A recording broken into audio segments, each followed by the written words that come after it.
Hello everyone. Thank you for the raid, Havor. And oh gosh, I missed your 100 data Chivos. You now have 101. I'm sorry, I wasn't paying attention yesterday on stream. Congratulations. So yeah, hello Havor, Alkash, Ottershine, welcome in raiders. And yeah, I was busy assassinating, but I feel like I should have at least said something. I'm a few days behind on my Data Chivo spreadsheet, otherwise I would have noticed it earlier. Either which way, we're taking a quick break from the assassinating, and we are playing a game that came out in August last year, 29th of August 2024.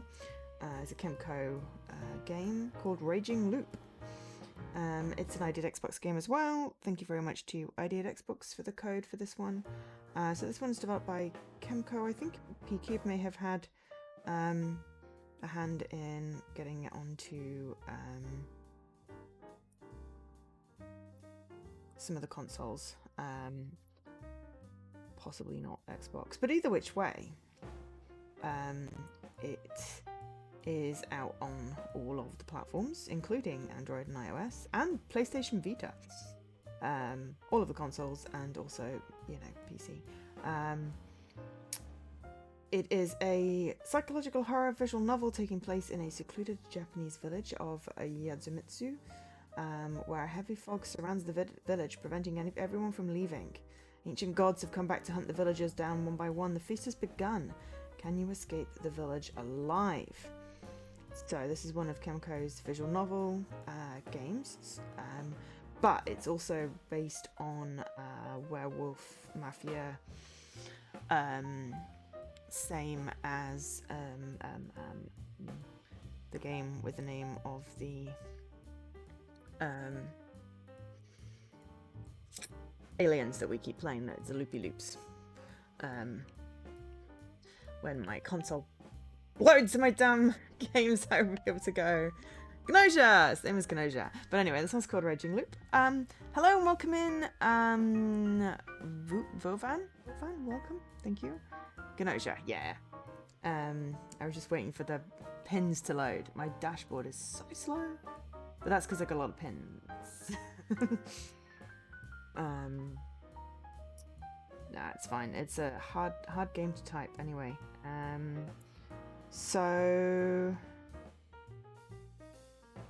Yeah, it's got a complex story, and it has like werewolf mafia type roles, and it also has 30 achievements, all of which are obtainable.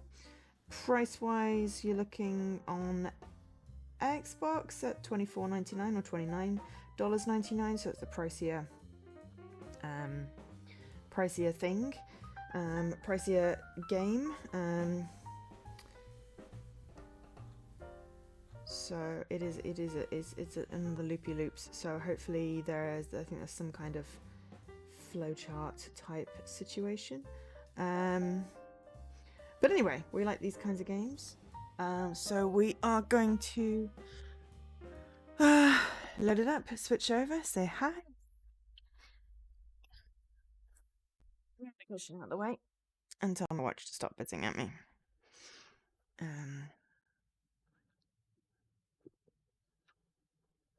I don't think it's a scary game.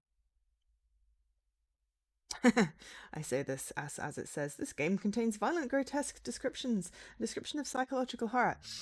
But anyway, there's no such thing as werewolves.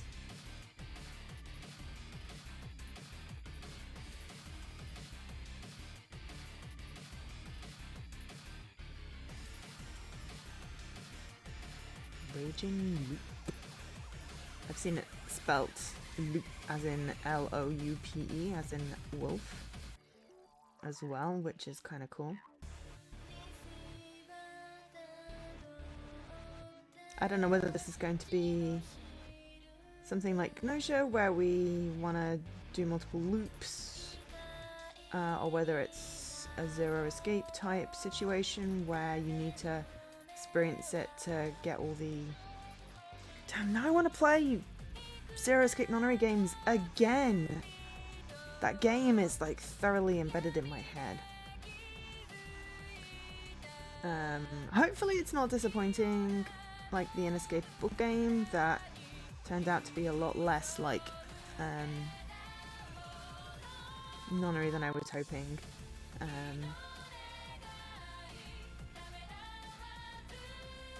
But we'll see.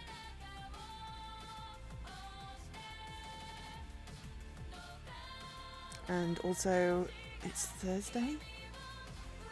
I don't know, the day's just disappeared for me. I watched the finale of Psych. I'm sad that that show is over, though there are movies. I just need to figure out where I can watch them in the UK.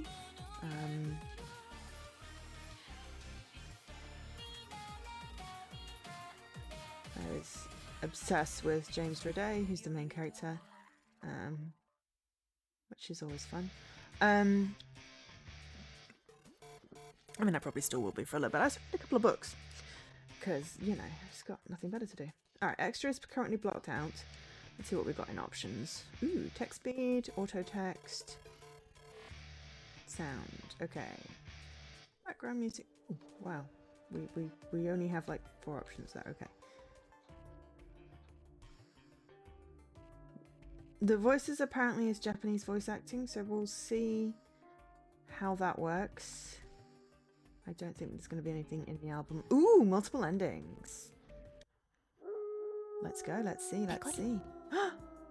Chibi characters!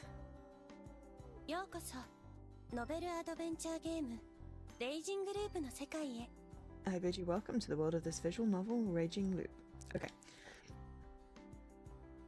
Jeez, how do I get into options? Sorry, we're gonna need to turn off the character voices. Because... Ooh, hey, there's more stuff.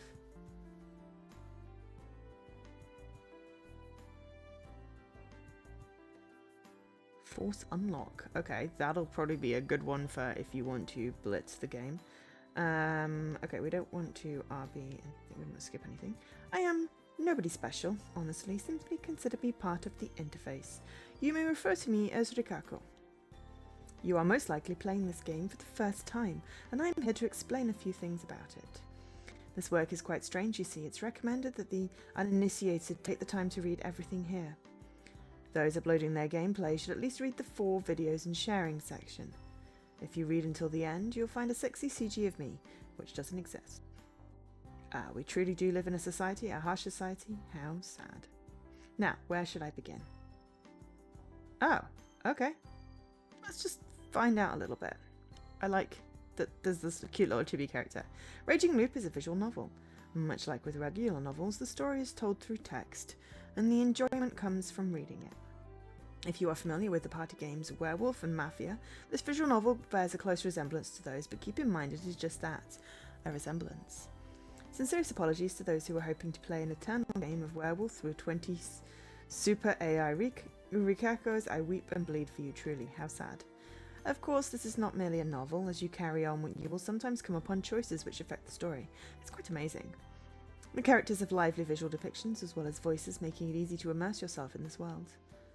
To enjoy the voices to the fullest extent, or to simply avoid bothering your neighbours with the sound of anguished screams, please consider using headphones. The story is obscenely lengthy as well, so please take care not to be drawn in so thoroughly that you begin losing sleep. Also, you may be aware of this already, but Raging Loop is based entirely around fabricated murders and horrific scenarios. It's tailor-made for all of you fans of suspense, thrillers, horrors, and mystery. And I am. I just don't like jump scares. Hey, Circle Lead.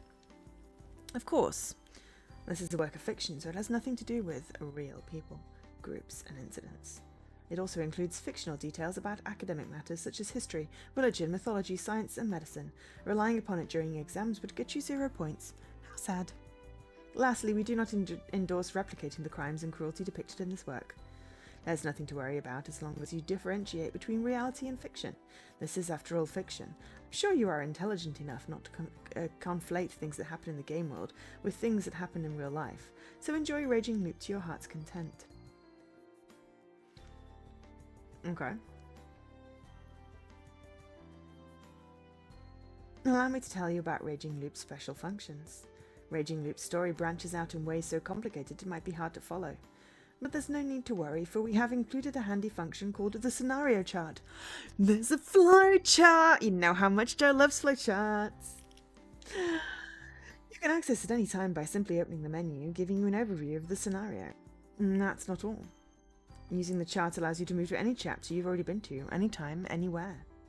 Now there's no need to save at every choice you come across. You can simply go back and choose again, so there's nothing to worry about. Now that is a clever game mechanic, because I'm always making saves at things. Because, well, usually there's achievements for doing different options, but yes. Hey, and so Khalid, you're on 99, and I hopefully will not miss your 100 like I did Alkash's. The scenario chart function will be explained again when you have to use it, so don't worry if you don't quite understand it. I basically had flowchart. Next up, keys. All branching in the story happens immediately when you make a choice. None of them start taking effect further down the line. However, some of the choices can only be unlocked when you have specific bits of information called keys. This is like the first nonary. Hello, Leaky! Many may say that searching for these keys is one of the major goals in this game. Don't worry. If you don't understand how to search for them, it will be explained when you have one. I just realised I'm going to collect mine. And yes, I do not have as many as Alkesh, who has been in all the streams. I have been in all the streams, I just often forget to collect it. Additionally, keep in mind, oh, and also it broke once, that all routes unlocked by acquisition of a key will be open even if you haven't saved after the fact. This also means that you can't load back to a state when you didn't have the key. This doesn't make any CNET inaccessible, so it's not much of a problem, but if it's something to keep in mind. For those commendable individuals who would like to play without any keys again, please refer to the data reset option. Use it wisely. We're reading the tutorial because it amuses me. Standard functions. In addition to the special function, Raging Loop also has the basic functions you'd expect any visual novel to have. You can hide the text window, see the backlog, load, save, skip, read text, skip to the next choice, and so on. Saving and loading works as they normally do. And there's an autosave function as well, but it only saves each time you enter a new chapter, so don't rely on it too much. Please save manually whenever it feels appropriate, whether you've read to a part that calls for it or you're about to use a scenario chart. Next are the options. The options allow you to change the volume, text display speed, as well as a few other things. However, explaining it all would make you all very sleepy, so please either read the other instructions or listen to someone's extra explanations. I'm counting on you, certain someone. Aye, we've got a sheep. Okay, we've got a sheep. About videos and sharing. Raging Loop is a visual novel, meaning that the story, events, and conclusions are very important. Because of this, it would be very troubling if someone uploaded everything to the internet. I'd be sad. Very sad. Then again, we do understand those who want to enjoy the work with many other people. Because of this, we have set a guideline for how far we would like you to upload. This range covers the whole first main route and a little extra. Specifically, you can only upload until the choice at 4, infiltration, Q, entering the village. Okay. That's a lot, just so you know. I'm sure you'll have enough content for your uploads. I actually think it's a bit too much. Uploaders who read everything aloud might get a sore throat. Please don't overdo yourself, alright? Also, if you intend to upload, please use the reminder function. If you have it set on, when you reach the time to stop making a video, a strange sheep hops onto the screen and says, "End of the line." We'd be grateful if you stop recording when you see him and try theorizing and arguing instead. This function is currently set to off. Ah, reminder function, on. That way we don't have to guess. Very well, I've set it to on. So if we see a sheep, that's the end of the line. By the sounds of it, we won't reach it this stream. And we probably won't do any other streams unless people want to. But we might, because it feels like this game's a little more nonary. If you wish to change it, please go to 0 introduction and come here again. About the share function. Also, we've got chart. Look, there's a flow chart. There's a flow chart. In Raging Loop, the share function is available throughout the whole game. This is so that you will be free to make screenshots or record for yourself. Like Rikako said, we would prefer it if you do not upload the entire work. Please don't go beyond the set location. Oh, I need to turn off my Ubisoft thing. Oops! That reminder does not apply today. Please ignore the previous message. Damn. Yeah. I will turn that back on when I go back to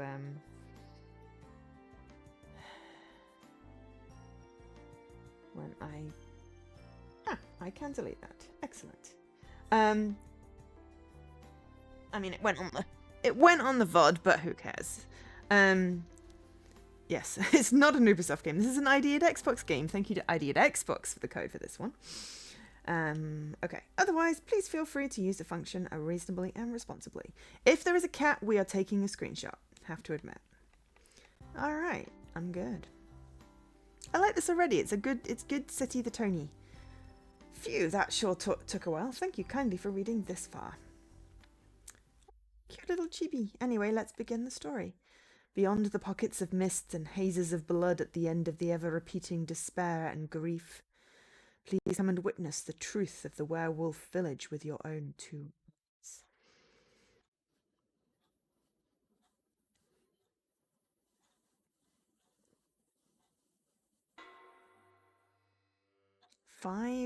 (5/11). So November 5th, Sunday. Remember, I always remember it's my little brother's birthday. I actually really like this font as well. I closed in on the side of the road and killed the engine. It was steeper than I thought. My bike was on the verge of giving out, so I pushed down and deployed the kickstand. Help! I'm lost. Maybe taking a ride down an unknown road with no sat-nav on wasn't such a good idea. I just followed the road, so I'd figured I wouldn't get lost, but now I was in some deep shit. No, cool it. This isn't a big deal. I sighed, took note of the fact that I'd gotten lost in my pocket journal, and then pulled out a map. Suddenly, a rush of memories flitted into my mind. Ah, we need a key. We need key number 4. I am already intrigued. I somehow kept myself remembering these things, and I got an achievement for it.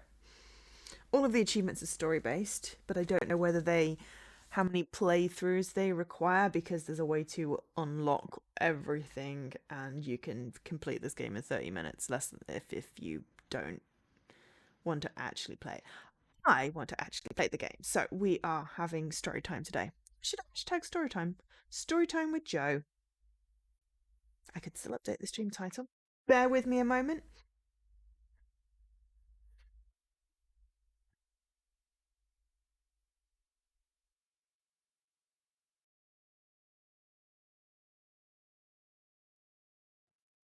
Story time with Joe. So, anyway, before we get too far in, how's everyone doing? Have you had a good week?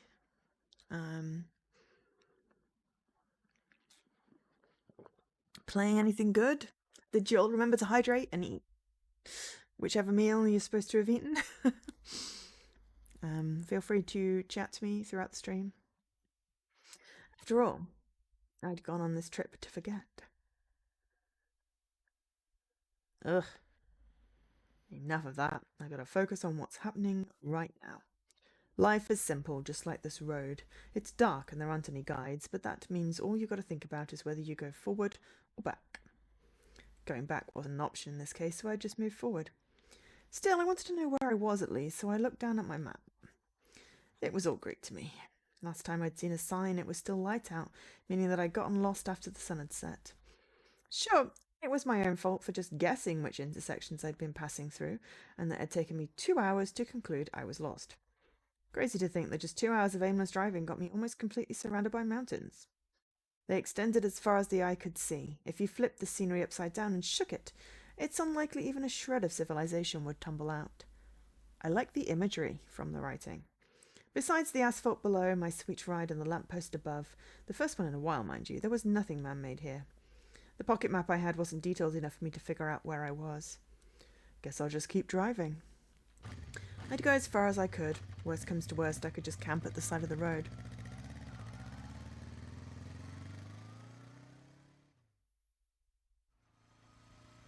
Two hours later, I deeply regretted ever thinking that.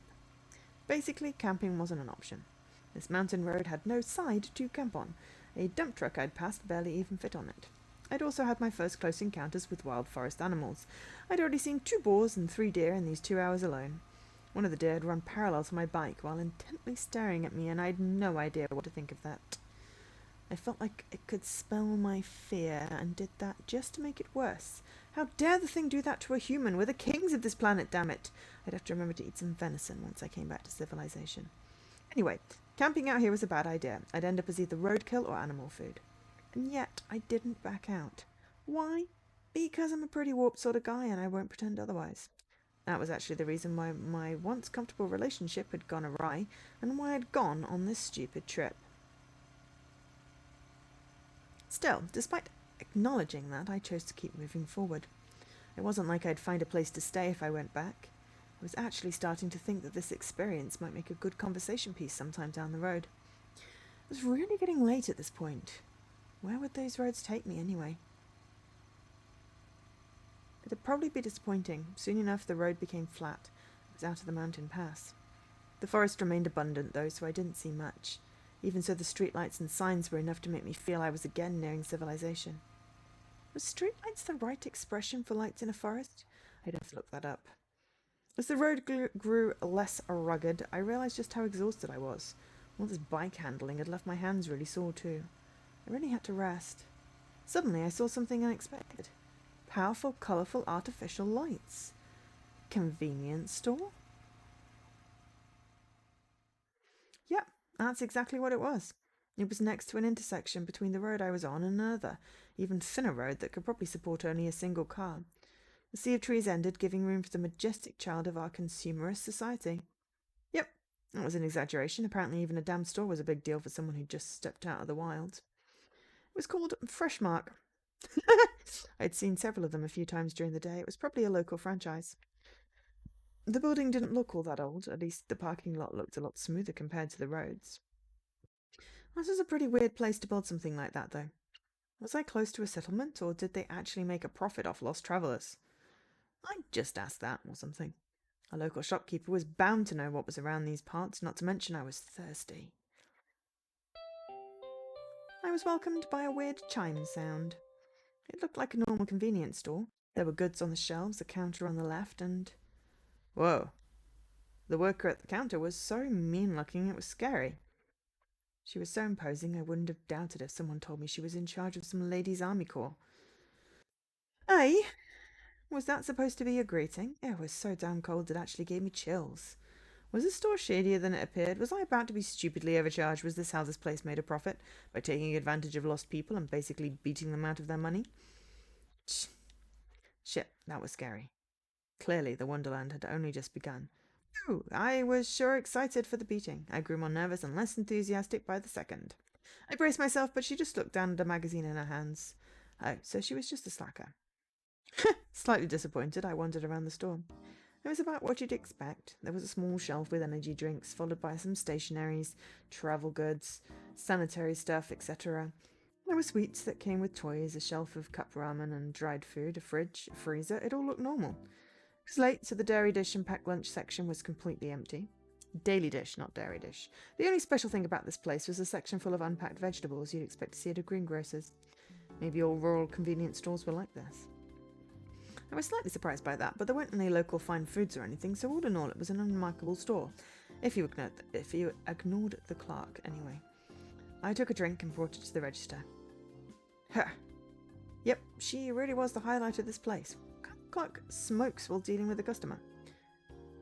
You're actually buying? Yes, I was actually buying. She was the clerk, and I'd be her god, the customer. 126 yen. She didn't even scan it. This exchange was at the mercy of the clerk. God is dead. Maybe I had to get mad at her. Can I ask something? Huh? I'm kind of lost right now. I quickly turned to Meek. Where can I find the nearest town? There. Don't you have a map or something? We don't. Man, this woman. I'm not sure I believe that. Convenience stores often get asked for directions. You must have a map handy. That a rule? Well, we don't have one. Go back where you came from. I've been lost for a few hours now. I don't think I can keep it up for much longer. Sleep on the floor or something? She had to be joking. I appreciate the sentiment, but I'd rather be on my way. Are you sure you can't help? All right, just wait. The clerk put out a smoke on the ashtray and went to the staff-only area. She came back in no time. Found it. So she did have a map. Of course she did. Even more ill-tempered than usual, the clerk started giving an explanation. This here's the store. Go north of the crossroads. You'll find an overpass soon enough. Cross it when you come to a fork next to a giant boulder. Turn right and head straight. So we've got north. North is really hard if you don't know which way is north. Huh. On this road? What of it? There's nothing there. There's a settlement. It's just not on the map. Do you know of any other places? There's Fujiyoshi, but it's 2 hours straight through a mountain pass. This one's about 30 minutes away. Fujiyoshi seemed to be a village. It didn't look too far away, but the road leading to it was a huge branching mess. It was clearly just a paved mountain pass. I'd had enough of those for one day. I'd probably just get lost again. I'll go to that one then. Thank you. Money? Excuse me? You didn't pay for the tea. Here's 500 yen. Ding, rustle, jing. Why'd you put the change in the collection box without asking me? Having too many coins is a pain, ain't it? That was a hell of a line. Casually thanked her, grabbed the plastic bottle of tea, she didn't give me a bag by the way, and left the store. You need a bag for a bottle? I drank the tea in the parking lot and looked up at the moon, obscured by the clouds, but still bright enough to outshine the light of the convenience store. The clerk put me in a bad mood though, so I didn't enjoy the sight. I threw the bottle in a nearby trash can and aggressively drove away. Following the directions, I crossed the overpass and arrived at the first fork in the road. The byway she told me about was really narrow. I probably wouldn't have noticed it were it not for the tall boulder standing there like a roadside shrine for some traveller deity. Turning carefully, I got on the road. A minute later, I find myself in an even worse wilderness than before. A veil of dead leaves covered the ground, tall grass sided the path, and the sky above was blocked by overgrown shrubs, making it feel like I was passing a wooden tunnel. The road itself was a huge red flag. It was a wonder why I didn't just turn around. The exchange from before might have pissed me off more than I thought. Still, I really didn't expect the road to just end. It happened about 15 minutes in. The view ahead suddenly turned strangely dark, and a split second later the bike tipped forward. I reflexively hit the brakes, but it was too late. I started going down a cliff. My bike tilted downwards and its suspension was put to the greatest test yet, as we basically tumbled to the bottom. The headlight suddenly shone on some dirt and grass. I knew then that I'd be flung out my seat. Stifling a scream, I tried to work some steering and brake magic to slow down without collapsing. But that was too big of a task for a simple road bike. At the bottom of the cliff, it jumped higher than ever before. The suspension couldn't handle the impact, and I was launched into the air. A moment later, I heard a crash and felt an impact, after which came an unpleasant pain. Damn it. An accident where I was flung out like that was a first for me. The launch was really something too. I did a 360 in the air and fell on my back. My breathing stopped for a moment and the pain was so bad I thought all my bones shattered. My face and limbs seemed pretty fine at least, though I wasn't sure that counted as a silver lining. There was grass under my hands. I felt it even through the gloves. That and the smell of green made it pretty clear what I'd landed on. I pushed down and my hands sunk. The grass growth was pretty hefty. It was probably the reason why I came out relatively okay. Sure, my joints creaked when I stood up, but aside from that I was fine. It was really dark, so I couldn't really confirm it, but I was pretty sure I wasn't even bleeding. My bike, however, wasn't nearly as lucky. Oh boy. It was lying on its side a short distance ahead. The engine was still on, the back wheel kept turning, making an unpleasant fricative noise. Yep, it was busted. I walked up, killed the engine and took the key. With the headlights off, I was surrounded by absolute darkness, so I just stood and waited until my eyes adjusted. I still couldn't see very clearly, but it looks like the setting actually... Excuse me. It wasn't a cliff. I was still on a road, it just wasn't paved beyond this point. Obviously a road bike stood no chance against an unpaved road. That woman actually tried to kill me. Zigzagging through the trees, I followed the narrow footpath deeper into the forest. I tried getting my bike up and running again, but instantly gave up. It was partially stuck in mud, so there was the risk of it slipping and getting me into another accident. Maybe I had to turn around. The moment I considered that, I thought I saw a faint light ahead. If that woman wasn't lying, this road led to a settlement. Was I close? I reached into my jacket's pocket, took out my phone and opened it up. As you'd expect, I was out of range. I ran the light app and shone a light to see better. Though weak, it was better than nothing. At the very least, it helped me watch where I was going. Excuse me. Hey, Vlad. Good to see you. I had no idea how long I'd been walking for, but sure enough, I could see a light beyond the shrubs. It was weaker than expected, a flashlight perhaps. I could hear water too. I might have been near a river. Hello? I raised my voice. Hello, anyone there? Still declaring my presence, I walked forward. It was late at night. Were I to bump into someone here, the scare would probably take away a few years of our lives. That was why I figured it was best for us both to let the other know we were here before that happened. However, there was no response. Could they not hear me over the rapids? Hello? I shone my light ahead and realized I'd made it to an opening. Sure enough, there was a river, or a stream rather. I could see slightly more than I had while surrounded by trees. Straining my eyes, I saw a rocky beach cliff and the shallows. The light I'd seen was the other side. From what I can tell, it was either a lantern or a flashlight, and it was close to the ground. I didn't see any people, though.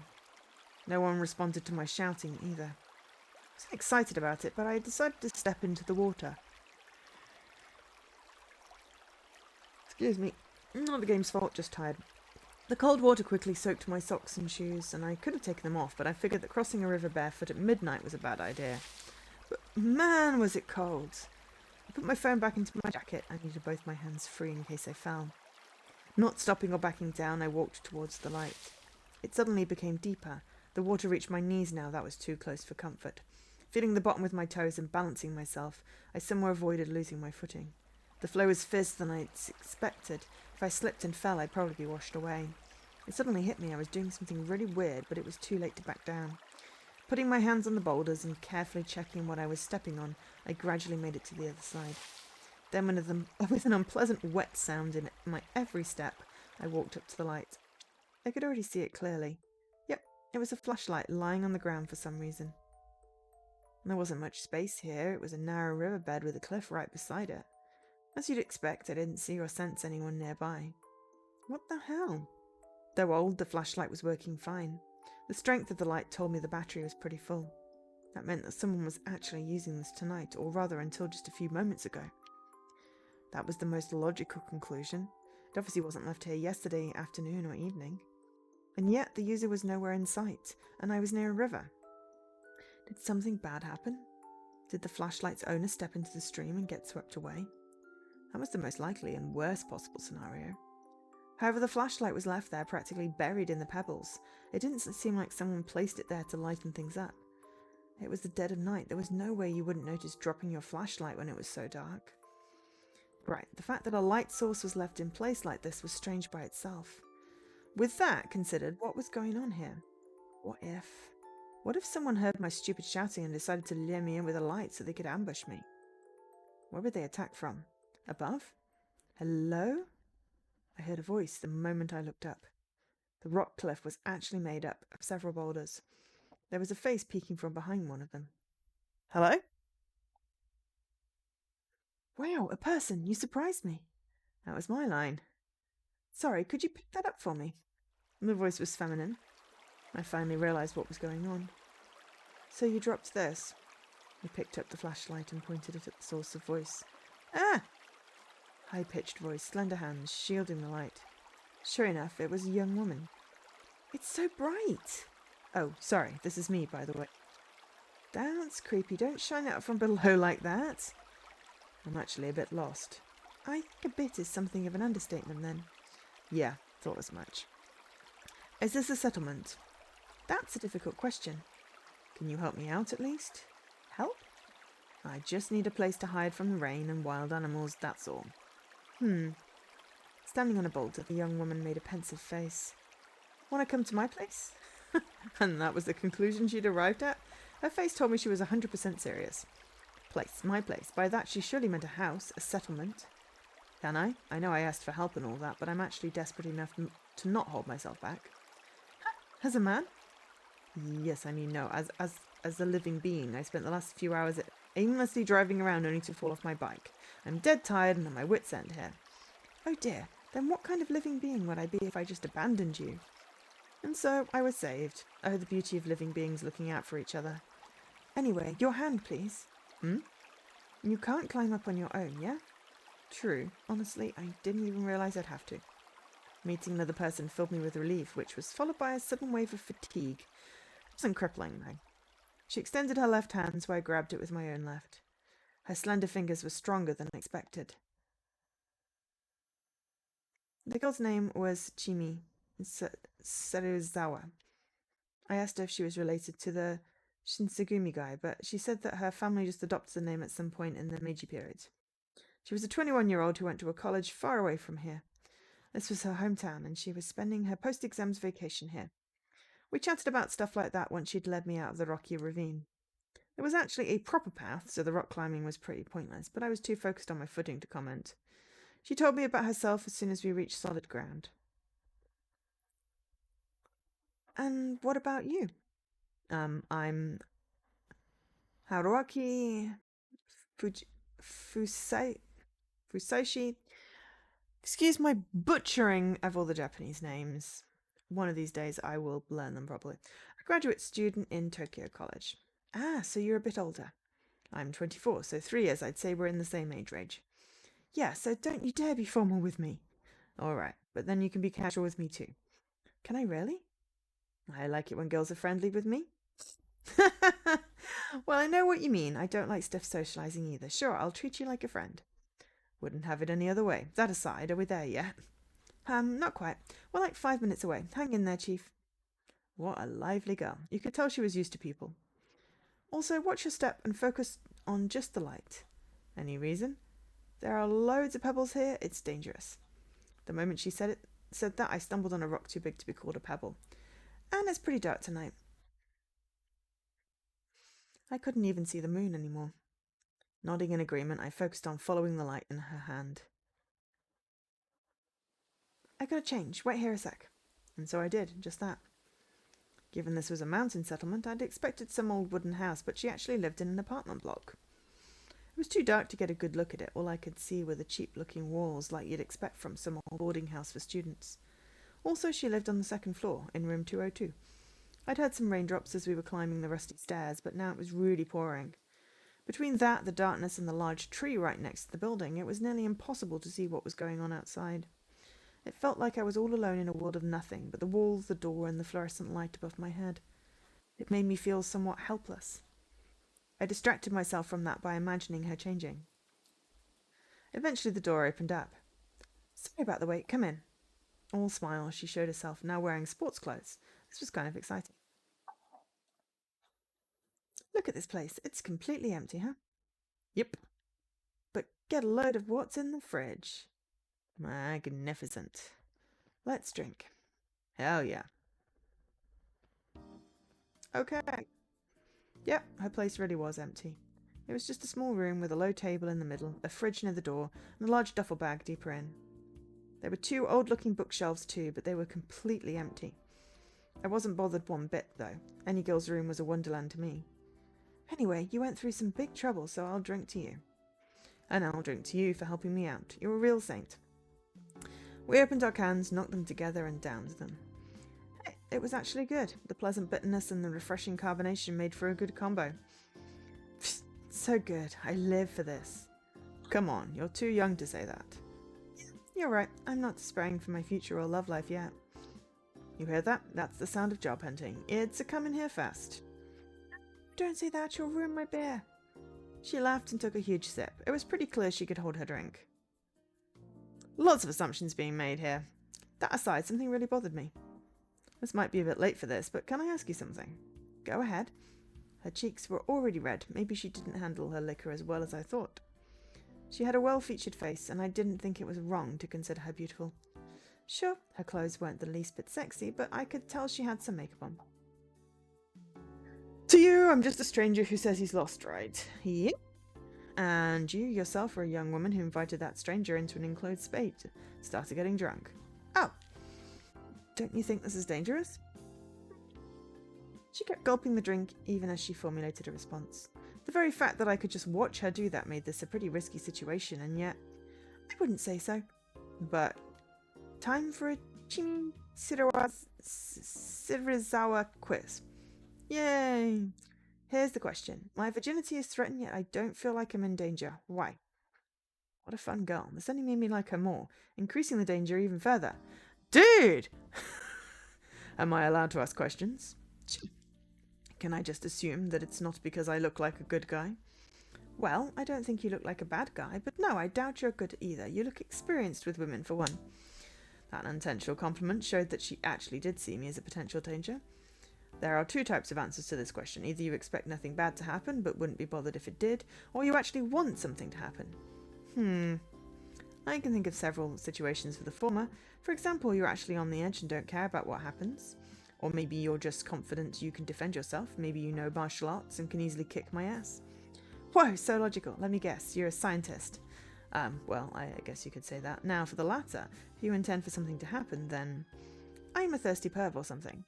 Wow, talk about not mincing words. I blame the booze. So what else is there? Indeed, what other reason could a woman have to bring a stranger to her home? Maybe she's the predator, and the beer is drugged. And we wake up without our kidneys in a bathtub full of ice. It would surely be something non-standard, like you want to use me somehow. For example, setting me up as an alibi. I could be useful to you by attesting that you were here. Whoa, that's so shrewd. Or maybe you're a serial killer who brought me here just to get me drunk and kill me. Whoa, so I'm some evil mountain witch now. Sounds great. I'll kill you real good. Splosh splosh. And what kind of sound effect was that? By the way, you forgot another face. I did? Yeah. I could be just a really good person who simply wants to help you.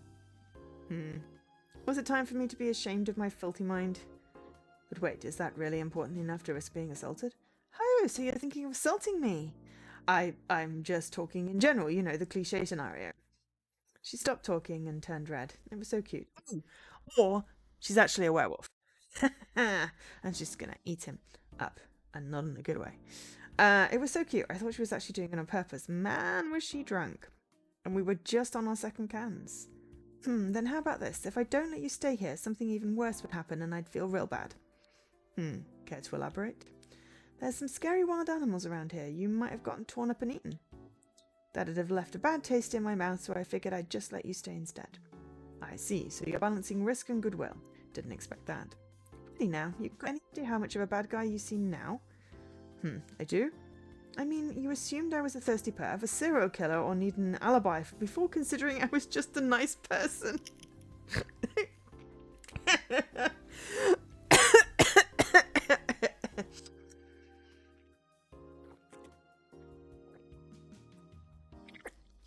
Exactly. You're the one who brought up the perv thing. Details, schmetails, so what's the right answer? We're not just messing around. Get it right and I'm giving you a nice present. Get it wrong and you're dead. Splosh splosh. Seriously? Oh my god. Okay, you're desperate, you need an alibi, you're a thirsty perv, you'd feel guilty if you let me die, and key 20, which we don't have yet, but I'm excited to find out. I'm going to go with you'd feel guilty if you let me die. Ding ding ding, you're right. Oh, cool.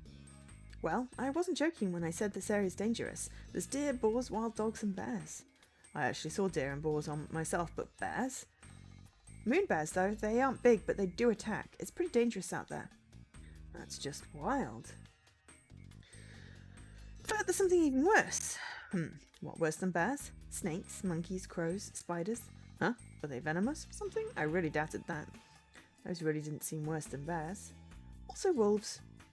There aren't any wolves in Japan. Yeah, there are. Here in the sticks, you know. She smiled and drank out of the third can. I can word. Speaking of wolves, whatever's the reason you ended up coming into a pretty girl's home, won't you become a wolf yourself? Nope. What a gentleman. Have another one. I wasn't too sure, but I felt like she dodged the subject. I feel like they should be eating something and not just drinking beer. Perhaps I wasn't being cautious enough, but then again, I'd been wandering aimlessly for a long time by now. I'd had enough recklessness in me to enjoy sharing a drink with a cute, if shady, girl. 5:12, Monday. Or rather 12:05. It said 5:11 before. So it was the 11th of May. Now it's the 12th of May. Okay. I am annoyed with... Oh, look. Introduction, start. There's a detailed thing. So we've got starting point, recall. There's a key, which we obviously don't have. It's a flowchart. I'm excited there's a flowchart. So, girl on poison, we've got her objective. We don't have key 20. Anything else was valid, I think, but yeah. So menu, save. Just because, why not? Let's save. I'm excited when there's a flowchart. I like a flowchart. I wish life had flowcharts. The last thing I remembered was our little "when was the last time you pissed yourself while sleeping" talk. I had to tell her about the time I got so drunk I wet my pants in the middle of the boarding house. She'd laughed so hard she started frothing at the mouth and passed out. I woke up with a splitting headache. Oh man. Morning already? 3 beers, mate. Light poured in through the frosted window. I pulled out my phone and checked the time. 7 in the morning. I had gone to sleep somewhere between 2 and 3, which probably wasn't quite enough sleep. At least I didn't wake up to some horror movie scene. The building wasn't in ruins and the girl wasn't actually a skeleton. Though in a way this might have been worse. She was spread out on the floor on the other side of the mini table. Her breathing was mixed with some weird gurgling sounds. I hesitantly looked at her. The saint that had saved me from the hell I was in last night had puked in the middle of her sleep. What was I supposed to do here? As a guest, I couldn't really be too harsh on her. Jimmy-chan. Phew. She wasn't waking up. Well, I'd just do what little I could. Clean her up, make sure she's not going to choke on her own vomit. There, that should be good enough. I'd used tons of toilet paper to clean up her mess and flush it down the toilet. It left a stain on the floor, but it was dirty to begin with, so whatever. I'd even wet a towel and cleaned her face. Even then she showed no signs of waking up. Some of it was on her hair and clothes, but I figured it was best if she took care of that herself. Jimmy-chan. Morning? The first hint of consciousness so far today. 7 in the morning, you've had 5 hours sleep. I'll be leaving for a bit. Without waiting for a response, I walked to the entrance. She'd have to take a shower and change and all that, so I'd kill time outside. I stepped into my still damp shoes with my bare feet. My socks were in the washing machine with the towel she gave me to wipe my legs, and reached for the doorknob. Ew. Damp shoes, bare feet. Hello, blisters. Opened the door, was greeted by a gust of wind. The raindrops gathered on the leaves of the tree next to the building, flew right in my face, making me grimace. The rain from last night was already over. The sky was pretty clear, but despite that I noticed the visibility of my surroundings was poor.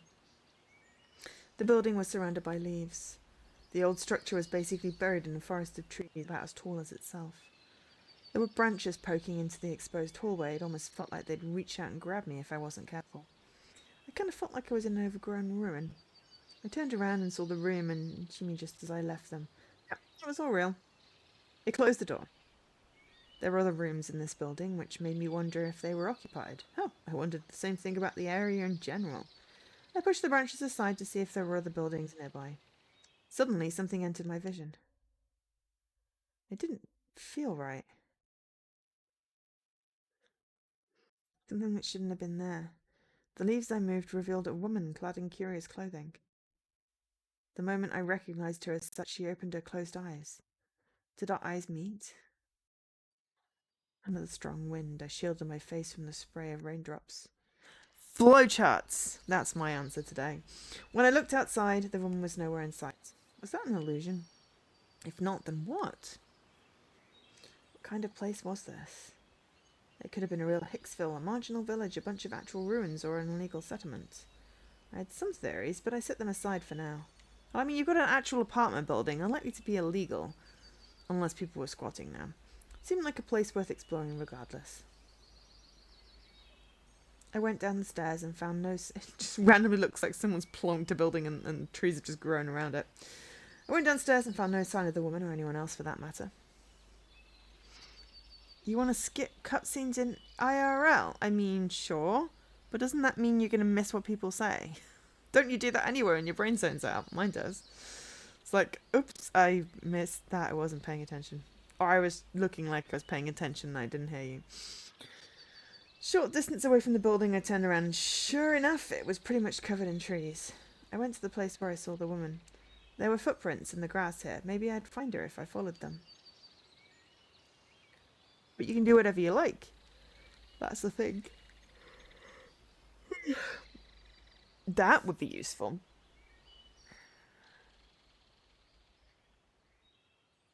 Yeah. Today I want flowcharts, because with flowchart you can go back and change your answers. See what the different outcomes are. And pick the one you like the best. Maybe then I'd stop being rejected from job interviews. They led me to an open area. It was unused, but it looked like someone was trying to do something with it. Was it supposed to be a construction site? Even if it was clearly abandoned. There were large rocks and lots of sediment near a prefab. From what I could tell, there had been a giant landslide which forced them to stop construction. The fact that plant growth was still minimal meant that it happened fairly recently. The footprints seemed to be going down the hill next to the site. Following them, I finally saw something that could be called civilization. There was a set of paddy fields with horses nearby. So this actually was a settlement. What a relief. I decided to keep following the footprints and approach the settlement. I came across another unpaved path that was clearly used by people and cars. It was lined with weeds and bushes reaching up to my waist. It was home to caterpillars and grasshoppers, among other things. Spiders were no exception. There was no shortage of insects there, so it was a good place for a net. I wasn't particularly scared of spiders, but I didn't like them either. At least they were just harmless orb weavers.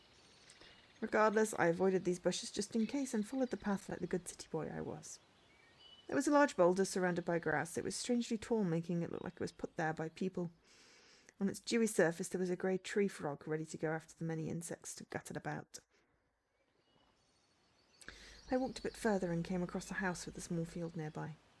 The field's location made it safe to assume it belonged to the inhabitants. If there were inhabitants anyway. I couldn't see anyone, and just like always, there was grass everywhere. There was another boulder standing next to the house. This one was obviously placed there by a human hand. What was the point? Was it a monument or something? The footprints continued into the field. The wet mud on the field was full of small, young but healthy-looking rice plants. If you ignored the standing boulders in the area, the place looked like a normal farming village. I was both relieved and worried at the same time. From what I saw, there weren't any other buildings besides the one in this settlement. Everything beyond was just mountains, meaning that this place was completely isolated. And I was a complete outsider. There was no way things would go well if I ran into a random local. I belatedly crouched to hide myself a bit. It's probably best for me to go back. Jimmy might have been looking for me. I feel like it's a little bit like Naoe at the beginning of Assassin's Creed Shadows. It's like, oh, we're going to belly crawl through the mud. Suddenly, I heard a sound. I looked for its source and found a speaker on a wooden utility pole in the middle of a small plaza. A morning broadcast? I'd never heard this tune before. It was cheerful at first, but had some parts that seemed really dark. I found it unsettling. Perplexed, I stopped walking, and what happened next made me hide myself. There was a person in the area, densely surrounded by houses, but they weren't normal. What was with... They've just got a flag on their head. What was with that appearance? What was that on her face? Though I was a fair distance away, I could see an old woman with some sort of cloth over her face shakily walk out from between the buildings. Oddly enough, there were boulders even there. But even weirder was the fact she walked up to one of them, lightly joined her hands and bowed her head before it, her face still hidden. Then all was silence. It actually looked like she was revering it. To me, it looked like she was praying to it. This was bad, really bad. I'd wandered into a settlement with a unique culture, to put it lightly. Forget causing trouble, an outsider like me could get killed here. I just turned around and ran for it. I dashed up the hill, past the house, through the construction site, until I arrived back at the apartment building. Chimi looked like a relatively reasonable person. Maybe she could tell me what was up. It just hit me that the way she described this place was somewhat weird. She basically said it wasn't normal. Maybe you're a serial killer or brought me here just to get me drunk and kill me. Oh, so I'm some evil mountain witch now. Sounds great. I'll kill you real good. Splosh, splosh. No way. What if she was actually the bait they used to lure outsiders here? Well, I mean, to be fair, you got lost. Harassed a convenience store clerk. And then, you know, fell off your bike. So it wasn't exactly easy for you to get here. Inside out.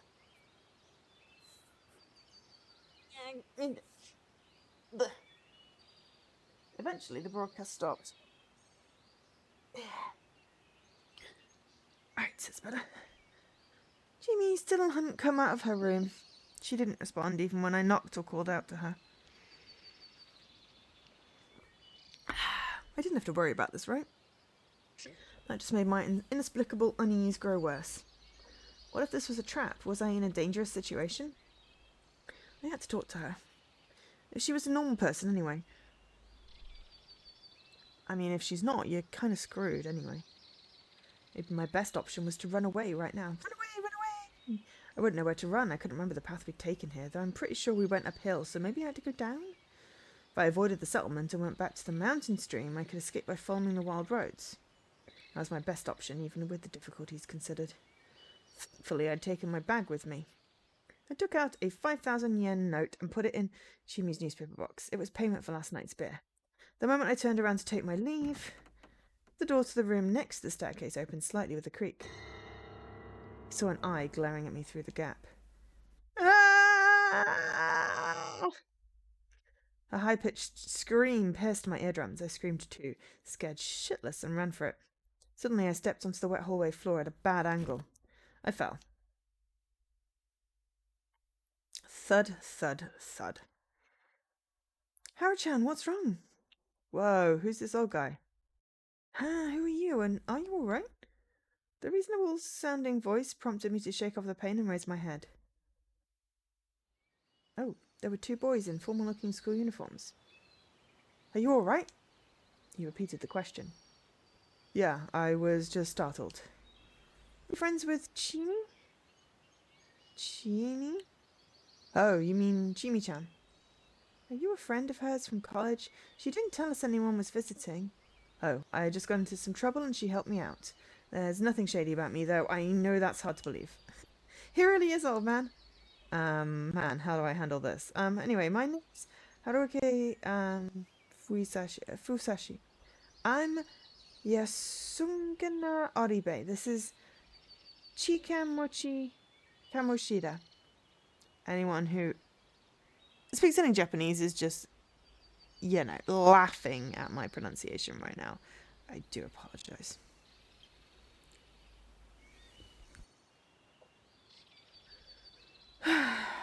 Just Mochi is fine.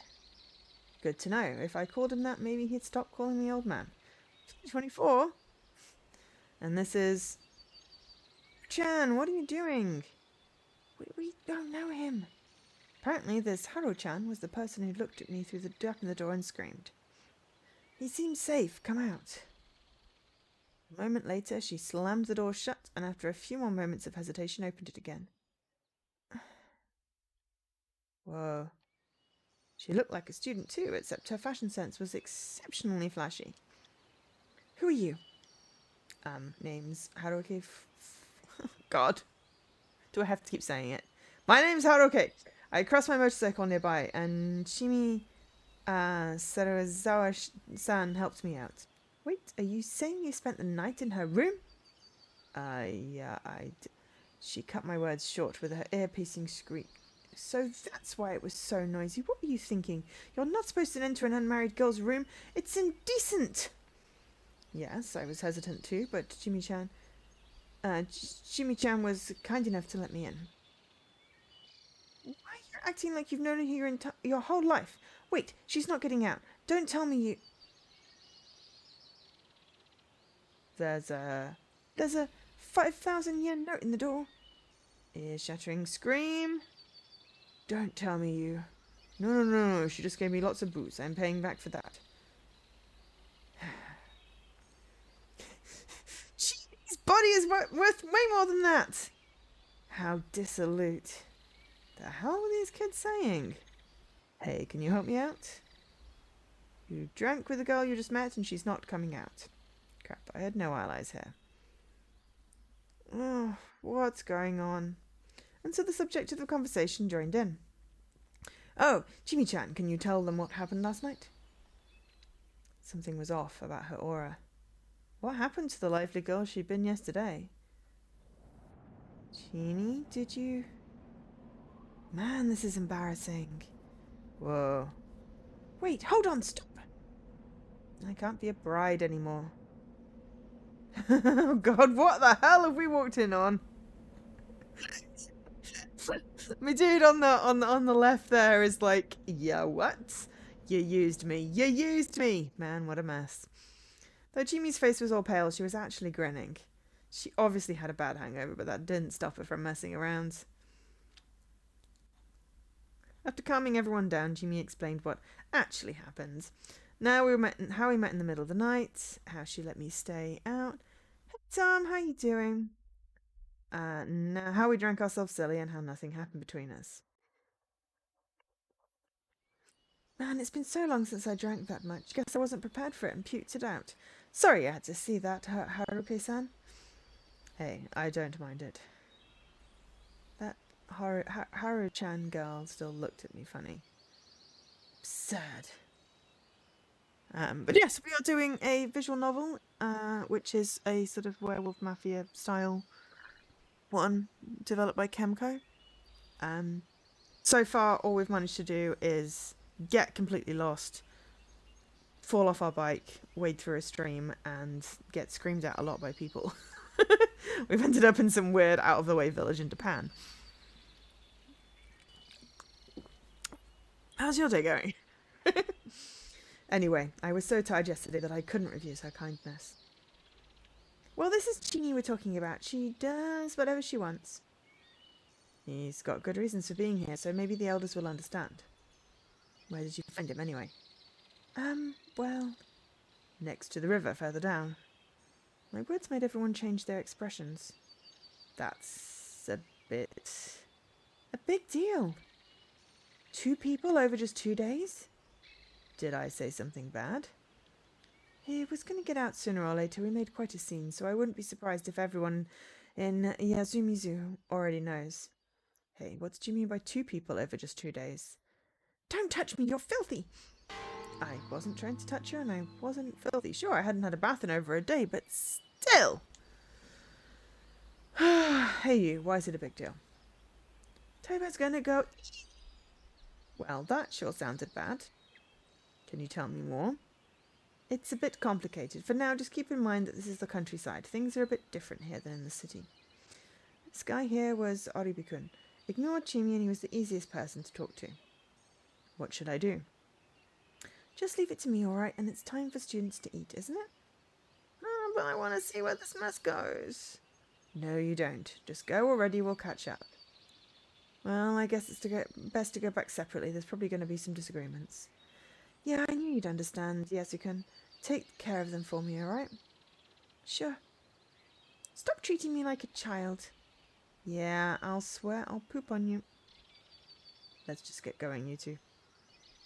And so the students walked off towards the stairs. It was kind of easy to tell what sort of relationship they had. Anyway, so they live in this building too? Yeah, it's a student dorm, you know. A student dorm in this Hicksville? Still, my sense that it betrayed me. There actually were other people here. By the way, you didn't run into anyone else and get in trouble, right? Yeah, I was careful on that front. Good. Let's get ready to go to the dining hall. Oh, for breakfast? Nope. Eat your breakfast now. We'll go to the dining hall to introduce you. Huh. To who? To whoever has a problem with an outsider coming from Saranoga.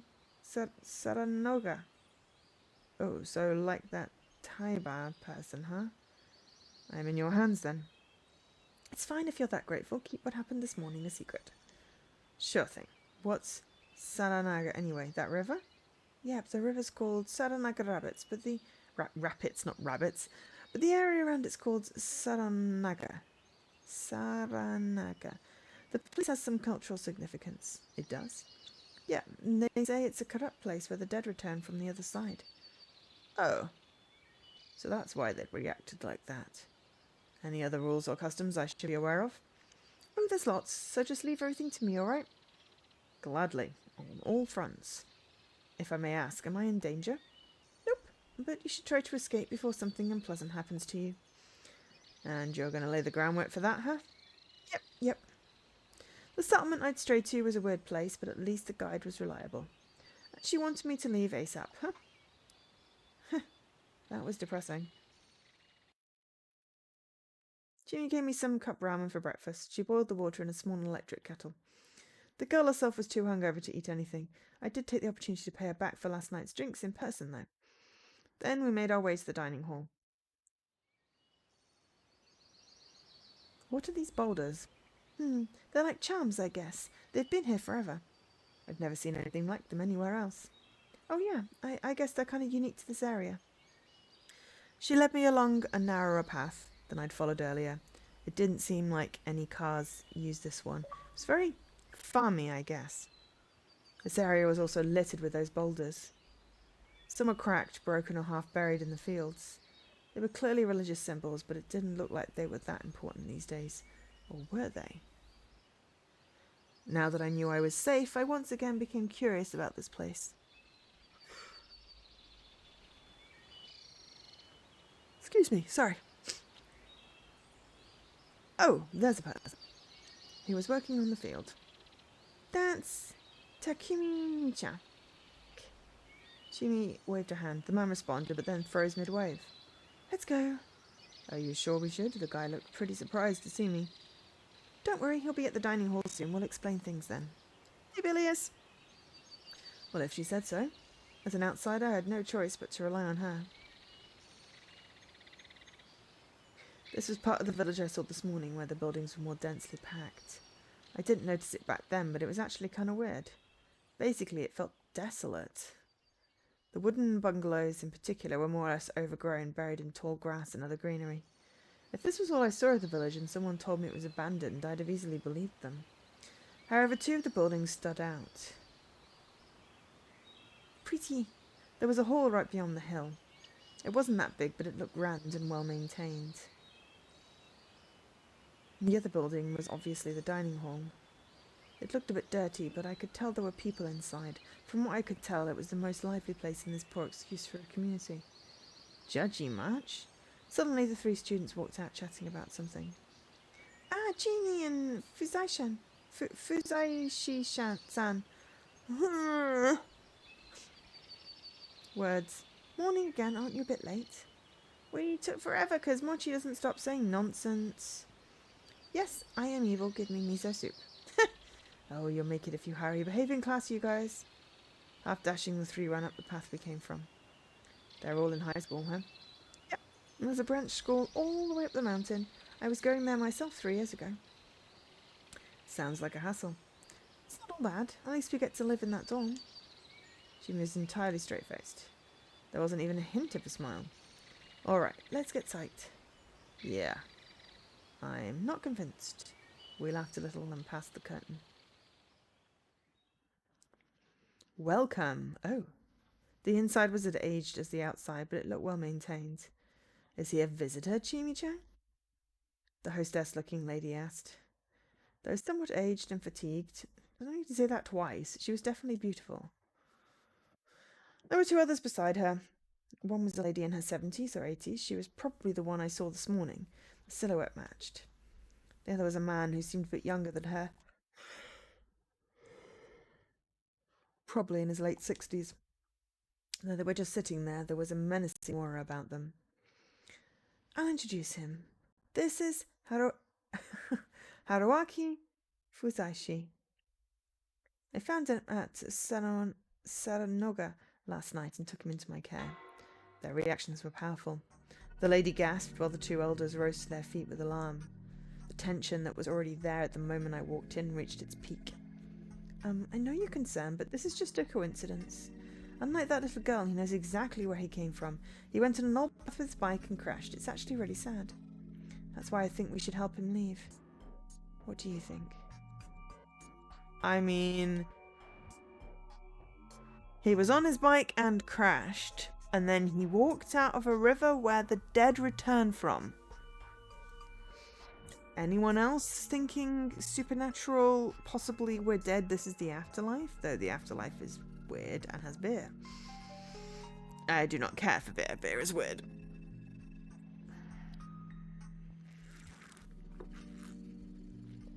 Anyone forming any opinions?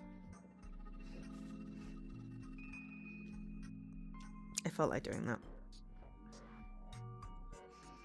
I was warm when I started the stream, and now I've been sitting here. I was like, I am cold. I want a gremlin. Ugh.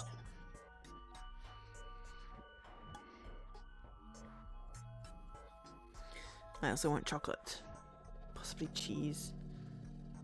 Not necessarily together. Though there is a really nice Milka Philadelphia chocolate spread with chocolate cheese spread. Tastes amazing. But also I'm very full after dinner. So I want a snack, but I should have more to drink. Anyway, we're going to continue for a little bit. Then we're going to take a break where I can get some more drink. And then we'll continue some more and see how we go. Hopefully people are enjoying it. Everyone's very quiet again. I would appreciate the company. It's been a hard week. After saying all that, Chimi fell silent. The ball was in their court now. Now that is troubling. The lady voiced a harmless opinion, careful not to upset the old people. It was pretty clear who was in charge. They were elders in more ways than one. Chi-chan, why did you even go to Saranoga at night? I had a hunch, I guess. You know what happened. I couldn't fall asleep. And then he's got to be a Yomibito. Shut it, Taiba. From the conversation, it was pretty clear that something had happened before I arrived here. It was probably similar to what happened with me. She'd mentioned some little girl. Maybe there was a child who'd wandered here like I did. According to Chimi, the Saranoga Rapids were a place of significance around here. It was a place from which dead people came to life or whatever. So this time must have been the lady that the boy mentioned, and the Yombiito must be a term for the dead who've come back from there. Apparently the primary goal here was convincing these elders to approve helping me. Where you from? The old man's voice put my derailed mind back on track. I'm from Tokyo. How old ya? 24. Older than she, eh? He chuckled. I immediately realized he was taking a jab at me for hiding behind a younger girl. Nice to meet you. I'm Haruaki Fusashi. Like she said, I wandered into town after my bike crashed. I seem to be a total outsider here, so I didn't want to speak out of turn. That's why I asked her to talk on my behalf, but I think I should say something at least. I won't trouble you any longer than I have to, so I would be grateful if you pardoned my brief stay. And please don't blame her for helping me. Hey, Haruaki-san! I think she went against this village's customs by helping me out. The students also seemed surprised.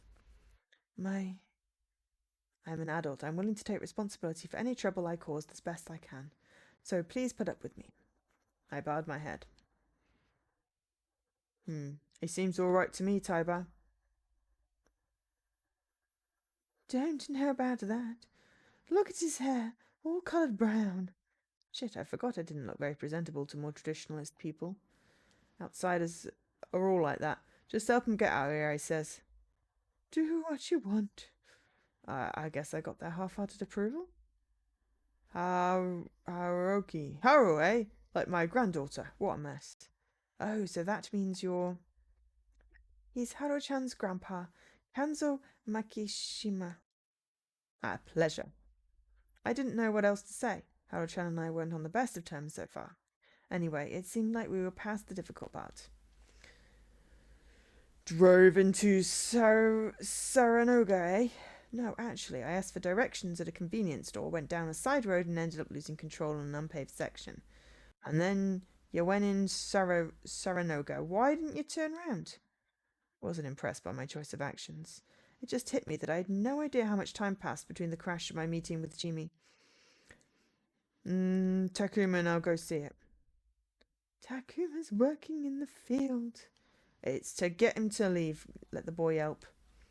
You never change, Kan-chan. What's going on here? We're joined by new inhabitants. Jimmy, who's that guy? Oh, Takumi-chan. Oh, so he was the one we saw on the field. Wow, he sure looked big from up close. All that field work was good for his muscles, clearly, and from what I can tell, he was in his 30s. How can you just look at someone and tell how old they are? I can't do that. People have a, like, there's a scale, like obviously, like, babies and, like, really small child-looking people. And then everyone sort of blurs. And then you sort of start getting, like, old faces.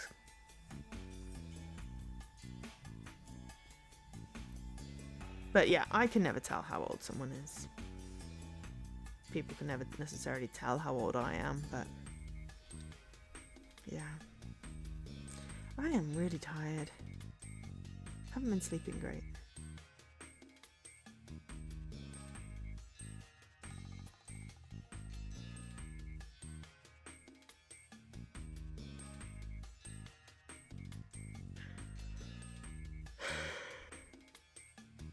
Haven't been sleeping great. Anyway, I was gonna book train tickets today. I'll have to do that tomorrow.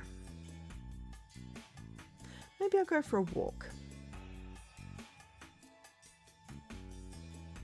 I'll go for a walk tomorrow. Not right now, it's pitch black outside. That would be silly, I'd fall in the canal. Maybe for a walk tomorrow. I don't think I have anything on tomorrow, really. There's some talks, but I've got them on video if I want to watch them. So yeah, I might go for a walk.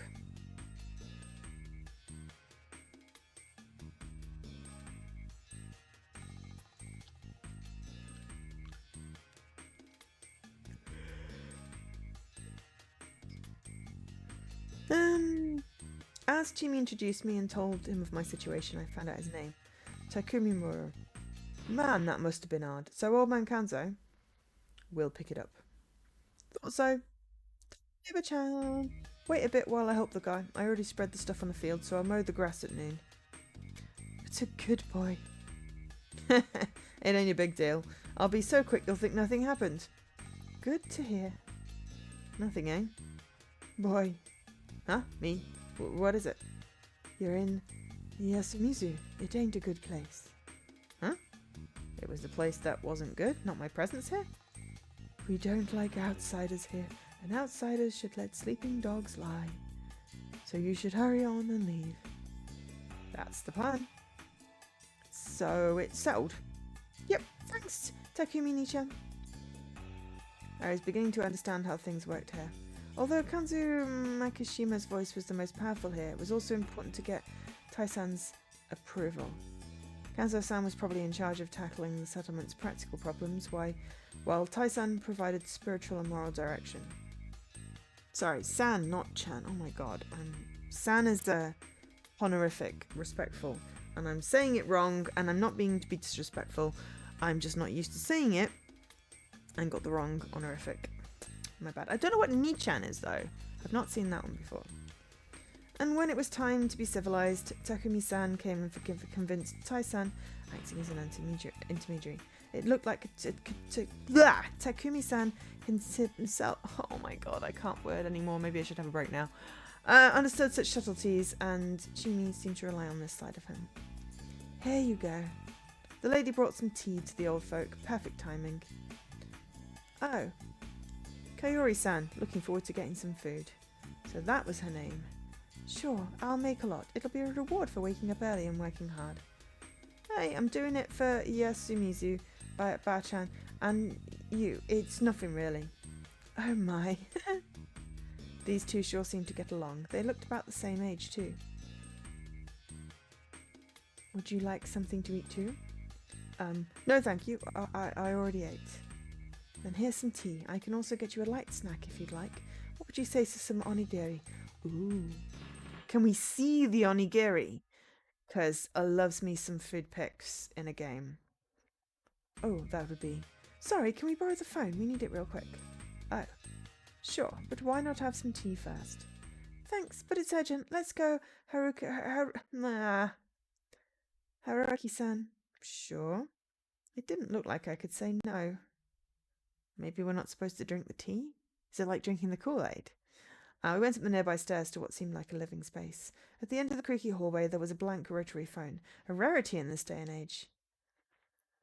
This is the only phone in all of Yasumizu, by the way. Seriously? Oh, and not a single mobile service provider works in this area. Really? Wait, who do you want me to call anyway? Road service, insurance, stuff like that, and family if you have to. Oh, that made sense. Hell, I should have been the one to say that. Like I said, it'd be for the best if you left as soon as possible, so you should use everything you have. Because outsiders aren't welcome here? Because they turn into werewolves at the full? Yep. And I shouldn't pry any further, huh?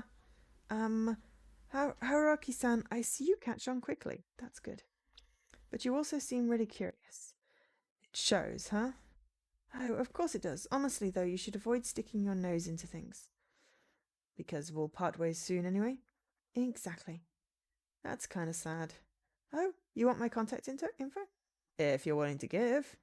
Yay, that makes you guy number 53 on the list. Damn, if that ain't a letdown.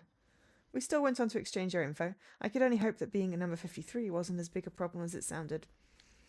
Anyway, I'd still like to know the reason why me being here is such a big deal. I don't recommend it. Why? Because it'd make me upset. You don't like it here? Yeah, I actually hate it. You seem to get along with the people, though.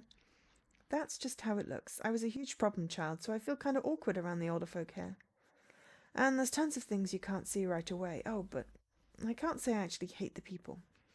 With that, I decided to stop prying about this place any further. I'd back away before she came to hate me. Oh, can I ask one last thing, though? Oh, gutsy. Go ahead. Do you like that Takumi Muro guy? Me? Like him? Yeah. No way. Takumi Nichan's cool and all, but he's too rugged. And over a decade older than me, he's out of my strike zone. And he's always only had eyes for Kaori-san. It sure felt like it. They married or something? No, Kaori-san's a widow. Well, that seemed complicated. That aside, Jimian had been acting a bit strange. Why had she dragged me away from the tea? It seemed so awkward, too. Assuming she hadn't been jealous of Kaori-san and simply didn't want her to charm me, it would mean that she just hadn't wanted me to drink the tea. Why? Also, why'd she feed me cup ramen if I could have just gotten food at the dining hall? Is it like the underground or like Feyland where if you drink the thing and partake of that, then you have to stay? Is it? Oh, brain is percolating. Looking too deep into things was part of my nature, though things were never as bad as I assumed. I went on to call my insurance company where I found out something. Apparently, this village was hundreds of kilometers away from the nearest service station, meaning I was ineligible for the normal service and had to pay extra. And the extra was no small amount too. It actually went over 100,000 yen. I don't know what that equivalates to. Well, think 126 yen was an iced tea, so that would possibly be like £1.26. We did 5,000 for the beer, 50. So take off two dots, two zeros, we get 10,000?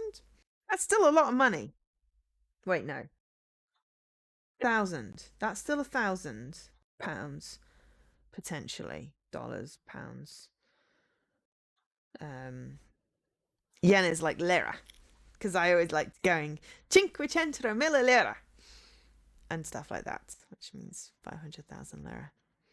Cinquecento mille lire. Everything in mille lire made me feel like I was rich as a small child because I had thousands of lira, which was equivalent to several pounds. And I was very sad when they moved to the euro and couldn't. Maybe I should visit Japan just so I can be temporarily rich. But anyway, £1,000 to get picked up, if we think of it that way, is freaking a lot.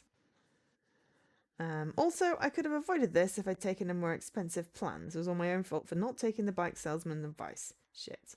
As I said I would consider it and hung up. Then I went back to the dining hall. Excuse me. Where'd everyone go? The customer has changed completely. Tai-san, Kanzo-san, and Takumi-san were gone now. They were replaced by a caricature of a juvenile delinquent. The fuck are you? He shouted at me. He seemed like he was trying too hard. He then slammed his bowl and chopsticks on the table and stood up to intimidate me.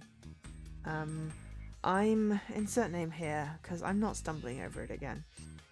The hell? You want to go? Goodness. Yoshitsugu, you don't talk like that to someone you just met. Shut up, Hag. Chini, yells this asshole. Haruki-san, a traveller who crashed his bike. Boy, was that introduction half-assed. Let me introduce him to you. This is Kaori Oribe and her second son, Yoshitsugu-kan. Yasunuga-kan's the first.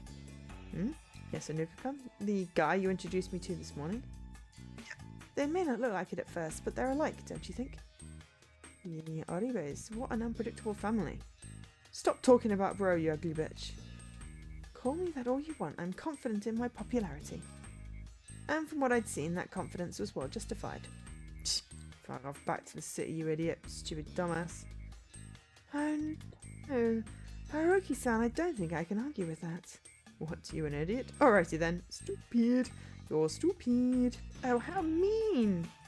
Join me. Yoshitsugu's kan stupid. Huh? What the hell? Don't talk shit about Chini. You're pretty conflicted, aren't you? Sorry, Chimi-chan. I was just playing. Wow, one nice reversal after the other. It takes quite a man to surprise me. I just don't want to lose you, that's all. You dating or something? Boy, did I wish. Stop it. Yoshitsugu, you're already late. Change and go to school. Shut up, I ain't going. Mumbling something, the kid walked out the dining hall, leaving his half-full bowl behind. I'm sorry about that, how embarrassing. He's a really good boy deep down, though. Yeah, I could actually see that somewhat. By the way, where are Makishima-san and Muro-san? They went to pick up your bike. Oh, they went. Oh, no, I gotta hurry after them. Hey, they know where it is. They'll be fine, don't you think? Well, you just have to set it on neutral and push, but I'm not sure they'll know how to do it. And I, of all people, should help. They might go about it the wrong way. If that's all, then you shouldn't bother. Why? Because you're an outsider. I wouldn't suggest spending too much time alone with them. They didn't seem that bad to me. It's because they're adults. Don't assume everyone here is as welcoming as me. I'm an exception. You might get along fine, but you might also set them off. This place is already far from normal. Don't risk making it worse. Stay! Are you telling me, not telling me here? She's right. I say they insisted you leave it to them, so that's what you should do. You think so too? Yes, the men here are pretty serious about Yasumizu having its own way of doing things. I could somewhat understand that. A visitor should behave like one. Doing anything more would be uncalled for. It's an old-fashioned way of thinking, but this was an old-fashioned kind of place, for sure. Where do we wait, then? At my place. Expected as much, but still made me curious. Normally you'd expect we'd sit around and drink some tea right here, so why didn't we? As we waited, Chimi, casually but uncomfortably, told me several things. First, I found out that the people here in Yasumizu were a bit on edge right now. The reason for that was the fact that, excluding me, they had 3 whole outsiders here.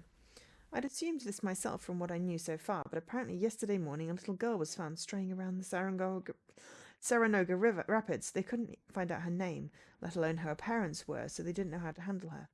For now, one of the inhabitants was looking after her. Like I'd been told, the more superstitious inhabitants, Tai-san mostly, saw her as a bad omen. I suggested leaving her to the police, but Chimi didn't seem to think it was a good idea. Barely made sense to me, but if I were to believe her, things around here were such that not even the cops could do anything. So who's the other stranger? And apparently the remaining 2 outsiders were a pair of there we go. A pair of journalists gathering info for a magazine article. Unlike the little girl and I, they'd come here via the normal route, through Kami Fujiyoshi, and therefore weren't considered a bad omen or whatever. Still, even normal outsiders put the people here on edge. Though through this talk I got some details about the area itself. Ooh, okay. Yasumizu was a settlement part of an autonomous region called Fujiyoshi Village, or simply Fujiyoshi. So that's why we went up a cliff.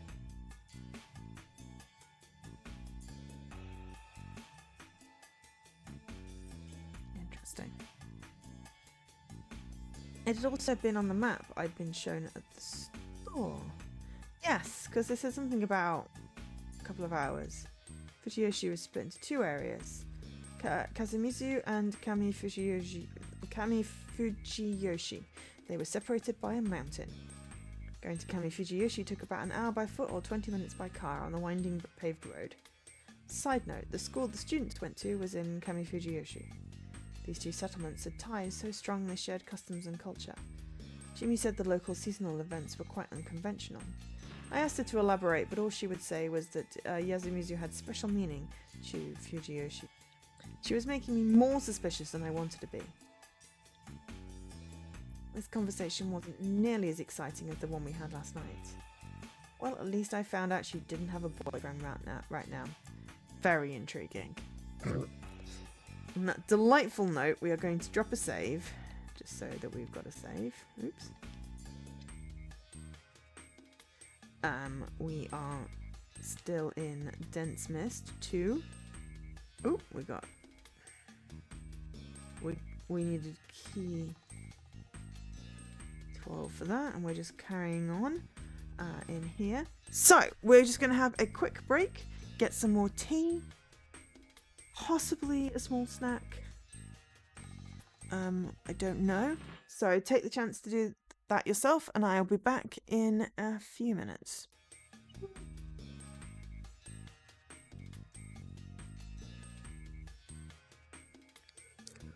Right.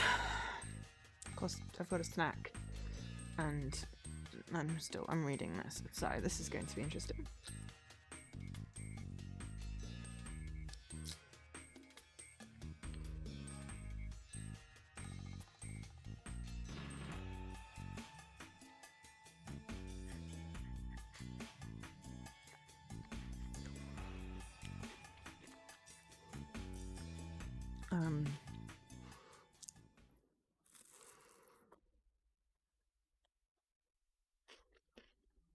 It was nearly noon when Takumi-san came back, ending my waiting game. Side note, the door was fully open the entire time we waited. It was probably Jimmy's way of saying that nothing bad was happening here.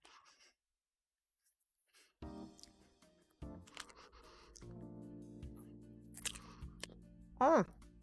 Uh-huh.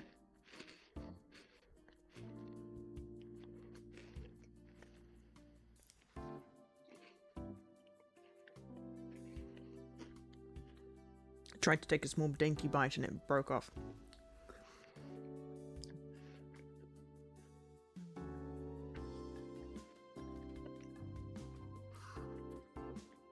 Mum, bikes are sure heavy, eh? Ain't as heavy as the boar I caught last year. I really didn't expect them to just carry it here. I totally did. Like, Sure, there were 2 of them, but how much mass did you have to haul? Have to haul a 200-kilogram piece of metal so easily?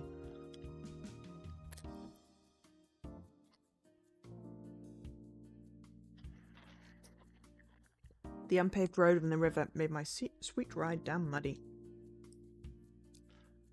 How did you bring it up the cliff? That's a pulley. We bring stuff up from the bottom every now and then. Takumi? Oh yeah, now's not the time for that. Hey, you think this thing's alright? It looks pretty damn wet. I'm not sure, I'll check.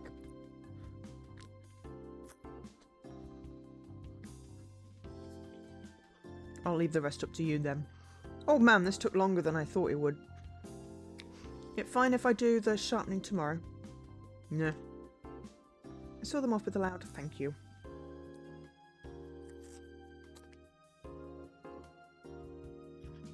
Now then.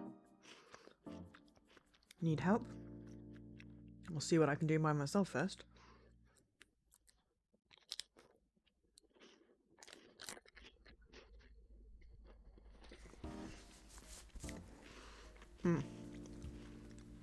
The worst part of the purse was right at the beginning. I wanted to start by washing it, but that old lady, Tai Yamawaki was her full name, got really mad at me.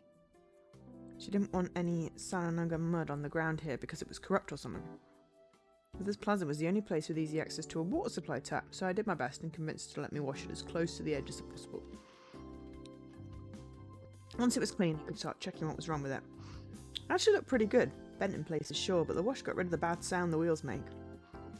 Only problem was that both tyres were flat. And it was a pretty big one. You didn't bring tools? No. Aren't you supposed to whenever you go on a bike trip? I just thought I could call road service and they'd do all the work. So, unprepared. I have no excuse, honestly. It was like I'm having a moment when I went out, didn't think things through. Oh, can I ask what happened? My girlfriend left me.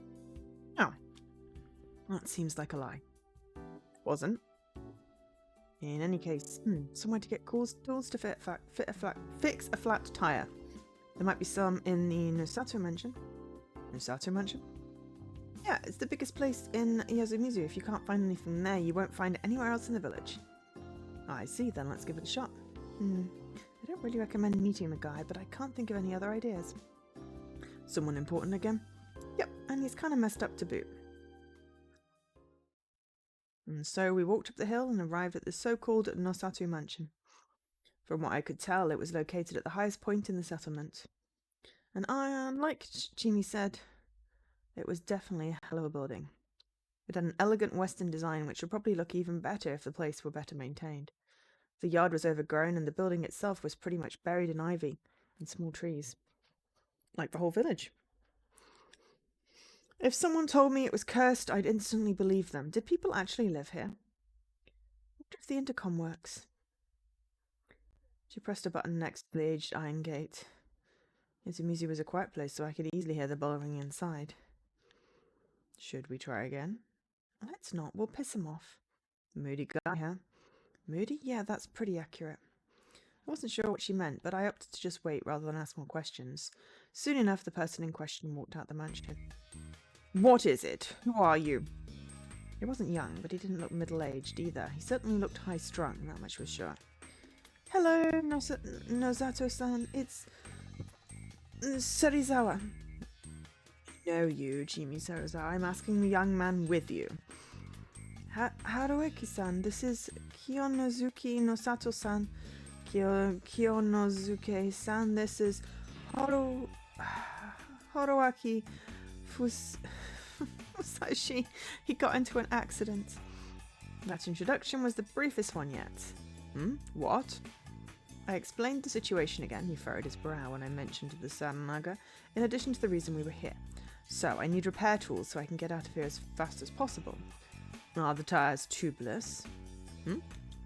I have patches, but I think fixing tubeless tyres would be a bit too much for an amateur, though there's no problem if you aren't. Oh, but if the tube bursts, you have no choice but to change it.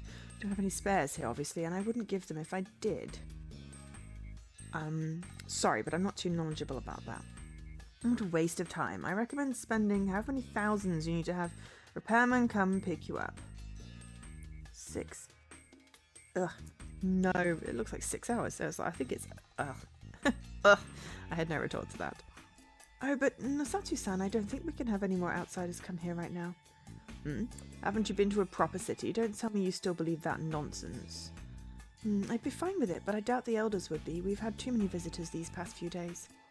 I don't care what you Yasumisu peasants think.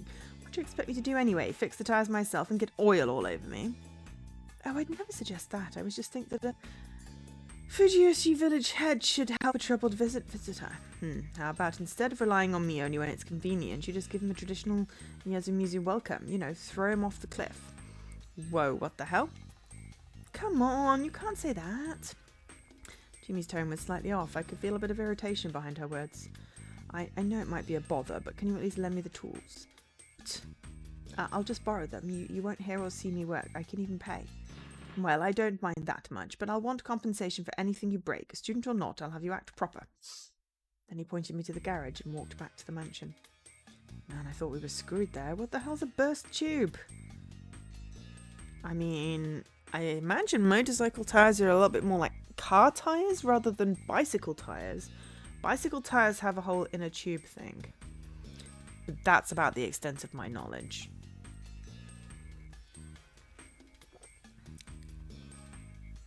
Like, car tires can go bald with the tread, and you can patch them, but it's better to just replace them if they go flat. You can get them repaired and stuff. I don't know, I didn't have a car long enough really to have that problem. Never even got to change a spare. Probably a good thing. I know how to do it. Just don't want to. Well, that's so lame. What, you think every biker can fix a bike just by bashing it with a wrench or something? I don't know, but aren't there a lot of girls who are into guys good with cars and stuff? Oh, so you're into Nosatuji? No, he's just acting like he's smart. He's probably never repaired a thing in his life. The guy's not nearly as experienced as you think. Then why does he have bike repair stuff? Nosato Mansion is basically the Yasumizu branch of the Nosato family. Their main mansion is in Fujiyoshi. Whatever they don't need there, they send over here. I heard Kiyonozuki-san was given a car 5 or 6 years ago, but he couldn't drive at all, so it's been gathering dust ever since. Damn, that was the countryside for you. Couldn't hide your shame if your life depended on it. Anyway, I now knew that the man was condescending, pretentious type. He still helped me out though, and it was true I didn't know much about bike repair, so I couldn't really get mad. Anyway, let's just take everything that looks like it could be useful. Like bandits, huh? I'm in. Sure I'm not bothering you? I'd feel down with anyone to talk to right now. Just keep chatting with me, it helps. The instructions that came with the repair kit told me that my bike's tyres were a rather difficult type to repair. Apparently I had to remove the tyres, but where did I even start with that? Well, as long as I didn't break it, nothing could be worse than having to call road service down here, so I just tried taking it apart. But as I removed whatever nuts I could, I made the situation even worse than it was. Yep, this really wasn't a job for an amateur. You seem to be having a rough time. You can eat this too, Chimi-chan. Wow, thank you. Well, us look serious man machines are just no good. Hey, the benefits of culture are great as long as they don't break. Munch munch. Think you can fix it for sundown? That might be hard. Don't worry though. Worst comes to worst, I'll do something. Munch munch. I really appreciated how she handled the visitors in my stead. Hey, Chini, is it hard to get a bike license? I don't know. I know that scooter licenses are easy. I have one myself. Munch munch. Mid-side bike licenses are hard to get. You even need to take a course, just like with cars. You like bikes? Yeah, what's it matter to you? How much was that anyway? 800,000 yen brand new. Oh, wow! So like an eighth of the cost of the bike to have it picked up. Ooh, God. Ow, I got a bump on my head. Great. Some new injury. Holy shit, what's the hell? That's way too high. You're an idiot or what? How'd you get that much? Part-time jobs and all that? And you got into an accident. Poor Haruki-san. Chimi-sensei, If I may ask, what happened to my share of the food? Ah, oh no, I ate it all. Poor Haruoki-san. I didn't want sympathy from the wrong responsible. As I told her off for not leaving me any food, I somehow removed the tires. I could only hope I'd be able to fix this up. I'd had this thing for less than a month, but the trouble it was putting me through made it feel somewhat dear to me. I wanted to fire it up again and make it go as fast as it could. Suddenly I heard an engine. It felt like it was mocking me. Hold on, an engine here? I stopped working and turned around to see an unfamiliar van drive into the plaza. Journalists. Barring the classic-looking piece of junk in Nosatu's garage, this was the first time I'd seen a car here. As far as I knew, no one living here actually owned a running car, so... These are the journalists I told you about. I knew it. Once the van stopped, a lady stepped out of it. Hello. Oh, she's pretty. I'm rolling my eyes, literally. Hello. I'll be bothering you again today. You're a new face. Hello. My name is Haruoki Bike Crash. Don't be so hard on yourself. Crap. That was no time for an inside joke. I quickly introduced myself properly. I crashed not too far away, so I'm stuck here for the time being. I see, so you're a student. Sorry about the trouble you're going through. Oh, and this is me. The woman gave me her business card. Hisako Mamiya, a freelance writer. Her pen name was Kyoko House. Have you ever read Kyoki House's articles? Sorry. Figured. I'm not a big name yet, and the magazines I do get printed in are marketed for housewives and the elderly. That's some pretty intense competition. What do you write anyway? Food reviews. I specialise in unusual dishes. Like the foulest smelling canned food in the world or something? Yeah, well, your usual brand of weirdness doesn't attract much attention these days, so I'm looking for minor culinary oddities local to Japan. Anyway, if you know any weird dishes from your hometown, do tell me. I'd travel the length of Japan to give it a try. A student from the lab I frequented once made pork miso soup with a mushroom he found on campus. We had mass hallucinations and, no flashes of brilliance or poisons, please. As we chatted, I became curious. By the way, weren't the two of you? Yes, I'm here with a partner. He just needs some time to... Oh, there he is. I looked at the van and became completely awestruck. It felt like the van had shed its skin or something. That made no sense, but seriously, how did this fit in there? Wow. This is a large dude. He was gargantuan. It's a bit rude. Takumi-san was something. This man was on a level of a foreign heavyweight wrestler. Though, unlike Takumi-san, this man was primarily fat rather than muscle. As he walked out of the driver's seat, the van shook wildly. Hashimoto-san, a photographer. He's way more famous than me. He works in all sorts of fields. I imagine you've seen some of his photos without even knowing it. I didn't know much about photography, but I was definitely convinced. There was a certain kind of authority or gravity around him. Gravitas? He wasn't saying a word, and I couldn't tell what he was thinking. Nice to meet you. I'm Haruki Fusashi. Was he even alive? Hello. After a strange pause, he slowly bowed like the moving mountain he was and greeted me with a voice like a titan. He seemed somewhat difficult to interact with. This is your last day here, isn't it? Yes. Aribe-san said she'd let me try her prized shishina. I don't know if an outsider can handle it. I have my stomach medicine. I'm sure I'll be fine. And so, Namiishi and Hashimoto walked off to the dining room. Who would have thought that such a beauty was a delicacy hunter? I had to admit that Gat was kind of charming. As intrigued as I was, I couldn't waste any more time. I had to fix my bike already. Whoa! A lot of things have surprised me here in Yasumizu, but nothing as much as this. Hello?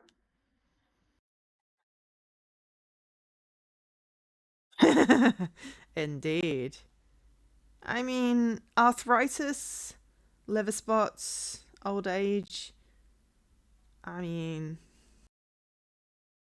not really scary, just an old man. Kind of people. The writer is kind of rude with talking about people. Kind of person that if they described me, I'd be really self-conscious about it. And I already have body image issues, so I don't need any more. But yeah, so far I'm intrigued. I'm waiting for a murder or something to happen, but I have a flowchart, so I am happy.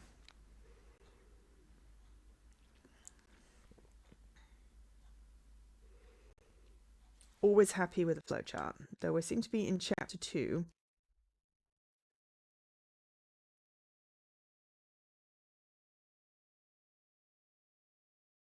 Going down the generic path. We'll carry on for at least another hour. Hopefully people are enjoying it, even if everyone's being quiet.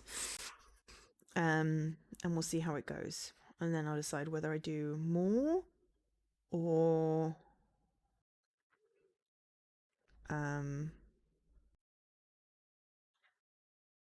whether I just play it off stream. It's on my random to-do list as well, so I'm not sure. Let me have a look. Somewhere between 1.07 and 1.11. Let's see what achievements. I think. Oh, yeah. Oh, no, not all of them. Contains all of the story ones in that, and as I don't want to rush it. Oh,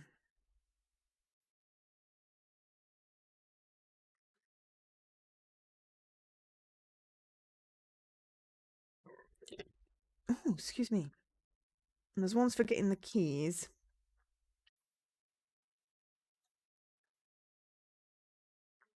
And various endings.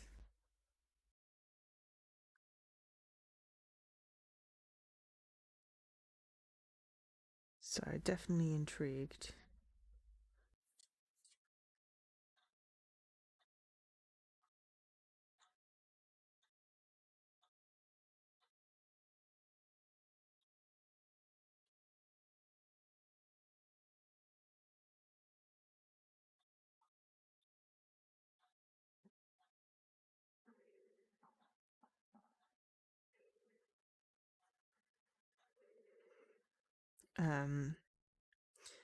Playing it fully is probably going to be quite a while through. It's one of those ones that's like, I want to know how much story there is. But with people just speeding through it, it doesn't really give me, you know.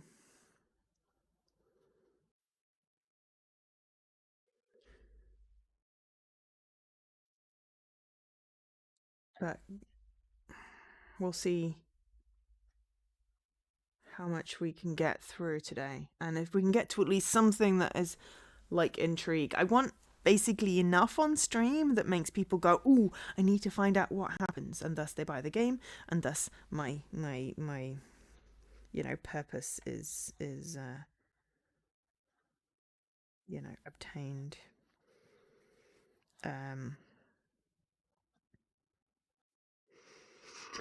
Anyway, at first glance, he looked like a poor man too senile to think and perceive properly.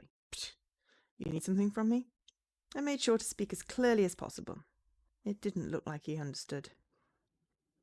I figured it was best to just ignore him and resume the repairs, but... Coming? I looked at him again.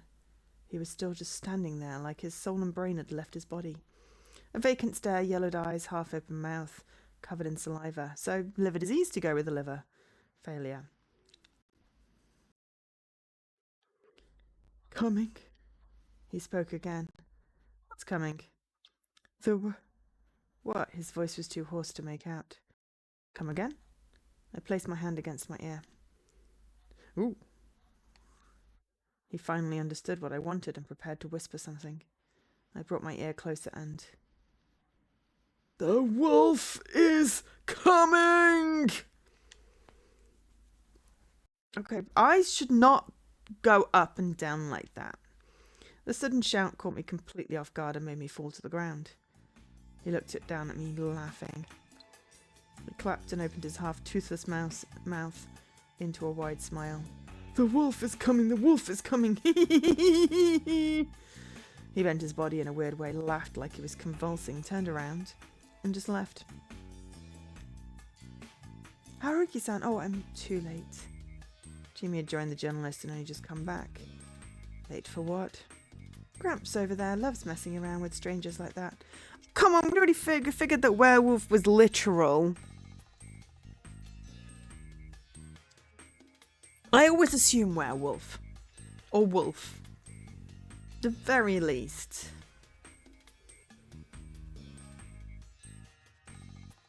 Love me a good werewolf story. Don't know why. I'm not a dog person either. I like wolves. Wait, that's your grandpa? No, I don't even know his name. He's been in Yasumizu forever and he's always like that.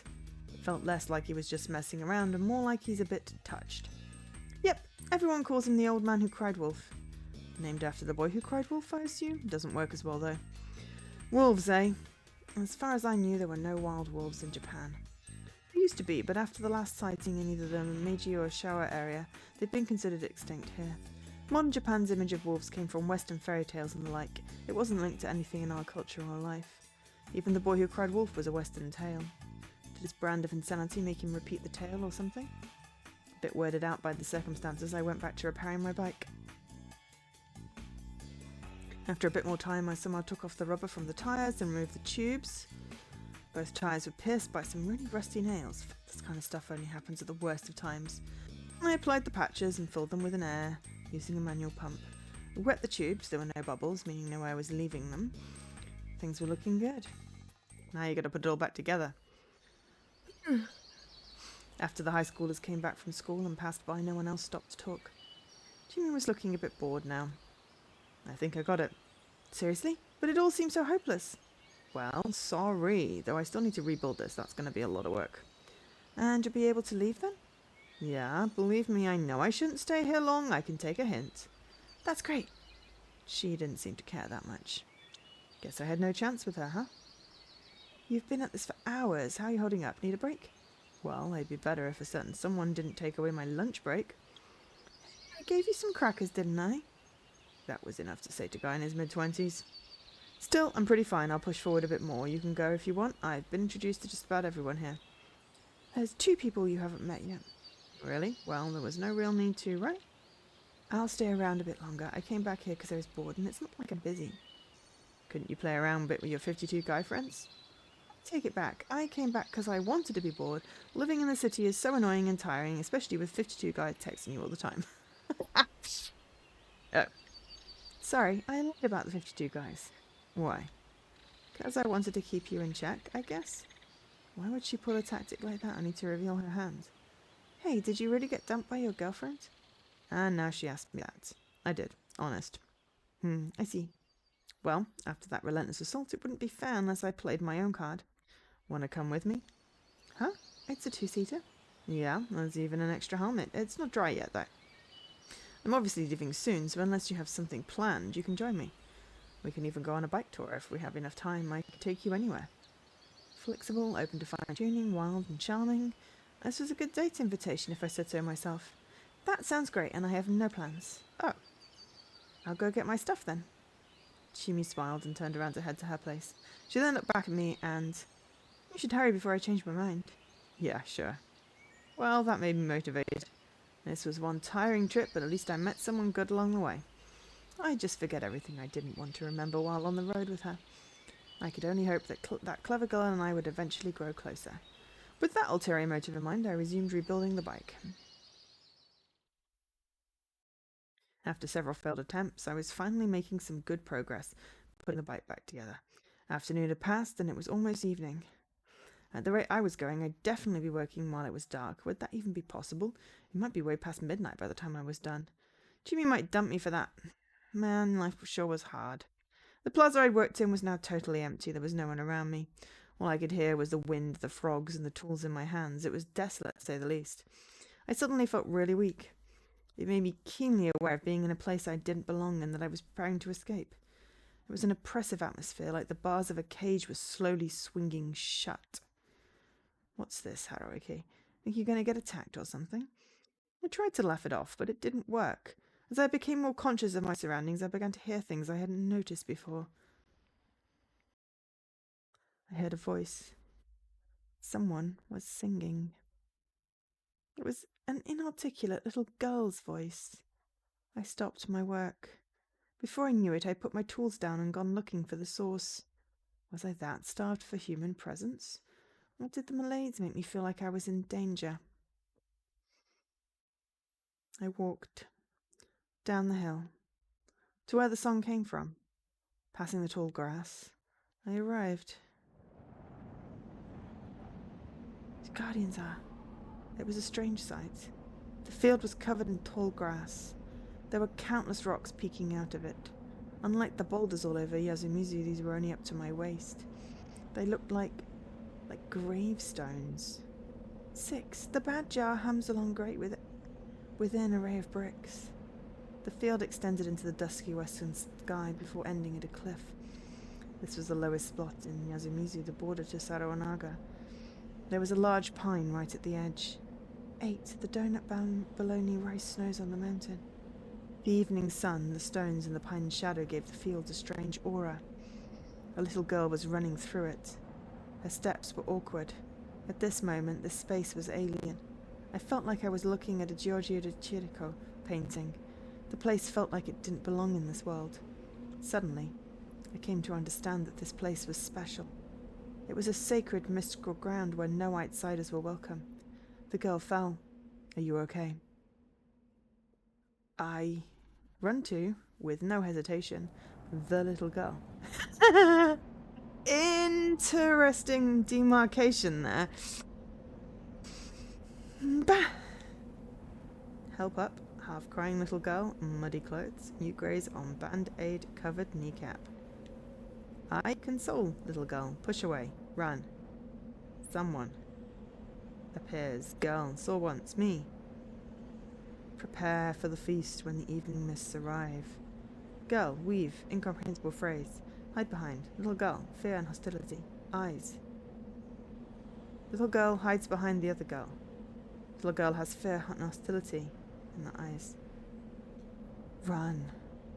Girl, hug little girl. Warn. Me? You probably won't make it. But run. Me. Girl. Behind. Me girl behind. Mist. Mist, mist, mist, mist, mist. Me girl behind. Mist, mist, mist, mist, mist, mist. Mist, mist, mist, mist, mist. Me girl behind. Mist, mist, mist, mist, mist. Mist, mist, mist, mist, mist. Me. Turn around. Run. Where? Well, that was weird. It's like we're in some kind of video game. In a daze, I came back to the plaza. Suddenly, Chimi shook me, bringing me back to my senses. Where were you? Sorry, I'll finish the job now. It's too late, you idiot. You won't make it in time. You've got to hide. I couldn't understand what she was getting at. What are you doing? Go to your room right now. But Haruki-san... Shh, forget the outsider. Old man Kanzu and I'll check the other places. Stop wasting time and go back to yours. I couldn't understand. What were these two doing? What scared them so much? It didn't take long for me to find out. I looked down the hill. From Saranaga, beyond the field I'd just been in, came a rising haze. It was so dense you could easily call it mist. It moved strangely like a living creature as it flowed into the plaza. Haruki-san, over here! Jimmy pulled me by the hand. What's going on? Oh, my head feels like it weighs a ton. Deal with it. You've got to find a place you can lock the doors. You'll die if you don't. What do you mean? Tell me. Please do not ask questions and just do as I say just this once. Albeit hesitantly, I did as she said.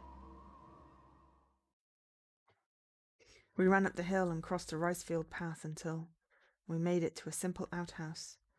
This should be fine. Seriously? What's going on? And sure, that was a hell of a miss, but this won't protect me, right? Listen, there's no time to explain, so please just do what I say and only that.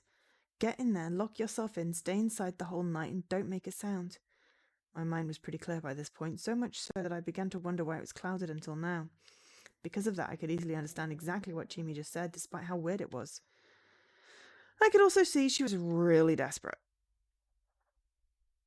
Okay, so we need keys 3, 8, 19, and 20. Didn't we need 20 before? So 20 is obviously really important. Hide in the outhouse. Ha, that's a hell of an order. Haruki-san, just so you know, pulling that off is pretty hard. When I do, I'd like a good reward and an explanation. Sure, I'll tell you everything. So please, survive the night. The words, the teary smile, none of it looked fake. See ya. You gotta hurry, right? Yeah, Haruki-san. What? I'll tell you tomorrow.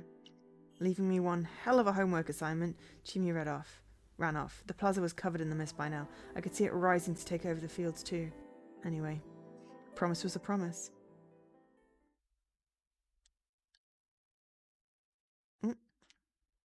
Dense mist now has... Yeah, so objective requires 20. 20 plus the other ones give hide in outhouse. At some point we'll get into chapter 3, but... 10 minutes later I began to wonder what I was doing. Was I really supposed to spend the night in here? This outhouse wasn't like a prefab you'd find in construction sites. It was just a shack built by hand. It merely happened to have a toilet unit installed. It was Japanese style, so I couldn't even sit down. All I could do was stand.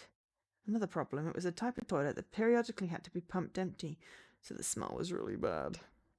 Sure, there was a cover on the toilet unit, but without any kind of air freshener anywhere, the smell of ammonia could only do so much. The only good thing about being here was that if I had to go to the toilet, well, mission complete. But what of it? Again, was I really supposed to spend the night here? Question quickly made me realize how stupid this was, and I began making assumptions to make this easier for myself. Was I being pranked? Was everyone here just crazy? Hell, the mist had already filled the surroundings, and there was no way that this shabby outhouse protected me from it. The air here already felt misty and damp. The temperature here was low, so I could still bear it somewhat, but staying here all night would make me all wet. Again, I wasn't safe from the mist here. That considered, I'd probably be better off sleeping in the grass outside than staying here. The reasonable part of my mind urged me to stop playing along with these tricks. No, Hicks. However, get in there, lock yourself in, stay inside the whole night, and don't make a sound. Sure, I'll tell you everything. So please, survive the night. My sense of duty made it hard for me to break the promise I'd made to her. Actually, that wasn't quite true. I was more intrigued by the prospect of learning more about this place. Anyway, I took the time to compile what I'd found out today. This was the Iyasumizu settlement, a special part of Fujiyoshi. It was situated right next to the Saranoga Rapids. The people living here were Chimi Seriwaza, Yasunoga Oribe, his family, Hayori Oribe, and Yoshitsugu Oribe, Chikamochi Kamoshida, Haru Makashima, her granddad, Kanzo Makashima, Tai Yamawaki, Takumi Muro, Kinozuku Nozato, it seemed like he was from Kamifujo-yoshi, the place on the other side of the mountain, but for some reason he lived here now. And finally, the old man who cried wolf. Those were the 11 people I'd met, and Chimi said I had 2 more left. That could only mean that the 2 I'd met by that pine were the ones. The little girl, she was probably the child that strayed into the Saranoga yesterday morning. And then there was the fantastical-looking white-haired woman clad in strange clothing. Priestess? She was probably the one I'd seen in the morning. The fact that I'd seen her twice made it likely that she was indeed real, but with how mysterious this place was, I couldn't rule out the possibility that she was an illusion. According to Chimi, the little girl was being looked after by someone in the village, so I could only assume that the white-haired woman was the one. If I counted the little girl, it would mean that Yasumizu had 13 inhabitants. And then there were 2 journalists, Izaki Mamiya and Yudai Hashimoto. Add me to that and you had a total of 3 outsiders, but I put that aside for now. No, it wasn't the kid an outsider. So 12 inhabitants, 4 outsiders. Anyway, time for an assessment. Yesterday morning, a little girl strayed into Saranoga. To make it worse, no one, not even herself, knew anything about her. She instantly got branded as an ill omen.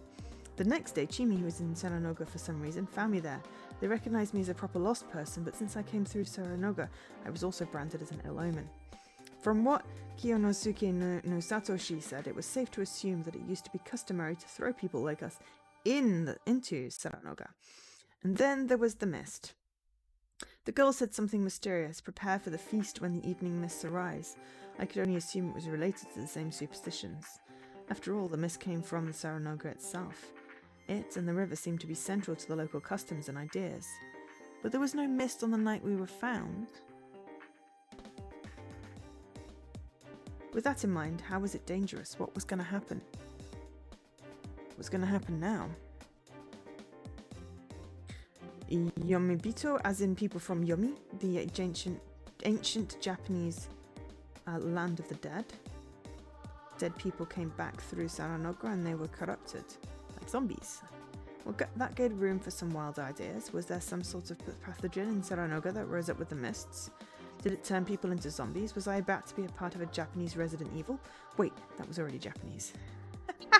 What if you had a 10% chance to be infected by the mist, but a 100% chance to be infected by another person? That'd explain why everyone had to isolate themselves like that. If I became a zombie, I probably wouldn't have the mind to unlock the door. So basically, by locking myself in here, I was quarantining myself. I hadn't put all that much thought into that, but that seemed like a good story. Sure, stuff like the boulders and the wolves didn't fit anywhere into my idea, but it was still interesting. Then again, I knew this was Hicksville and all, but would a superstition that science could explain so easily really survive the modern world? It seems so weird. Get in there, lock yourself in, stay inside the whole night, and don't make a sound. I'd be in trouble with the don't make a sound, maybe. Don't make a sound? To be frank, the reason why I spent so much time on these delusions was because I was scared of things I didn't know or understand.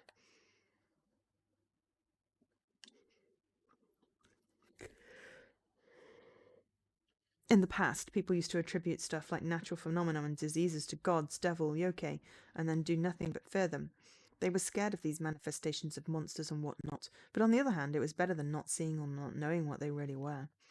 The fact that you could die to things you couldn't see or understand made life really unreasonable and unfair. That was why it was very logical to give things names and mental images in order to recognize and memorize them. My fear of things I didn't know was the same, except I wasn't satisfied with just labels or hypotheses. I needed to reach the truth.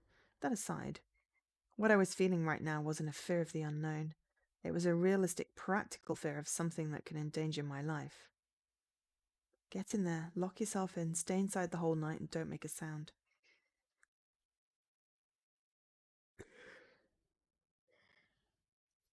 You know, I'd start talking to myself or singing, echolalia. I'm not even convinced that I don't also talk in my sleep. And if I couldn't sleep, then, geez, overactive imagination much. I'd be going out my mind. I'd want something to fidget with. That meant outside lurked something dangerous that could hear sounds. Perhaps it was the so-called dead that rose up from the river. Or maybe, assuming I was right with my Saranoga sickness theory, it was people who came out and beat the shit out of all the diseased who didn't follow the rules. The wolf is coming. Maybe the wolf was the title given to the killer. Suddenly I heard a scream in the distance. Go out and take a look! Go out and take a look! Obviously we need key 2 to stay put, you idiot. We don't have any options. We get the default to ending, however long that is, in which we are stupid and die, generally. Wow. That was some timing. Right as I was about to form a new hypothesis, the proof connecting it all suddenly came to me, and it was right outside. It had gotten really dark. There were no lights anywhere. The darkness was fear. Unperceived equals unknown equals dangerous equals scary. Leaving this place was dangerous. Dangerous equals scary equals scary equals scary equals scary. Scary things were scary no matter how much logic you applied. But I couldn't discard my desire to get to know the fear and conquer it. I opened the door and stopped in place. Night wasn't absolute darkness, no matter how dark or cloudy it was. The sky always gave some bit of light to us. However, I came to understand that it could be hard to see even if there was light. Everything I saw was covered by a dense mist. Combined with the pale moonlight, it made the area seem milky. It made it hard to get around. Regardless, I couldn't ignore the scream. There was something beyond this veil. I kept moving forward. Unless my ears were deceiving me, the scream belonged to a woman and had come from the right. I couldn't let myself think that. Or rather, I didn't want to think that. The unknown was scary. Personally, I'd found that principle made my life really easy. I had more than enough fear from those which were directly threatening my life. I really didn't want to have the fear of losing someone as well. Change your line of thought, Haruki. Solving the mystery might save someone. 2 birds with 1 stone. I began walking faster. Another scream. It was close. I realized I had to find a way to protect myself. I was unarmed, so I looked around for anything I could use as a weapon. I felt around to see if there were any branches or anything. Sadly, all I felt was grass. I went deeper and searched the ground itself. Soon I felt something hard. It was a rock. A moment of digging later, I took it in hand. It was a bit smaller than my hand. I almost teared up at how useless it seemed, but it was better than nothing. I looked at the base of my feet and saw the grassy ground. I could easily move forward if I first checked the ground using my feet. And since I might have been close to the danger, I had to focus on what was ahead too. I'd recognize the danger and, if possible, get rid of it. I concentrated entirely on that and stepped forward. I couldn't hear the screams anymore, but I could hear other things. A wet sound, and the sound of something cracking. It filled my mind with countless things I did not want to imagine. Even so, I kept walking forward. Forward until I saw it. Wow. That thing is like also got 3 eyes. It's as tall as the freaking dining hall. Oh. My hypotheses were nothing but delusions. The truth was truly something you had to see yourself. Though it kind of looks a little bit like a porcupine. But why? Why was this so scary in spite of being true? It wasn't supposed to exist. It couldn't exist. After all, it was a wolf with a humanoid body. It's kind of cute. And there's no such thing as werewolves.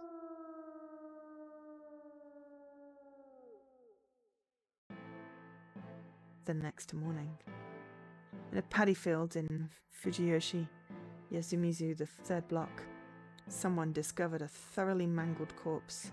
The clothes nearby led the discoverers to conclude that it was the traveller, Haruoki Fuzashi. Words! Fuzashi. Me, I'm dead! He's still moving. Strangely enough, I could perceive this particular moment. Yambito, purge him! And so I... Goodbye, Haruoko-san. Ale was finished off by the girl. The feast begins. The last thing I heard. I'll hang the Who was that? Raging Loop. Unveiled Arrival.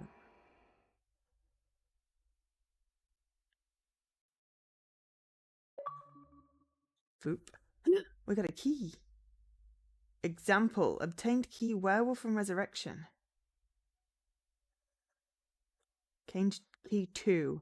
Werewolf from Resurrection. You can view it in the keys list. The route unlocked by this key is represented by the same number on the scenario chart. Game over. Bad ending number 2. Why is it not number 1?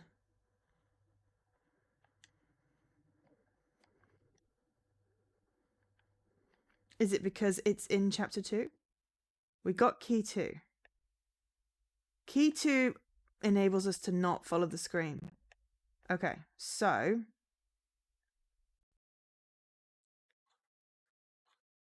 Right. We can go back and make a choice. Watch hint corner? Sure? Hey there, you done it now, eh, Chief? Me? Ah, don't mind me, I'm just an insignificant interface character. You can call me Sheep. This is a space between dreams. That bastard Haruoki Fuzashi can't see it, so feel free to kick back and relax. That said, you can't stay too long, I'm busy, so let's get down to business. As you'd expect of a hint corner, I'm here to give you some helpful advice in your times of need. First, let's get all the game explanations out of the way. While I did say you've done it now, just before you were actually fated to arrive here from the start, I mean, you only had one choice, right? There should have been one below it, but it had a lock marker next to it and you couldn't pick it. Oh, but just so you know, redoing Jimmy Seriwazawa's idiot quiz is pointless. None of those choices will change a thing. It was explained to you back in the tutorial, but let's review Raging Loop's structure just in case. As you just experienced for yourself, you will definitely die in Raging Loop. Why is that? Because many choices are locked and you need keys to unlock them. These keys are spread throughout the story. You'll need to die to obtain most of them. That's why death is unavoidable. It seems Aruoki Fusashi can retain his memories for the next time, even if he dies. This is a system to replicate that. So here's my first piece of advice to you. If you get stuck, try dying. There are many keys lying within the story's many bad endings. You can also obtain keys from some surprising outcomes. Of course, it's possible to get all the keys and finish the game without seeing all the bad endings, but I'll leave that up to your playing style. We explore everything. As for Bad Ending 2, also known as Toilet Man's End, you need Key 2 to avoid it. But that won't be a problem for next time. Did you notice you already obtained Key 2 by dying here? You can check the details of Key 2 from the keys list in the menu, so you can check it out there. But basically, Haruoki Fusashi now knows from experience he'll die if he goes out at night. That's what makes a new choice possible. You'll find more bad endings that you're forced to play through first in the future, so keep that in mind. Other times, you can keep going onwards for a long time without finding a key. Whenever you get a key, it's displayed with a large red letters, so remember that part too. Haruoki Fusashi will be sent back to the starting point after this, in other words, the scene at the start of the game with him on his bike. You can reread everything from the start if you'd like, but you're going to die dozens of times from now on, so it'd be a pain to reread each time. So once you get a grip of the situation, use a scenario chart to jump ahead. You can jump to any scene you've read before whenever and wherever you want. It's really handy.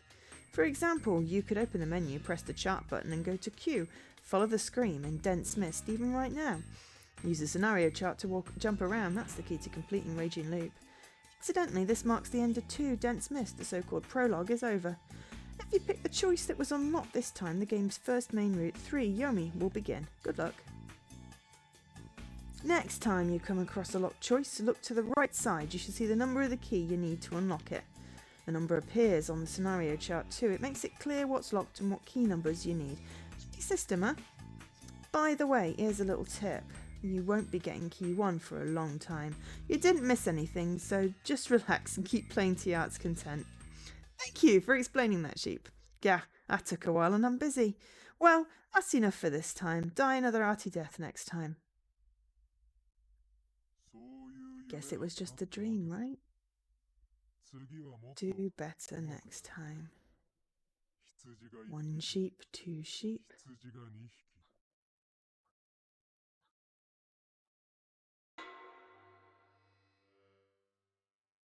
And we're back to Sunday. We will skip ahead. I am going to look at my keys.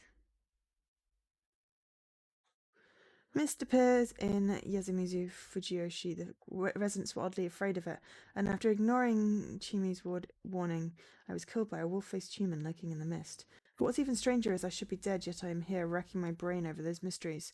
What in the world is happening? Chart. Dense mist. So, getting to 4...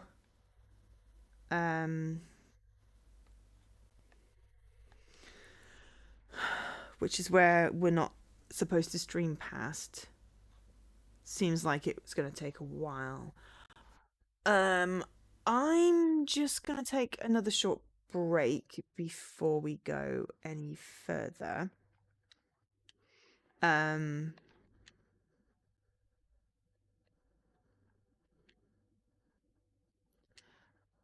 Because I'm not tired enough to go to sleep yet. I want to continue a little bit, and then depending on how we end, I might be tempted to do a little bit more of this like tomorrow afternoon, like a daytime stream, like appending it onto this stream but not taking up one of my regular spots, just because I feel like this is, well, it's kind of like nonary. Though without the puzzles, it's a straight visual novel. Um, but I'm definitely intrigued and would like to find out a little more, I think, with you all. So bear with me a few minutes. Remember to hydrate, etc. Can we? Oh, okay. We'll do it in 3 minutes because that's when pre-rolls off again, and then we'll do it in 3 minutes, and then we'll do that then. Scream. Okay, so we're going to choose keep still. This time, what was that? It sounded like someone's life was in danger.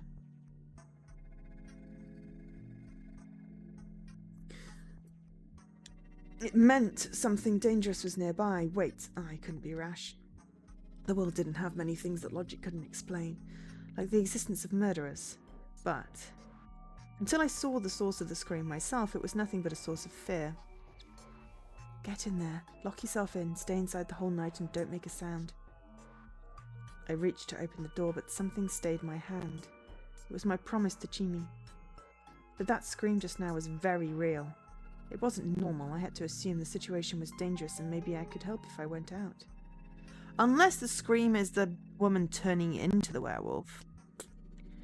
But that meant endangering myself. I was no saint and I had no plans to rectify that.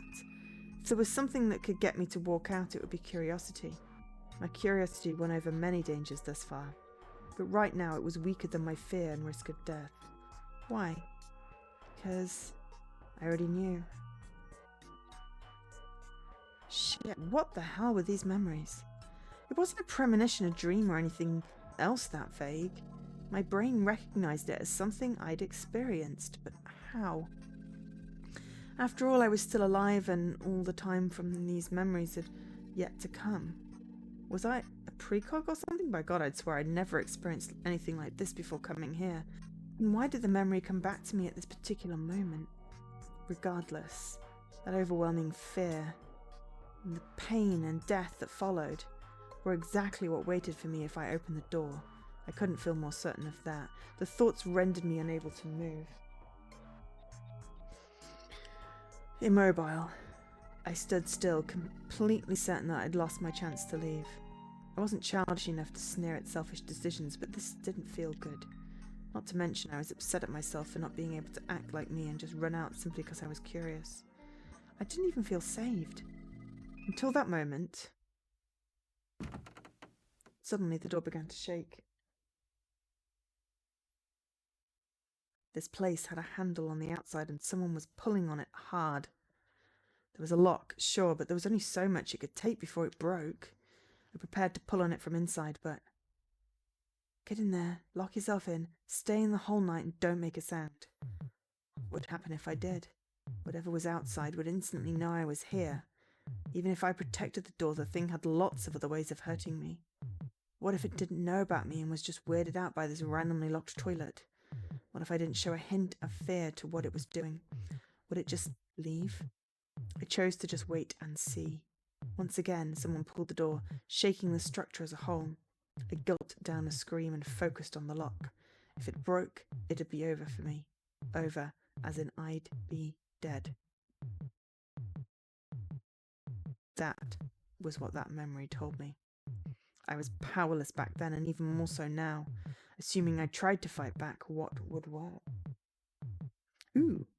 And we will find out after the break. We can continue. What would work? I'd heard that teeth were the hardest part of the human body, so maybe I could bite. Yeah, I'd tear whatever it was apart with my teeth. I'd bite it to death. I gathered my wits in killing intent, grinding my teeth. I glared at the door. How long had it been?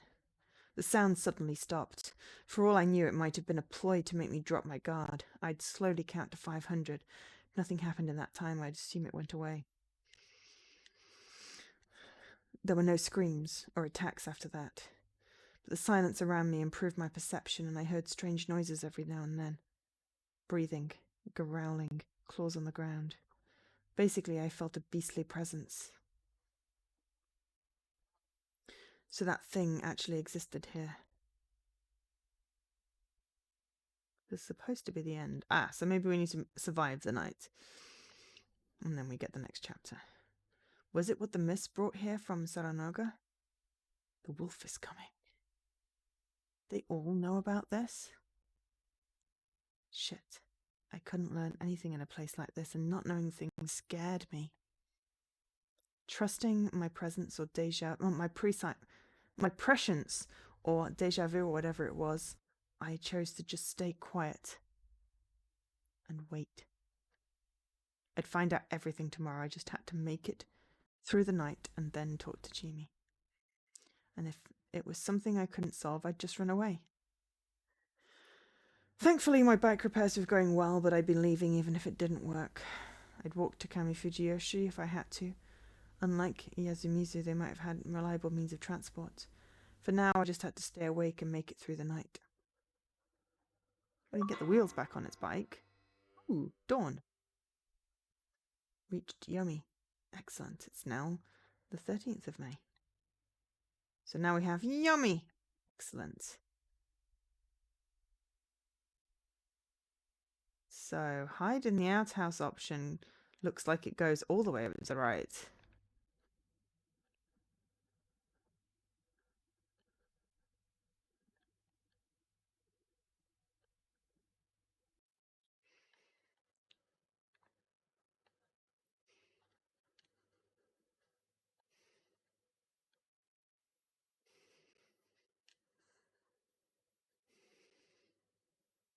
I never liked seeing night gradually turn brighter as the morning arrived. It always made me feel like shit, like I'd just done something harmful, both my body and a human being in general. I found it natural to spend the night asleep and welcome the morning well rested and with a smile. Done that in a while. I never expected to feel so much gratitude for the morning light leaking through the door of an outhouse. Felt like the beasts had been out and about the whole night. Naturally, the high humidity here had made my clothes all wet and sticky. It was unpleasant, but even trying to move them and make it more comfortable for myself felt like a matter of life and death. Maybe it was a good thing I couldn't relax, but hell, it was exhausting in more ways than one. When I heard Chimi shout, "Haruki-san," in the distance, I was so overcome with relief I almost fell to my knees. If this turned out to be a trick and I opened the door to see some wolf with a chewed collar in its mouth lunging for my throat, I'd just give up and let it have me at this point. With that in mind, I opened the door. I expected to see the same picturesque village I'd seen yesterday, so what I actually saw shocked me pretty hard. What the hell was up with this thick mist? I couldn't see shit. It was like the entire area is consumed by it. Did someone line every inch of this place with dry ice or something? Haruki-san! I could hear Chimi, but not see her. Chimi-chan, I'm right here. Haruki-san, what I really— Ah! I heard a wet sound and finally saw a silhouette with a mist. Are you okay? I'm stuck in the fields. I walked up and saw exactly what I expected. A girl struggling to free one of her legs stuck deep in the paddy field. I see. Well, good luck. Hey, help me out. Oh, you can't do it yourself? Take my hand then, and out you go. Ah!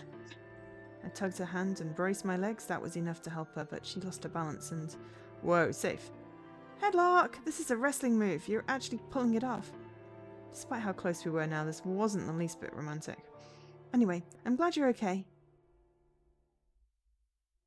I definitely remembered a time where I was far from all right, though. Yeah, I guess I am. I had no idea what that was about, so I didn't see any reason to mention it. I did feel like there was some beast outside. Chimi's expression immediately darkened. She clearly knew what I was referring to. I have lots of questions, but right now I'm more interested in the scream I heard than anything else. That was... Huh? You know what I mean?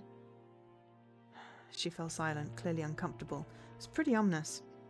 This way, no point denying the inevitable. Jimmy gave me a hand. I took it, but didn't feel the least bit excited about this. She led me down the path to the school dorm. Oh, Fusashi-san, you're okay. Congrats on surviving, Toilet Man. Thanks, Warm Futon Man. You're okay too, huh? Where's Haru-chan? Did she? Oh, she's fine. She suffered quite a shock, so she's taking a while to get dressed. I see, so the rest of you have already gotten a move on? How did you even handle being in there anyway? Were you asleep? As if I could. I had no idea when I could get out, so I just waited until I heard Chima-chan's voice. You were awake? Yasunoga-kan made it sound like that was weird. You try sleeping in there, guy. You can't even sit, much less lie down. No, that's not what I see. Really hate it when people just trail off like that. It makes me way too curious. Why are you here anyway? Waiting for Haru-chan and keeping a lookout. A lookout? We're not letting anyone near the scene until the situation is clear. Scene? So someone actually... Wanna see? It's a good way to test your stomach. Gee, don't mess around like that. Yes, I do. The invisible and unknown were way scarier than anything else. Not to mention I could already smell something foul. I lightly moved them aside and walked to the so-called scene. Okay, it was a body. There was a corpse. It was in such a horrific state that it was hard to recognize it as human. I imagine this was what you would have gotten if you overturned a butcher's cart. That was how thoroughly the victim was disassembled. Wonderful. Wonderful! Also, the butcher would have had to deal in entrails. Enough of that comparison. Straining my eyes to look through the thick mist, I could actually make out some human parts within the vast sea of blood or mountain death. Hands, torn clothing, hair, and a shoulder bag. Professional, she kept hold of her interviewing tools even while running for her life. Didn't do her odds of survival any favours though. The reporter. Despite the body's state, it wasn't hard to tell that the victim was Isako Mamiya, the small-time food journalist. That thing. Did it come to me once it was done murdering her? This is awful. Are you alright? Feel nauseous or anything? Jimmy was standing a short distance away, looking at nothing in particular. Got nothing to puke on while I'm used to this. Is that what you were studying in college? Well, I guess you can say that. Huh? Seriously? So can you do autopsies and stuff? When asked if they study medicine, I guess you can say that is what students from similar departments say to make themselves good, but I did see a few pathology analyses. I crouched down and put my hands together. Then, grimacing at the harrowing reek of blood, innards, and especially digested food, I brought my face closer. Perhaps I could learn something from this. I could even, if it wasn't much. This corpse wasn't split into pieces. The limbs were still connected, but they were folded in a natural way and looked really flattened. They were either crushed or bent with no regard to bone or muscle position. Then her whole body had been torn apart. The innards were particularly badly damaged. The words wolfed down felt like the best way to put it. I found it hard to describe. This wasn't my job, so there wasn't much I could tell about it without touching it.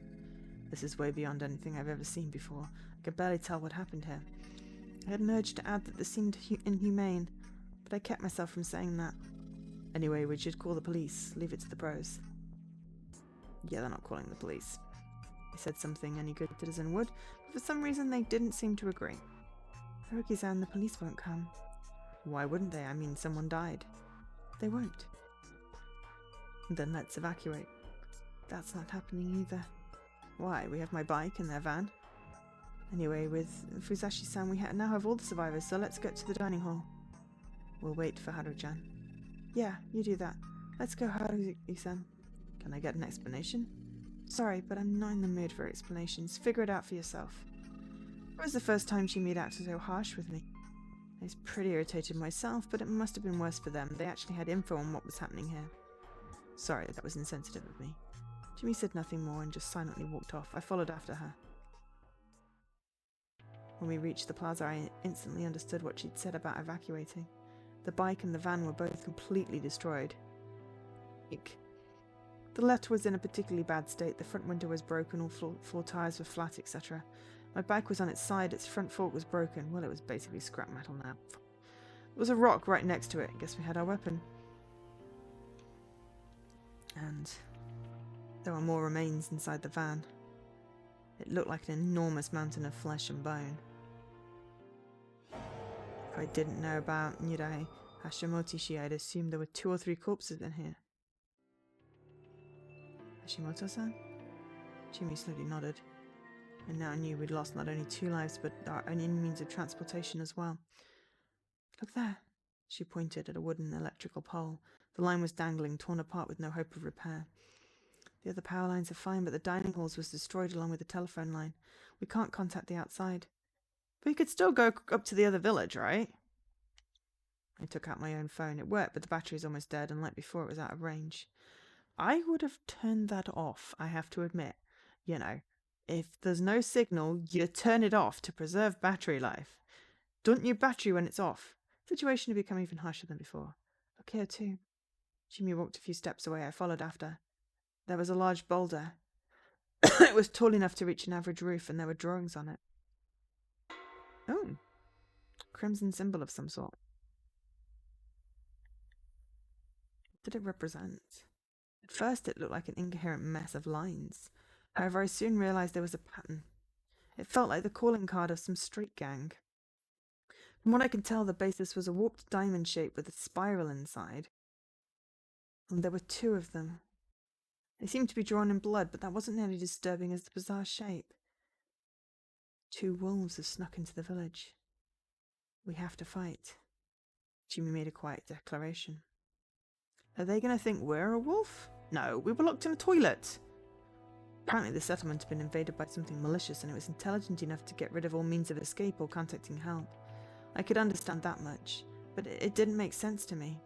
This wasn't some isolated island. There was the cliff, sure, but you could still go down to Saranoga or go to Kami Fujiyoshi. Yeah, I'd ask about that the next time I had the chance. Sorry. Sorry I got mad. It must be hard for you too. Don't worry about that. I'm just an outsider. Don't say that. Oh, poor choice of words on my part. I mean, I'm an outsider who doesn't know the rules, so I'll just silently watch for the time being. I'm tired, but I think I'm less shaken by this than most people, so I figured it's best for me to stay cool. I imagine even the elders here are more bothered by this. Haruki-san, are you really just some university graduate? What else could I be? I don't know. You seem way too calm about this, like you're used to situations like this. My nerves are pretty messed up, I guess. I think at the beginning, you know, where we had the choice to remember? I think probably when you get to like an ending, you unlock, I think that was like key 20, and then you don't go to the village, you just carry on. Kind of like the game with the island.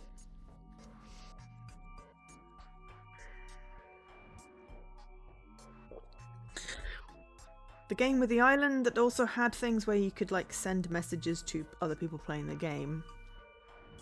It had like 3 acts. There was a radio, a ferry,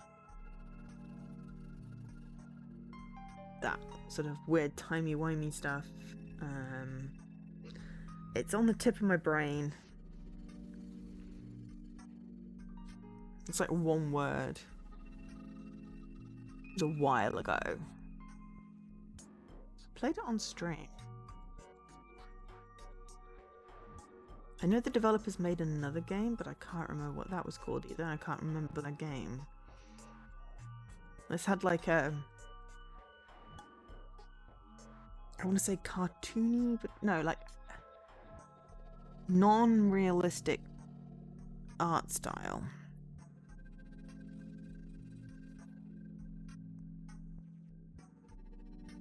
So the problem with having played 1,500 games is trying to remember the names of them is bad enough.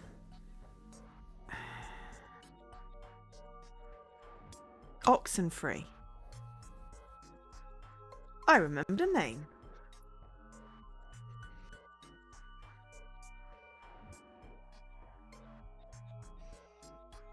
Ollie Oxenfree.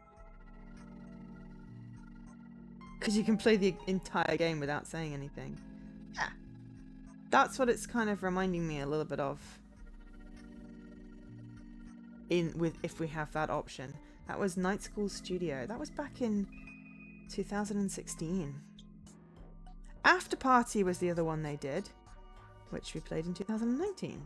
That was fun. That was one where you were in hell.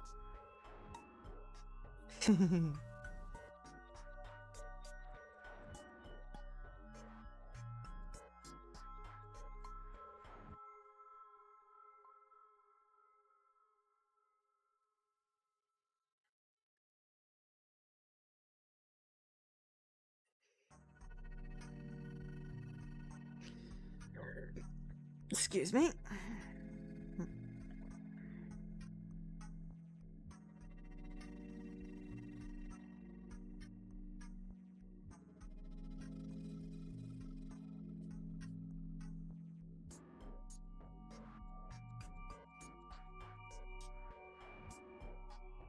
Oh god, a lot of forum messages.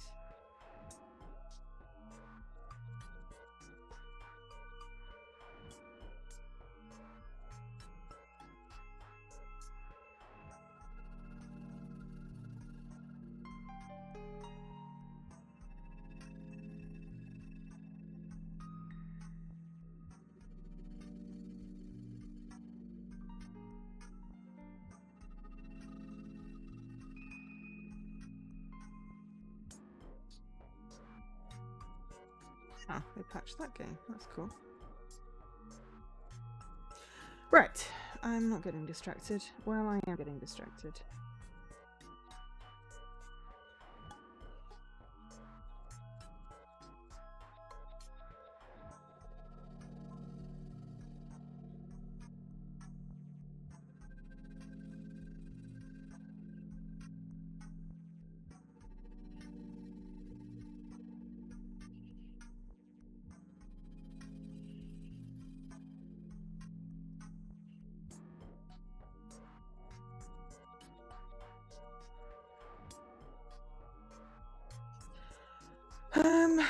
Right. We should probably get on with the story. I was just checking my messages. Oh, by the way, Mythwrecked is on Game Pass now. It is awesome, and I highly suggest you play it if you've got Game Pass.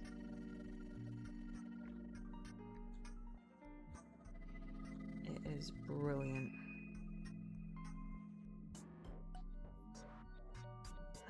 But yeah, I'm enjoying this game.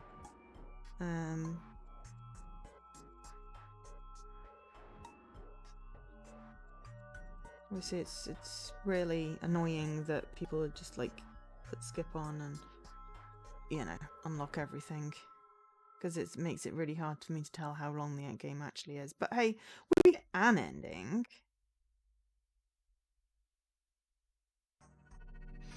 Right, the small dining hall was jam-packed with people. He survived. Good morning, though I guess it's not very good considering what's going on. Did they not tell the reporters to get inside and lock a door? I'm sorry, I didn't prepare enough tea. I don't think our friend will allow us to drink the tea because of some reason.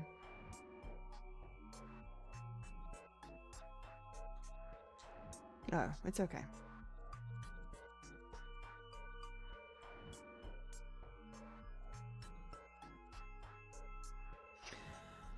You did it. You did it, didn't you?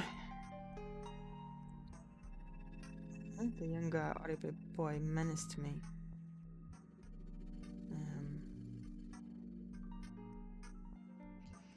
No, I didn't. Why would you think that? Shut it. Where the hell do you get off strutting in like that? Stop it. Yoshibo, you're the one that needs to shut up. Yeah, you're the one that said this bastard's shady. Aye. Just because we fell off our bike. Apparently we're shady because we fell off our bike.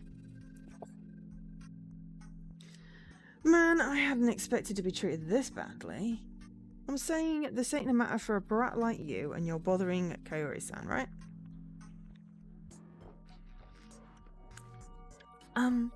Takumi-san, please calm down and let's keep it peaceful. It's fine, we'll talk it out. Thus, I offer homage to Shine, the Almighty, so this might come to pass. Thus, I offer homage to Shine, the Almighty, so peace may come pass. Stop! Taiba, that's a bad omen. Where's the key to the meeting hall? I gave it to Umematsu-sama maybe 3 days ago. That's gotta be the mysterious lady. Said she'd fix the podium. Well, Missy? I'll go and get it. That was the woman. So she wasn't just an illusion. Uematsu-sama was her name, huh? I thought our eyes met for a second, but she'd just walked by me. Baba, wait. Mika-chan, wait here for a moment. That girl was here too. deeper in there was Kiyonosuke no Zatoshi, clearly irritated by something. And not too far away there was the old man who cried wolf. Just like yesterday, it was hard to tell what he was looking at, let alone thinking. They were the only ones sitting, by the way. The others were all just idly standing around. Anxiously standing around, I'd have gone with. Mom, everyone, we're back! And come in. Come in, Haru-chan. Okay. The 3 students were here. With them, the settlement's entire population had gathered. As for the outsider, the journalists were dead, while I and the mysterious girl had survived. I didn't know the circumstances, but they probably had their reasons to be suspicious of me. Suddenly, Chimi did something unexpected. Rikako-san, can you wait a moment? Rikako. The chibi version of this character was our guide at the beginning. She stopped the girl who was about to go out and get some key. Each villager seemed to call her differently, so I didn't know what to call her myself. This is Haruki Fuzashi-san. He crashed his bike and I met him at Saranoga. Oh, hello. An introduction? Now? Why? This is Rikako Umayatsu-san. Umayatsu is made of the kanji for spin and end. Pretty rare, right? She's the current head of the Umatsu household, one of the chief families from Kamifujiyoshi. I'm Rikako Umatsu. Pleased to make your acquaintance. Oh, so she was like a local celebrity, huh? Like Kiyonosuke Nosato family. And that's Meiko-chan. We honor call her that because we don't know her real name. Hello there. Nice to meet you. The girl they called Meiko trembled a bit and... Oh my. Whoa. Sprinted through the crowd to hide behind Rikako Umatsu. So what do you want to say, Chimi? I'd suggest not inviting Haruki Fuzashi-san to the feast. I felt a wave of perplexion go through the room. Gee, that ain't how it works. The feast is there to help us decide if he's shady or not, right? Her expressions were stern and their words harsh. No, I'm saying he doesn't even have the right to participate in the feast. What are you talking about? He's the shadiest of all. Yoshi-kun, did you prepare for the feast? Yeah, I did. You didn't. How was I supposed to react? No one else was raising their hands, but I had no idea what they're talking about. Me, probably. I don't even know what that entails. The other 2 who didn't prepare for the feast were taken by the corruption. However, Haruki-san wasn't. I think the Ukami-sama ignored him. Ukami-sama? As in Wolf-sama? Why the reverence? And what was she even talking about? He's from Saranaga. Sure, but he's clearly just passed by. In fact, I think he'd get in the way of the feast.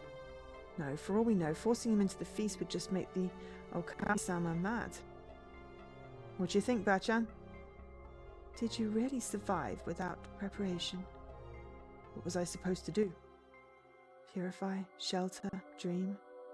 Basically cleanse your body, lock up in a single building all by yourself and wait for dawn while asleep. I didn't then. I was in the outhouse by myself. That's it. I didn't bathe and spend the night awake. The place got all noisy. They probably didn't expect that answer. I don't know. This never happened before. Tai-san sounded genuinely puzzled. What do you think, Rikako-san? I had no idea what kind of dynamics were at work here, but Chimi asked for Rikako Umetsu's opinion. I consent to the idea. If our great lord Shinei chose to spare him, he must be exempt from the rules of the mountain. Their words created even more commotion. So there. Jimmy, you know what you're doing, right? If we remove him, yes, we won't have to waste our hanging for the day. Hanging for the... Okay. Old man, what do you think? It was a roundabout, but in the end, once again, the one to make the final call was Kanzo Makashimisi. He won't be in the feast. Old man! Ooh, why is he down there? But, glaring directly at me, the old man walked through the gathering and approached me. Seeing him from up close, I realised just how big and burly he was. It was pretty typical of someone living in a place like this, but it felt out of place on someone his age. His expression displayed both an inner strength to match his physique and a profound rage. If the laws of the mountain don't work on you, it'd be our rules you follow. If you don't, I'll shoot you dead. I think hanging, werewolf game, that's how that's going to pull in, but I don't know whether it's random or pre prescribed? He spoke slowly, yet decisively. Man, this was uncomfortable. Hold on, if he can be excluded, I would like the same to happen to Rikaku-san and I. Huh? Why? We're from Kami Fujiyoshi. We have no reason to play along with Saronaga's business. No, Sato-sama, that won't do.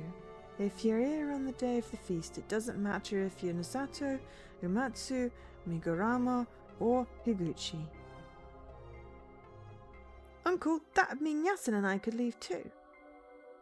You were both disinherited. That's different. Why must people that are still part of the four families take part in this idiocy? Listen here, Kyo. Don't call me that, Miro. Let's go, Rikaku-san. We have no reason to play with these peasants. No, Nosato-san. Those in Fujiyoshi have a duty to remain present. It remains in the hands of the Shinai-sama, and now we gather upon the platter named Yamisumizu. But if you got a problem, then get out. Let the corruption take you. Kiyonozukishi eventually fell silent, and Rikako left to get the key, probably. She returned in no time, and everyone began leaving. You're not coming with us? All right, where to then? Takumi, is the cage open? Well, yeah. All right, I'll take him. I think he's supposed to be up here. Possibly. Based off the normal visual novel stuff. Some of it feels a tiny bit broken, but maybe intentionally so, but nothing to detract from the story, other than randomly dude's face appearing in the bottom left corner. Come with me, if you want to live. Everyone went to some hall near the village plaza, while Takumi led me elsewhere. We made our way through the tall grass between the buildings. I feel like if we'd have disassembled the bike in the dining room, maybe a tarp, our bike wouldn't have been crushed. At a dead end next to wild trees and a rocky cliff, there was a large cage. It even had a roof and would have passed for a hut with a bit of work. This is where they keep the live game we capture. Sorry, but you'll have to wait here. I can't say no, can I? Don't... Oh, no! I think it's because he's behind us, then that's where it goes, because we're now down there as well. Okay, so not broken. But there was some weird where it feels like some of the text was in the wrong place. I don't know. Maybe it's just me. I wasn't parsing it right. Maybe it was meant to look weird. Don't take it the wrong way, okay? You'll be out once we're done with the feast. It won't take long. And I can't get into details. Can I get some food? Yeah, I do feel bad about this, but you should be thankful you don't need to take part in the feast. How was I supposed to feel that way if I didn't even know what the feast was? I'd have asked, but he looked pretty irritated, probably because he wanted to get it over with, so I kept my mouth shut. Maybe the one that required 4 keys has us take the motorcycle parts into the dining hall. Possibly. The floor of the cage was mostly gravel with spaces of wheat and other things littered around. There was a vague but very clear scent of beasts. Can I lie down here? I figure I should sleep whenever I can. Man, you're brash. No, just a coward. I don't want to die is all. That was why I'd abandoned those people. After Takumi-san locked me in and left, I lay down and closed my eyes. Why not? Get some sleep. We didn't sleep at night. The ground was hard and it reeked pretty bad, but it was still an improvement over the outhouse. I should have taken the time to think about what the villagers had said about my strange memories and about how I could get the hell out of here. That was what I wanted to do, but I knew that I'd just be swept away by an unproductive spiral of regret if I went down that rabbit hole. Had I always been this admirable of a person? Another thing.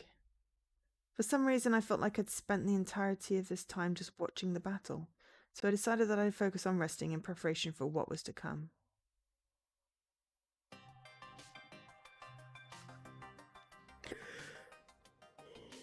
Okay.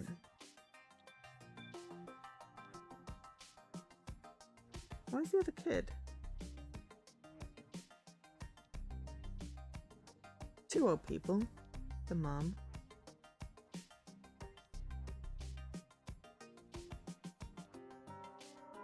Yeah, the other one with a uniform. The one who's... We don't know who he's related to. He's not there.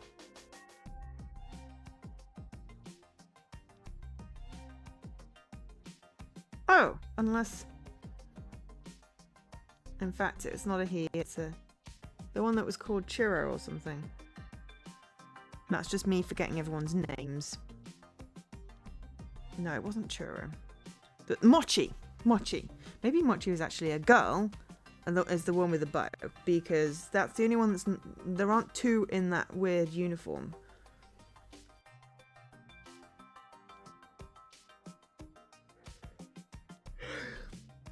Okay. Everyone sitting, then. Let's begin the feast of the Yomi Purge. Umetsu-sama, if you may. This sacred sake presented to us by Shine-sama. Please drink it, starting from the youngest. Sake? You just put your mouth to it. No drinking for you kids. Not like it'd kill me. Stop it, Yoshitsuga. You say something too, Yasunona. Yoshitsuga, this is just for tradition's sake. Shade, I know how it is, Aniki. I don't want to drink this. Yeah, Mochi suddenly, instead of wearing a uniform, is now wearing a dress with a bow. Which is fine, no judgment, but they were literally wearing a uniform and the other guy's still wearing a uniform. Haru-chan, just kiss it. There. Done, and I'm done too. Same here, Chini. Alright, adult time. Here I go. It's enough for me. It's better than I expected, Mira. We're drinking sake during the day. This feast is something. Here, old man. Don't spill it, Taiba. I'll have it. Can you hold it, mister? It's a sake. That's done, Taiba. Explain. You all know the tales, don't you? When the evening mist comes, the Ukemi-sama, the wolves, come back to life and trying to slay the humans. There were two symbols of the Yomotsu Okami. That means that two wolves have risen. That's why we must do as Shine-sama says, and throw feasts so we can find and hang them, using the powers of the guardians some of us were given. Basically a game of werewolf. If we don't, we will be taken by the corruption. That means dying a horrible death. To avoid the corruption, we must have feasts to slay the wolves. That is our role as inhabitants of Yasumizu. Oni-chan, to slay me? Means kill. Scary. It's fine. I'll protect you. Sorry for the interruption. It's okay. Yamawaki-san, it's okay. Children always do that. She's not the only one among us who could be a wolf. Good grief, what nonsense. If that's what you think, then just fuck off and let the corruption have you. Yoshitsuga. Aribi-san, I'm concerned about your son's upbringing. I'm like this because I want to be. Don't drag the ag into this. Shut up, Yoshitsuga. I'll punch you. Takumi-ni. Yeah, you're acting tough for. If I say I'll punch you, I will. You too, Kyo. Just shut up and listen. You don't have the guts. Hear that? Adults don't let stuff like that get to them. Anyway, Ba-chan, this doesn't seem right to me. I've been hearing about this ever since I was young, but it never made sense to me. We've been here for as long as we can remember, with the exception of Miko. We all know each other. They've been replaced by wolves like hell. They're the same as always. Takumi, you're being naive. What, you're saying there's someone shady among us? Everyone's shady. Uji-chan. You be careful too, Aru. Even beasts can trick people, and people trick better than any beast. There are things here acting like they're one of us. Why are you so confident? There's truth in what the ancestors said. Well, if you say so. That's just what Yasumizu's numbskulls say, isn't it? Chikamochi. Again, you irreverent little... Mochi, stop that. I'm sorry. So, what do we do now? What do you mean? We talk and decide, right? Will that be enough? I mean, we're deciding who to kill here, aren't we? Everyone will say what they think, then we'll narrow it down to the most reasonable opinion. Chini, what do you think?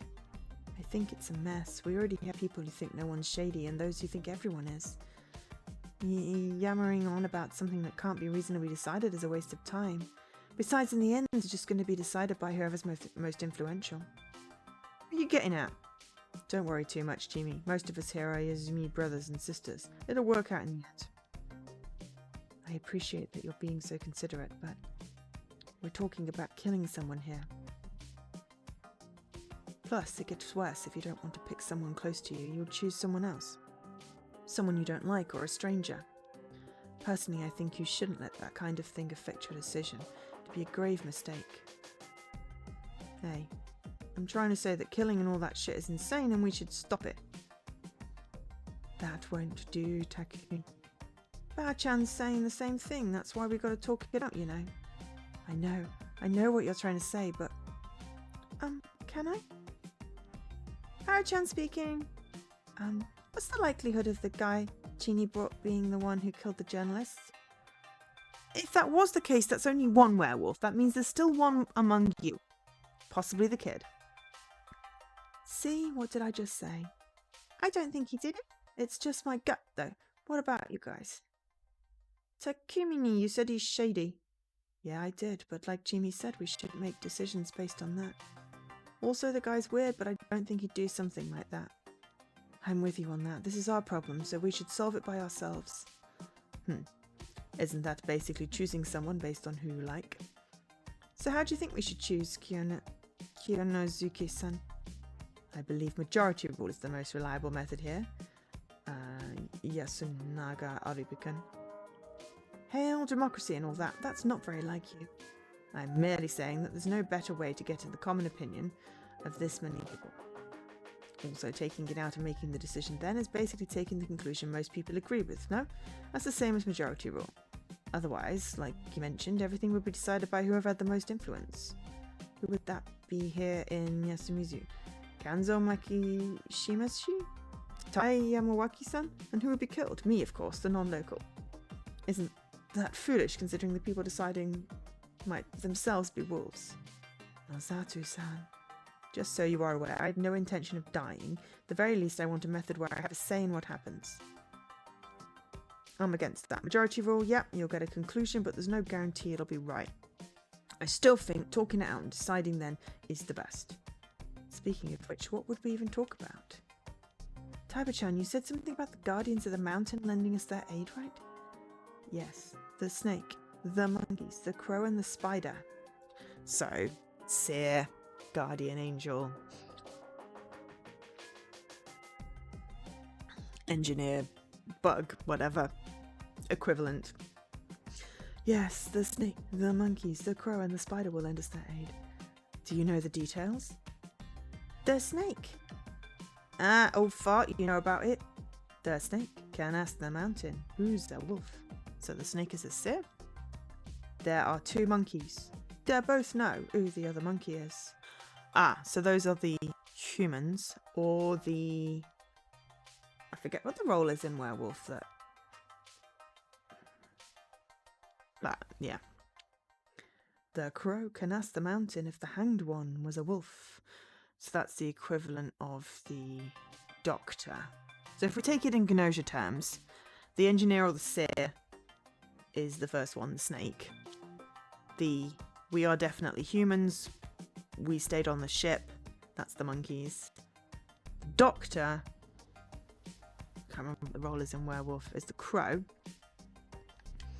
The spider can ask the mountain to protect someone from the wolves, but only for one night. Guardian Angel. Oh, I wonder if someone protected us the second time, even though we're not technically part of the game. That'd be interesting. Maybe Chimi is the spider. Okay. That's what I'd been told too. The wolf has come. I wasn't aware you knew this. I thought you were just senile, but it looks like you're pious too. Anyway, that means some of us here should have those powers. What do you mean? Wait, do God and the Guardians even exist? Isn't it just some serial killer using old folk tales as a cover? Haru-chan, God really does exist. You just believe he does. No, All of us must have seen Shini-sama at least once in our lives. But that's... Calm down. Haru-chan, are you alright? Yeah, sorry. Whether it's true or not, we should start by putting together what we know. It's too early to decide anything. Let's make the Guardian thing a bit easier to understand. Can't you young'uns remember the old tales better? The snake sees, the monkeys hold hands, the crow tastes, the spider protects. The snake can discover the wolves among the people. It's also the guardian beast of the Meriguma family. The monkeys know for certain that the other monkeys aren't wolves. It's the guardian beast of the Higuchi family. The crow can tell if the one who died was a wolf or not. It's my family's Nosatu's guardian beast. It's pretty sad. Silence. And the spider can keep the wolves from entering someone's home. It's the Umatsu's guardian. Indeed. Each family's crest represents their guardians too. But how do those chosen by these guardians use their powers? The snake writes the name of one still living person on something and puts it under their pillow before bed. Ah, so they can't do it now. 2 people are dead, but they haven't used their powers. Unless they could use their powers on the first night. I don't know. We'll see. But I'm this is the fun bit. Interesting actually seeing werewolf played out as a cultural phenomena is interesting. The next morning, Shinai-sama tells them whether it's a human or a wolf. There are 2 monkeys, and Shinai-sama tells them who the other monkey is the moment they're granted protection.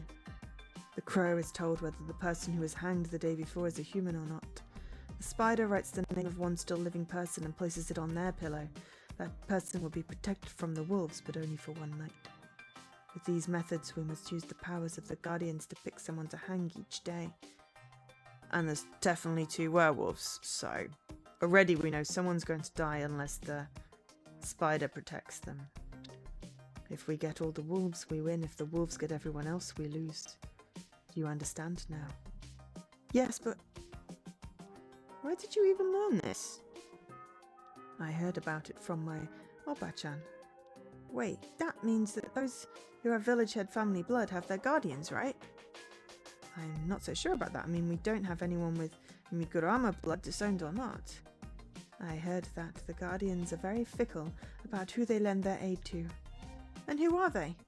If they reveal it, they might make themselves targets for the wolves. We won't get anything done if we can't talk about it, though. You think so? What if... Oh, screw this. We're wasting time here. Listen up. My guardian's the snake. Okay. But also, the werewolves can claim guardians.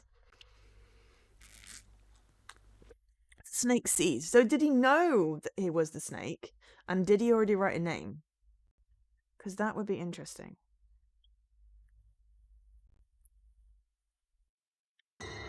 Huh? What? Takumini, is that true? How do you even know that? I forgot to explain that the guardians come when we're dreaming and leave a mark for their chosen ones. Ah! If you wish to borrow their power, write it up and put it in your pillow. The mark will give you their answer. Yeah, I had a mark on me. I don't remember the dream though. The snake sees. Does that mean Takumini-chan already knows who are the wolves here? No, as I said, he has to write it up, and he can only choose 1 person per night. Huh, so we won't know anything until tomorrow morning. Yes, unless he's dead. So now the spider needs to protect him. I'm assuming the wolves already know they're wolves. That's what happens at the beginning of the game. Generally. It's not a game, obviously this is their real life. Can I ask something, Mira? What is it? Why did you reveal such important information for no reason? What do you mean? Why? We have no other information to go on. Based on what's been said, the snake's power is very important. It makes you a very powerful asset in the fight against the wolves. So, revealing it like you did puts you in grave danger. Nah, I ain't scared at all. How can you say that? Did you see what those monsters did to those people? Oh, so you believe in monsters? It was a figure of speech. Anyway, this turn of events has cost us a valuable weapon. Don't just decide that. You don't know shit. Yes, I do. Listen to me, everyone. Anything you say here is free information for the wolves. We should talk things out without overplaying our hands, yeah? That's true, and it gave me an idea. I'm the one speaking now. Quiet, fool. Yasu, speak. Huh? To make the best use of Takumi's reveal, the spider should protect him. The spider among us, without revealing his or her identity, should write his name down, I suppose, and protect him. That would keep him safe. What do you think? Sounds good to me. Yasu. Oh man. You'll be safe today. Ask the snake to tell you about someone. Whatever he finds out will definitely be correct, right? Right. Takamine-chan, can you promise you won't lie no matter who you investigate and what result you get? Of course I won't. Isn't that good enough for today? I don't think we can hang anyone without any kind of proof. You sure that's okay? Why wouldn't it be? Just sitting around and waiting doesn't suit me, okay? I know that. Oh, by the way, I think Takumi needs you. Tell me who he'll investigate. Tell us why. So if you investigate someone and don't like the results, you can't lie that you actually investigated someone else. Is he putting that person in danger? No, because he should just get back human or wolf. It won't reveal a special role. What the? I wouldn't lie. That's reasonable. I'd say it's necessary for Muro, considering how sympathetic he is to Yasumuzu's inhabitants. He's not that special in that regard. Everyone wants to protect their own, but the situation doesn't allow that. There's another positive to that. We can all discuss and decide who we should investigate first, right? True. I'd like to talk about that too. Who do you think I should go for? Yes, Saga. I'm not too sure, but I think we should start with the one who's most likely to be unjustly chosen to be hanged. That would be me. Honestly, I feel as if I can't even speak if I'm not confirmed to be human. I'm speaking quite a lot if you ask me. Then I'll investigate Kyo. Is that okay? Fine by me. Then we're not hanging anyone today. Is that really fine? I don't know if you're not... I don't know. I always feel like you're supposed to, evict a traitor. Banish a traitor. Not evict. Banish a traitor or hang a villager. Or, put them in cold storage. Even if you've got no info to go on. Is that really fine? Yeah, it's going to be fine. That's it for today. Except someone's is going to be dead in the morning. I was woken... Oh no. Werewolves technically can only kill one if we're following game rules. They choose who to attack. Ideally, they attack the posh guy, Nasoto. So, because they know what it's going to investigate, and all that's going to prove is, yes, he was a villager and not a wolf, but he's dead, so we wasted a vote. So that is what I would do if I were a wolf. I'm not. But that's what I would do. I would waste the research. Because someone is going to die unless it picks the one that's protected. I don't know how that works with the whole locked doors and everything. I'm assuming they're locked into the thing, and because the two reporters didn't follow the ritual, and we didn't follow the ritual either, they were just killed indiscriminately. But now the game sort of starts for real. I don't know. That's what I'm hypothesizing. I was woken up by several voices. He's actually sleeping. Anyways. We're done for today. Sorry for the wait. Good to hear. Unfortunately, waking up proved that this whole mess wasn't just a nightmare. So is the feast some kind of ritual, the kind you do to ward off evil or whatever? No, it's more of a gathering. I see. So you try to find the culprit. Haruke-san, you don't beat around the bush, do you? Yeah, I realised I'm a real victim here, so I need information. It's a tall order to stay alive without any. Takumi-chan, can I tell him about this? Yeah, better you than me. I gotta go clean up and stuff. Takumi-san walked away. Clean up the bodies, I assume. Yeah. Taba-chan probably won't let us off until we've sent the Yomibito to Sananoga. You're supposed to preserve the scene of a crime, right? This is doing the exact opposite. Then again, it didn't seem like anyone expected the cops to show up in the first place. Here's my first question, then.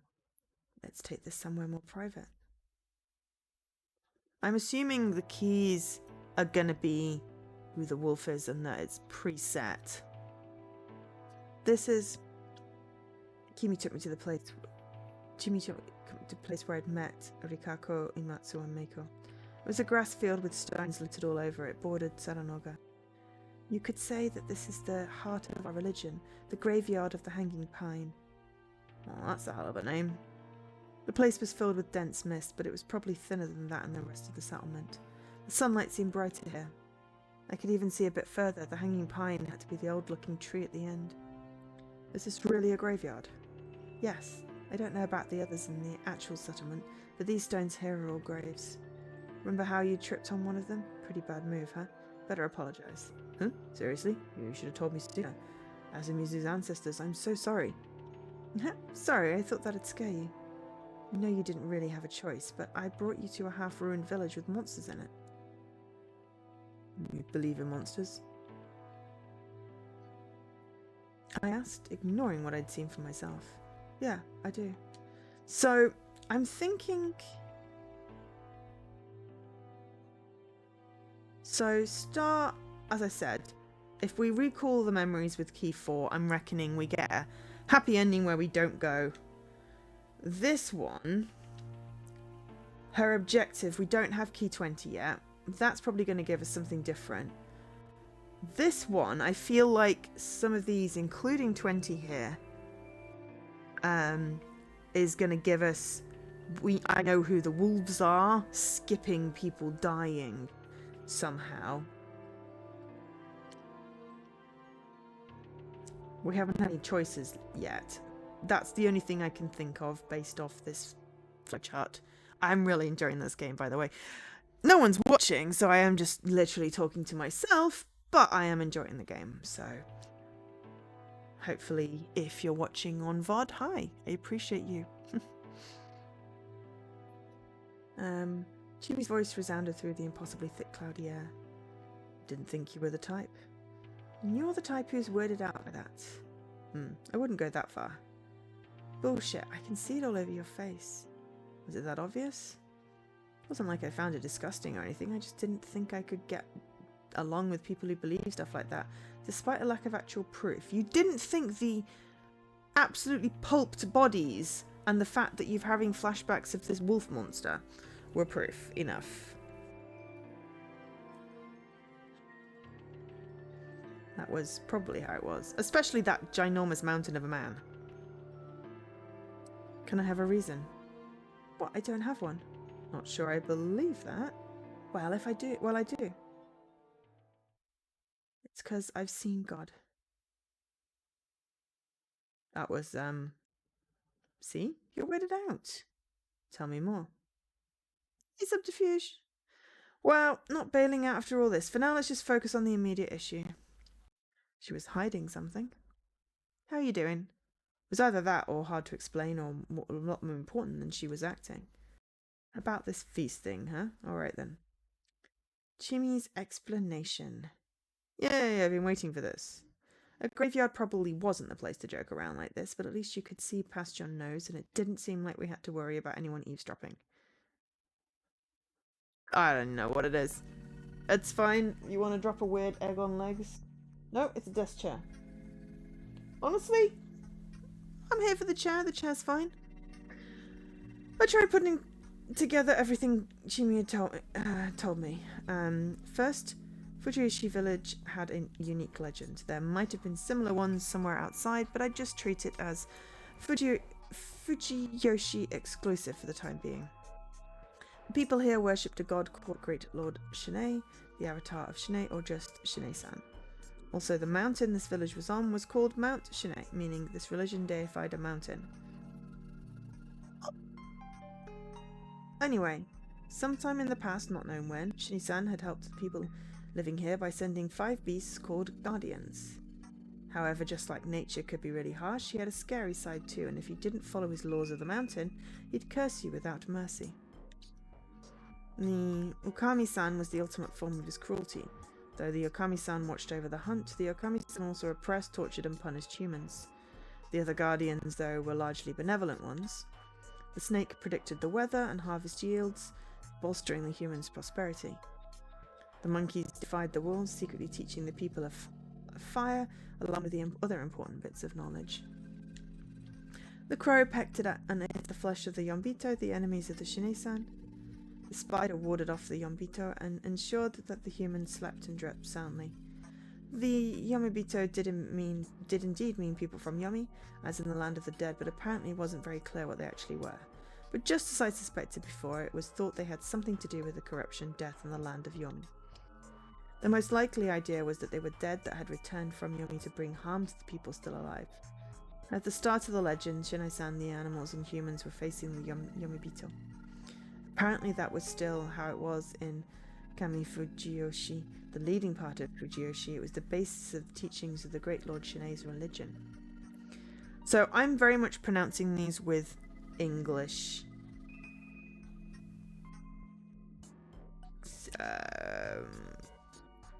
sounds. So apologies if you are cringing every time I say something Englishified that's actually a Japanese word.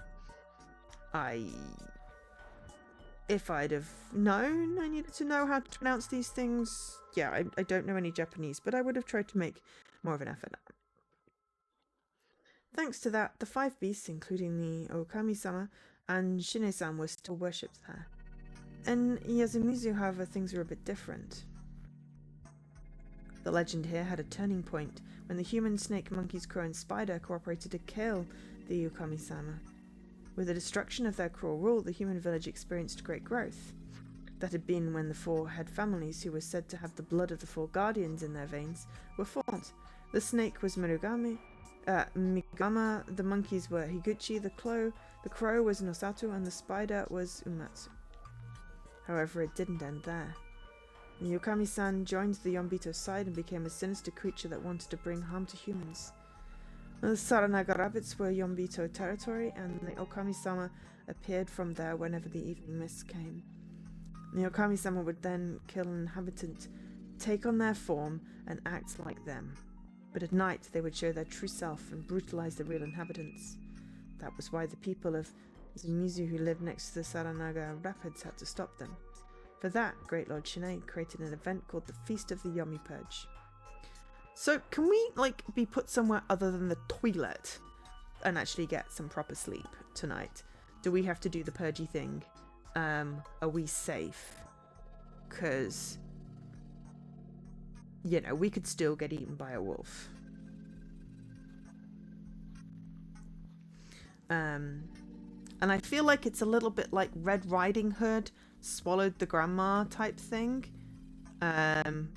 Not that the person, when the werewolf is hanged, the person would be alive, but they somehow consumed their body and their essence and became them. Ooh, maybe like changelings. From Star Trek, not the Fae. Because that was totally just autistic people. I'm trying to think of a... No, wait, no, hang on, was that a book?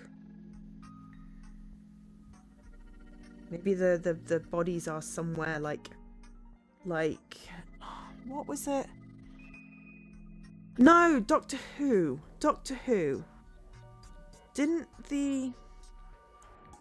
Wasn't there a thing where they kept, there was an episode of Doctor Who, or like a couple of episodes, where, because that's why there are 2 of the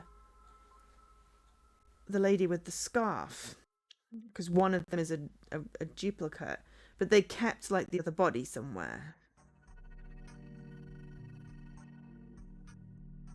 It was like the 50th anniversary or one or something, where there was a whole special where 2 of the older doctors scrapped onto the set or something and became statues.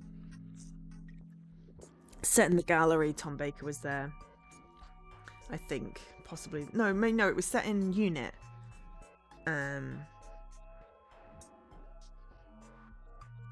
But anyway, I'm digressing. There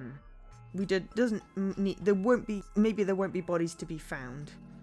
Because if there were bodies to be found, then obviously the werewolves could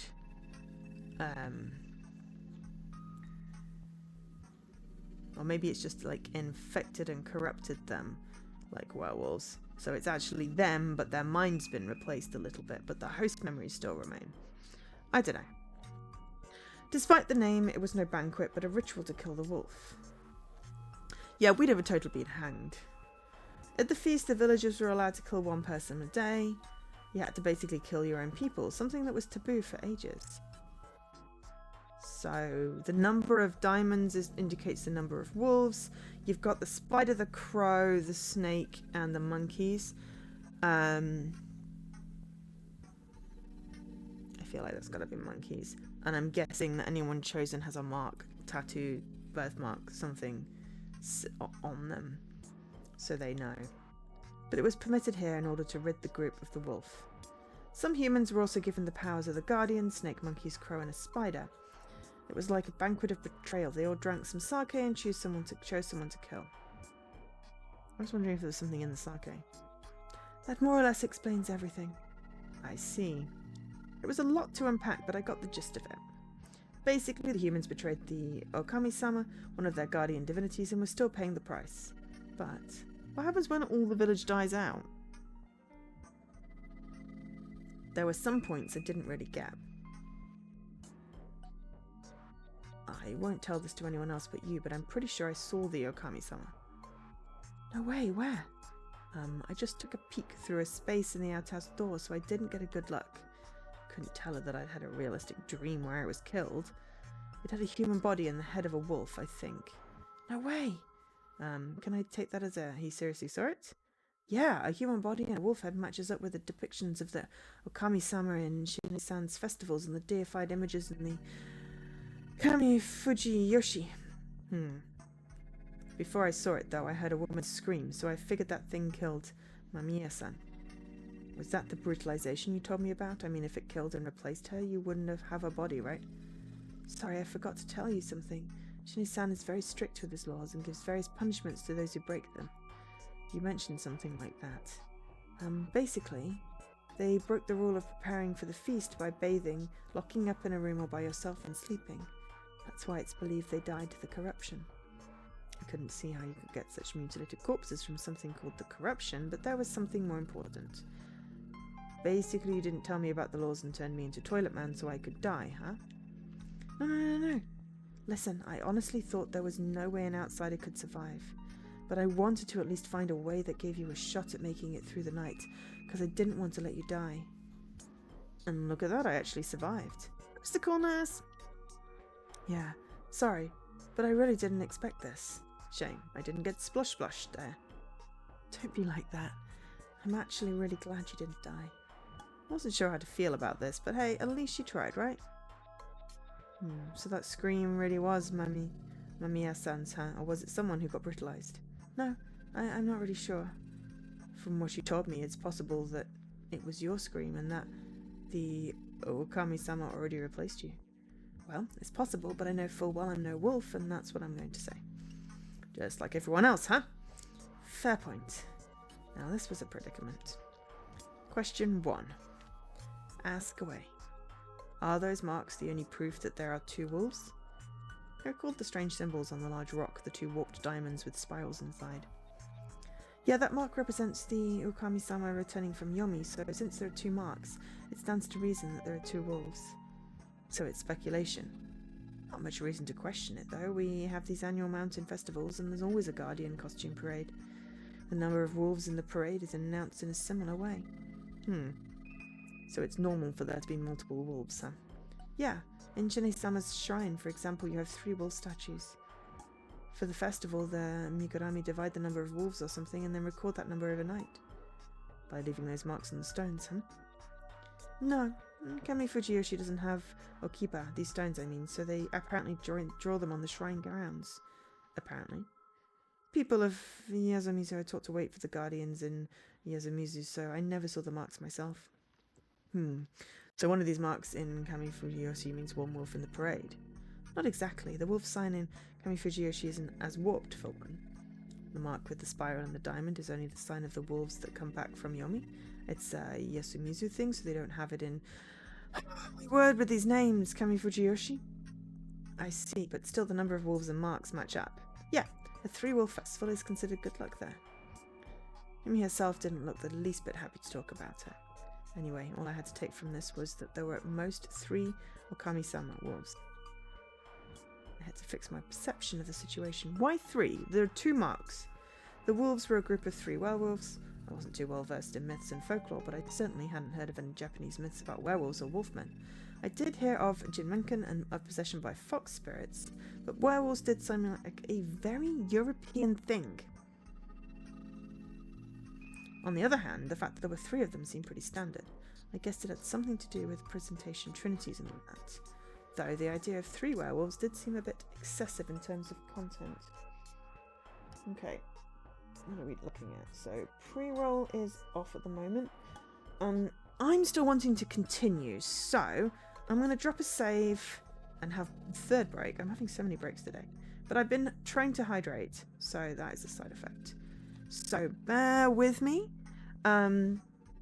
We are going to play some more, but I'll be back in a few minutes. I mean, it's werewolf without me having to decide anything as yet, so I like it. Yeah, okay. Anyway, I now had a better grasp of the situation. That made it easier to understand what was going on here. What about the humans who got guardians? How many of them are there? There are 2 monkeys, but only one of the rest. Let's see, so there are 5 guardians and 2 wolves, and the rest are humans. It's pretty bad that there's 2 wolves, because that's what makes them strong. It's one reason, but you can only kill 1 per day, right? If there's multiple, getting them all will take more time. Oh yeah, I just realised. The crow would be kind of pointless if there was only 1 wolf. Why? Well, the crow's ability lets them tell whether the corpse is a wolf or human, right? It means that a wolf doesn't transform back into a wolf even when it dies. The corpse stays human. That makes the crow's power useful. You won't be able to tell if a wolf was dead otherwise. Yeah, that's true, but what does that have to do with the number of wolves? Imagine if there was only 1 wolf. They killed him. What happens next? I got nothing. Exactly that, nothing. Or rather, the wolves won't kill any more people. Game over. Humans win. Oh, I see. So, if there was only 1 wolf, you could tell it was dead because the killings would stop and the crow would be pointless. Exactly. Wow, you're sharp.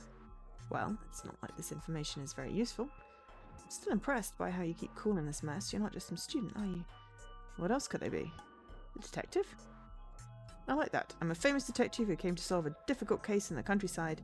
Seshi Yokomizo's world. And you normally investigate affairs and deaths? Wow, that got real quick. Anyway, I got more questions. How many people can the wolves kill per day? It'd suck if everyone got killed overnight. That won't happen. Remember the snake? They need to ask the mountain who's what. True. And the spider would be pretty useless if they just protected 1 human while everyone else, including them, died. This is also why I wondered if my Mia-san and Hashimoto-san got brutalized. Killing even 2 people would make it pretty bad, but if it was just 1 per day, or...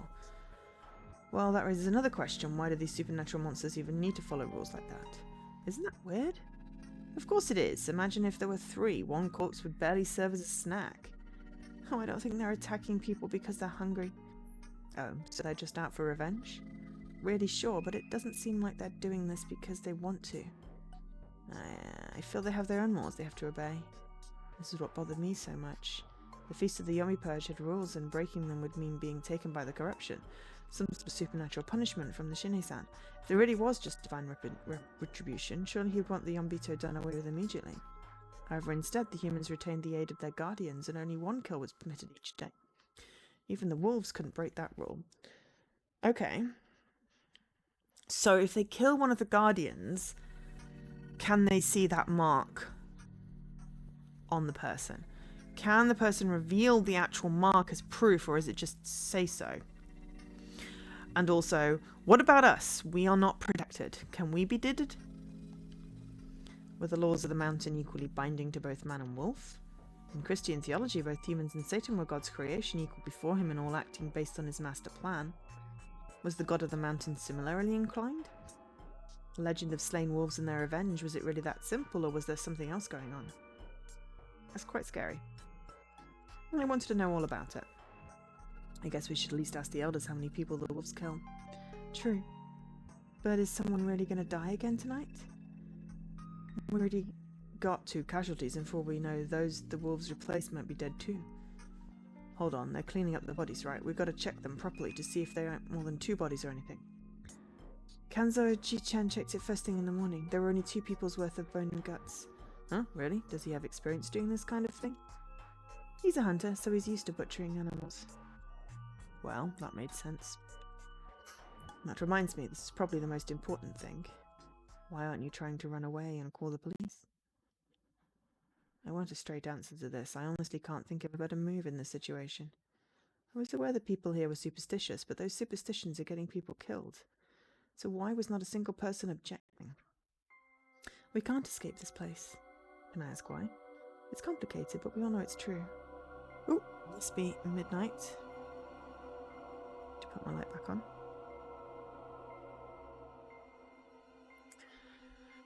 Oh no, I just turned it off again.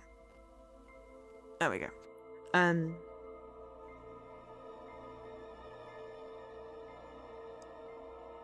Be really nice if people in chat, like, talked.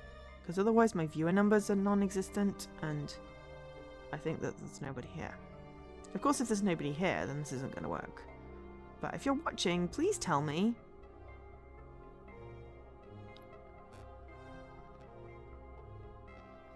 It makes me sad. It's a good game. I'm really enjoying it, and I want to share it with people. Plus, it's been a shitty week, shitty month, shitty year, shitty several years, shitty lifetime. I want some company. There's no way to escape this place. The mist is completely impassable. I'm not going to waste time on something I know can't be done. Have you seen it yourself, or are you just trusting what someone else has said? Sorry, I can't really explain how, but I just know. Once the feast begins, no one can leave via Mizu. Ah, so it wasn't logic but blind conviction. Or perhaps she'd subconsciously gained that knowledge through some experience. Yeah, as if. So you have no proof but still believe you can't escape? Yep, everyone else would probably say the same. What are the odds that your blind faith is in something that's totally bullshit? Well, higher than 0. What if I said that I, as someone overlooked by the god of the mountain, would try and leave anyway? I'd do everything I could to stop you, even if the others allow it. It's because they don't care if you die. That's pretty scary.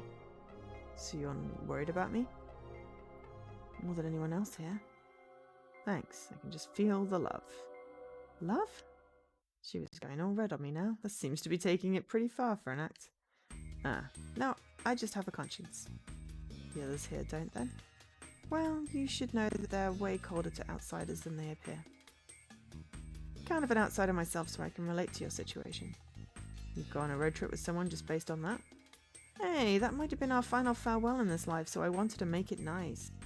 You only agreed because you felt sorry for me? Don't you think you can get out of your promise that easily? Wow, how do I respond to that? No, but wait, your bike's broken. If it's for a date, I'll take out a loan on a new one. A date? I guess it is, but wait, you'll have to take it out a loan while you're still in school? Besides, don't promises like that usually end up with someone dying. Let's worry about that after we survive. Shit, first she was all over me and now she was playing hard to get. No, she wasn't. She was trying to save you, and then she was trying to save you, and she's flirting a little bit, possibly. But dude, you got a big ego. In normal circumstances, that'd be kind of fun, but now she was the only one I could rely on. The emotional support would have been nice. She's facing potential death. And her family and friends? Dude, have more compassion. Back to the whole police thing. Really, you can't expect much from them here. Because it's supernatural? Well, that's one reason, but we also have just one officer in Kami Fujiyoshi. And Kami Fujiyoshi wants nothing to do with what happens here in Yasumizu.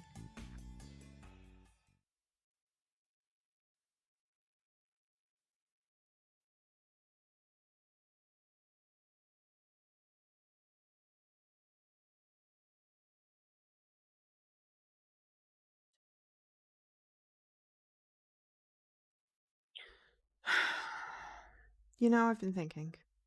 Spot on. I hadn't even said anything yet. Yep, Azumuzu is basically the local settlement for those who are ostracized. She really did guess what I was going to say. Ostracism. In ancient times, villagers often punished criminals and the like by ostracizing them. They were ignored and excluded from all social welfare aid. Basically, people were excluded from the larger group and treated coldly. It was one step away from banishment. It wasn't just emotional torment either. Back in those days, not getting the help of other people was a matter of life and death, making this quite a harsh punishment. Did you all do something?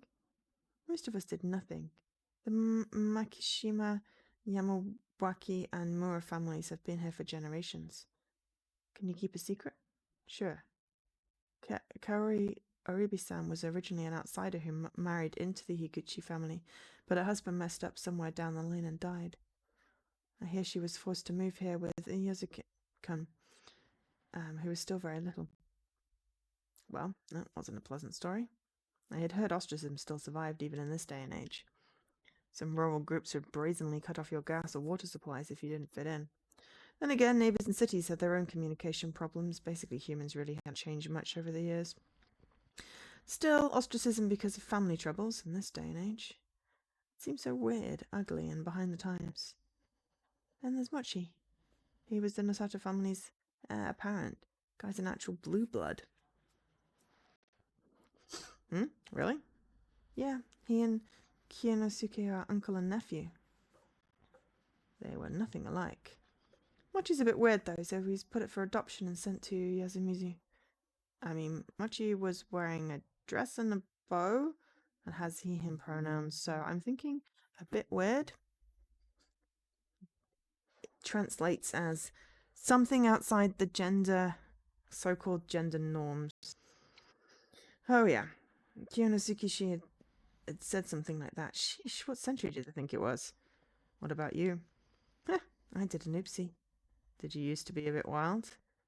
Oh, you don't like that? Nope, I'm actually into that. Wow, you really go all in, don't you? With her pulling hit and runs, I really had no choice. Anyway, this place was basically abandoned.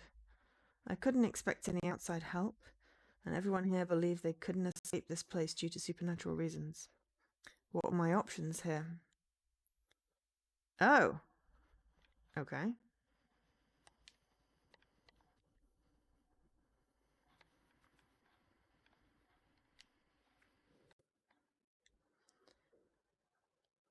Interesting.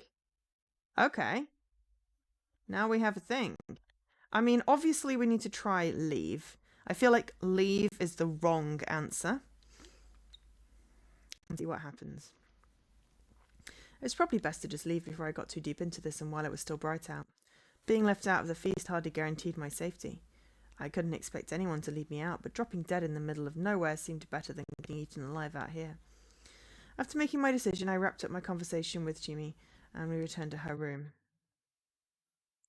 She gave me some cup ramen and it looked like she wouldn't tell me why she hadn't let me eat the dining hall's food until I asked. I didn't want to go any deeper into this than I already was, so I didn't ask. During lunch, Jimmy went up to the bathroom. That was my chance. I took out a notepad, quickly wrote "Sorry, I'm leaving" on it, took my stuff and left the room. Using the mist to my advantage, I passed the inhabitants and headed to the upper parts of the settlement. Alright, I got to the entrance to the mountain path. The road was unpaved and sided by two giant boulders reminiscent of a torii without a top. I could see why everyone was afraid to go beyond this point. The humid mountain forest looked both gloomy and scary. But walking further seemed far less risky than staying in the settlement. I walked ahead. And soon had to stop. The road was ruined. A car would have been useless here, so this was why Mamiya-san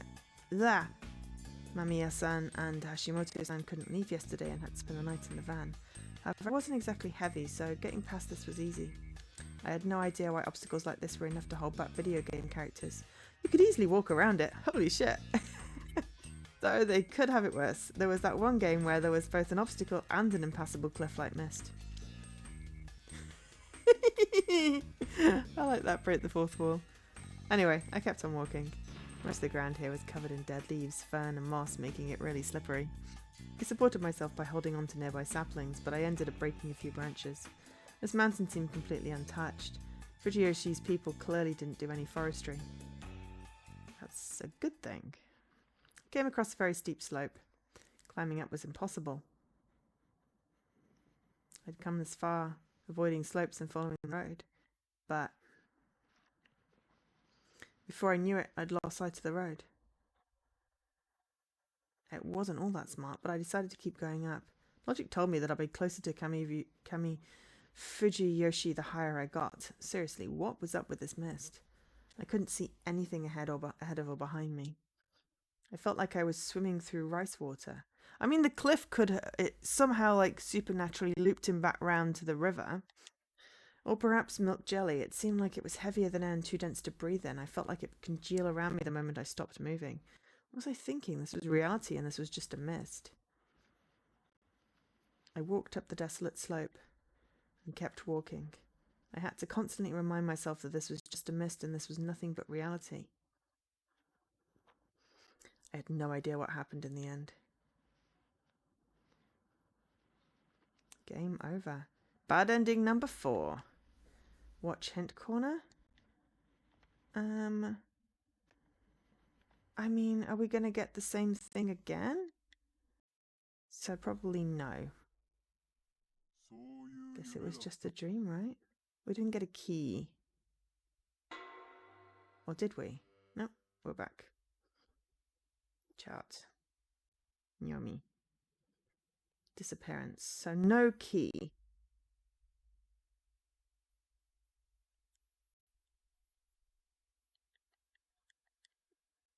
So, now it has a you die. You die, you die, you die. We're going to stay. Being left out at the feast hardly guaranteed my safety. Obviously, escape was the ideal choice, but at this point I didn't see anyone guiding me out. I had to look forward to was either dropping dead somewhere in the mountains or becoming a snack in this village. The first seemed way more attractive, but unfortunately I'd gotten attached to the people here. Abandoning them would at least make it hard for me to sleep at night. That's why running away wasn't an option for me. I'll go ahead and ask, why aren't you letting me eat Yasumizu's stuff? What is this foreshadowing? You noticed? Yeah, I figured I should clear up anything shady before it comes back to bite me. It's scary. Ha! You got me, but really this is just some insurance. Little medicine for the mind. No? Tell me more. You know how it can be, right? You eat something from a strange place, and next thing you know, you're turned into a pig and can't run away. What, is this hell or something? I'd seen that anime on DVD, by the way. Which way to the bathhouse? Was that Spirited Away? I mean, turned into a pig is also Circe, Greek mythology. But I did say it was kind of akin to Persephone and the Fae. I can't say it isn't. It seemed like some serious overthinking to me, if not just serious superstition. Because we did die when we left it. So, you know, how long will this last? I brought a ton of food from the outside, so you should be fine for a while. Cup ramen, huh? I did appreciate it, but I had mixed feelings on living like it was the apocalypse over a local superstition. Anyway, we went to Jimmy's room and she gave me some cup ramen. We agreed I'd pay for it after all this was over. I actually skipped 2 meals, so I was still hungry, but I was used to skipping meals to cut costs, so that wasn't a problem. I wanted to relax and think things over, but Jimmy was curious about the others and I ended up tagging along. It's probably because I wasn't in a position to be by myself. I wonder if we're going to get our own room or if we're going to stay with Chimi, and if staying with Chimi means we're going to be in danger. Oh, welcome. Are you here for lunch? Nope, we're just here to kill time. Can we sit? Of course, I'll bring you some tea. Can I have just some warm water instead? Oh, but tea is good for you. I'm the type who can't sleep if I drink tea. Oh, I see. Warm water it is then. I'd have liked it if you refused that too. But you use water from here whenever you make up ramen, right? Ah, you didn't realize that. Maybe it's safe when you boil it? Could hell's water really be purified by boiling? Here you go. I must say you're quite unfortunate. Your bike was broken and now you're, you know. Oh, it's nothing compared to everyone else here. If I may ask, does this kind of thing happen often? Is it annual or something? I asked something important, like it was no big deal. No, it certainly isn't that common. Personally, this is my first feast. I did hear that people died when the mist appeared before, but that was before most of us were here. As in, they hadn't been ostracized back then. I could ask that, but I probably couldn't dig too deep. So this is the first for many people here, right? Yes, I think so. I see. If that's the case, knowledge of the rules seems strangely well kept. You see what kind of place this is, don't you? There's not much in the way of entertainment here. So the little ones grow up listening to the tales of their elders. Old tales and songs are always passed down and survive for a long time. Songs? Sung? Whoa. A mysterious Miko-chan popped out of nowhere. I learned the song. Oh my, you did. Could you sing it for us? Shinrei-san's guardians are 1 cake, 2 funky, 3 blow, 4 rider. Cake, funky, blow, and rider. Snake, monkey, crow, and spider. So was it about a guy who had a funky birthday party with cake and ended the night on a happy note? The melody seemed familiar, though. I guess it was too difficult for her. Mako, so this is where you were, huh? The guardian came soon after. Oh my, I'm sorry. We just had lunch. The place is a bit of a mess. Kyoria Oribi-san humbled herself. Oh no, I'm the one who just should apologize. I let Mako wander off here. No need for that. It's a difficult time for us all. You're free to come here and relax whenever you like. Very well. A silent thud and a loud one. The woman just collapsed. Are you okay? Oh dear, are you hurt? Apparently she wasn't trying some unique form of relaxation. She just tripped on the rail for the door. Oh, I've done that. Oh, it hurts. She put her hands on her throbbed nose and became teary-eyed. The lady's mysterious vibe crumbled in an instant. It's poor interoception. The woman noticed my surprise and pouted. She might have been more expressive than I realized. Please don't look at me that. I'm sorry. Now that I think about it, this is the first time we've talked. You might be right. My apologies. For what? I got you involved in this. Run. Oh, yeah, you told me to run away. I saw the evening mist come, but I hoped you could escape. Oh, so that's how it was. A part of me thought you foretold the future or something. Uematsu isn't the Lookout family. Now that sounded significant. What does that mean? This isn't something we can share with outsiders. Crap. Jimmy's lack of reserve made me forget my boundaries here. I'm sorry. You're wearing some strange clothes, so I thought you were a Shinto priestess or something. Oh, I'm not that important. Haruki-san, don't bother Rikako-san too much. Oh, I didn't mean to. I'm sorry, Rikako-san. Oh, you just called me by my first name. Sorry. Jimmy called her that way, so I thought it was okay. Man, this was confusing. I'm not that bothered. Oh, sorry about that. Huh? You two are getting along. I'd have appreciated it if she didn't put me in a weird situation. I think what we'll do is we'll get to, like, someone dies, they do the feast thing, and we get some information, and then probably call it. And I'll probably do an afternoon stream tomorrow and pick this up because it is intriguing me. I am intrigued. I am enjoying the game. I will respect their limit, but I do want to stream more, even if no one watches, just because I'm enjoying the game. I'm going back. What about you, Miko? I'll stay a bit longer. I see. Come back before evening. And so she left. She's a bit weird, but still cute, right? She is. She's cute, right? Is she? And which one is it? That's my question. Natural beauties sure have it good. They look young and pretty no matter how old they get. Well, that was some bait. I'll bite. How old is she? I don't know. I'm pretty sure she's younger than 30, but she's definitely older than me. That's older than expected. I know, right? She's so little. And did you see that baby face? By the way, is she... Hello. We were now joined by the students. Mom, can we come in now? Oh, Yasunaga, Haru-chan, welcome. Hey, you. Yep, I'm you, at your service. Are you messing with me? I was, actually. What is it, Makishima-san? You almost called me Haru-chan, didn't you? We've only just met. You don't do that. That's unreasonable. Calm down. Hysterical heroines aren't popular. You're still messing around. I came here to say something to you. Her behaviour was pretty unreasonable too, to be honest, but instead of pointing it out, I just corrected my posture and waited to hear what she had to say. You're getting too close to Shini. She's pretty busy, so you should leave her alone and do your own thing. You were busy? I wouldn't say so. Even if she has some free time, she's a lady, so you need to be considerate and keep your distance. It's the mature thing to do. Well, that's true. If you agree, then just go away somewhere. This is why adults are so unfair, filthy and annoying. Opinions? Yes, I'm a filthy old man. Yeah. Haru-chan, did you really come with me just to say that? Oh, Mum, I have a message from Takumi. What is it? We'll be going to sleep early for a while, so maybe we should have packed lunches.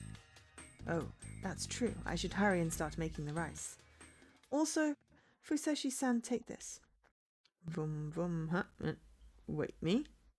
I was busy deflecting Haru-chan's attacks with my stupidity barrier, so being dragged into the conversation surprised me a bit. He gave me a rather dirty, rusted, cheap-looking cylindrical key. It wasn't even attached to a keychain. It's the key to the dorm. Takumi said he got it from Taiba. Why did he do that?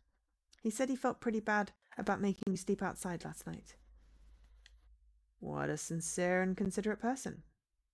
He really is. People like him make living in a place like this far easier. Mommy, oh, the rice. With an awkward smile on her face, Kaori-san went back to the kitchen. I'm sorry you had to see that. Don't worry, I'm just a clueless outsider. I made a blatant lie. Everyone could tell that Kaori-san and Takumi-san would make a nice couple.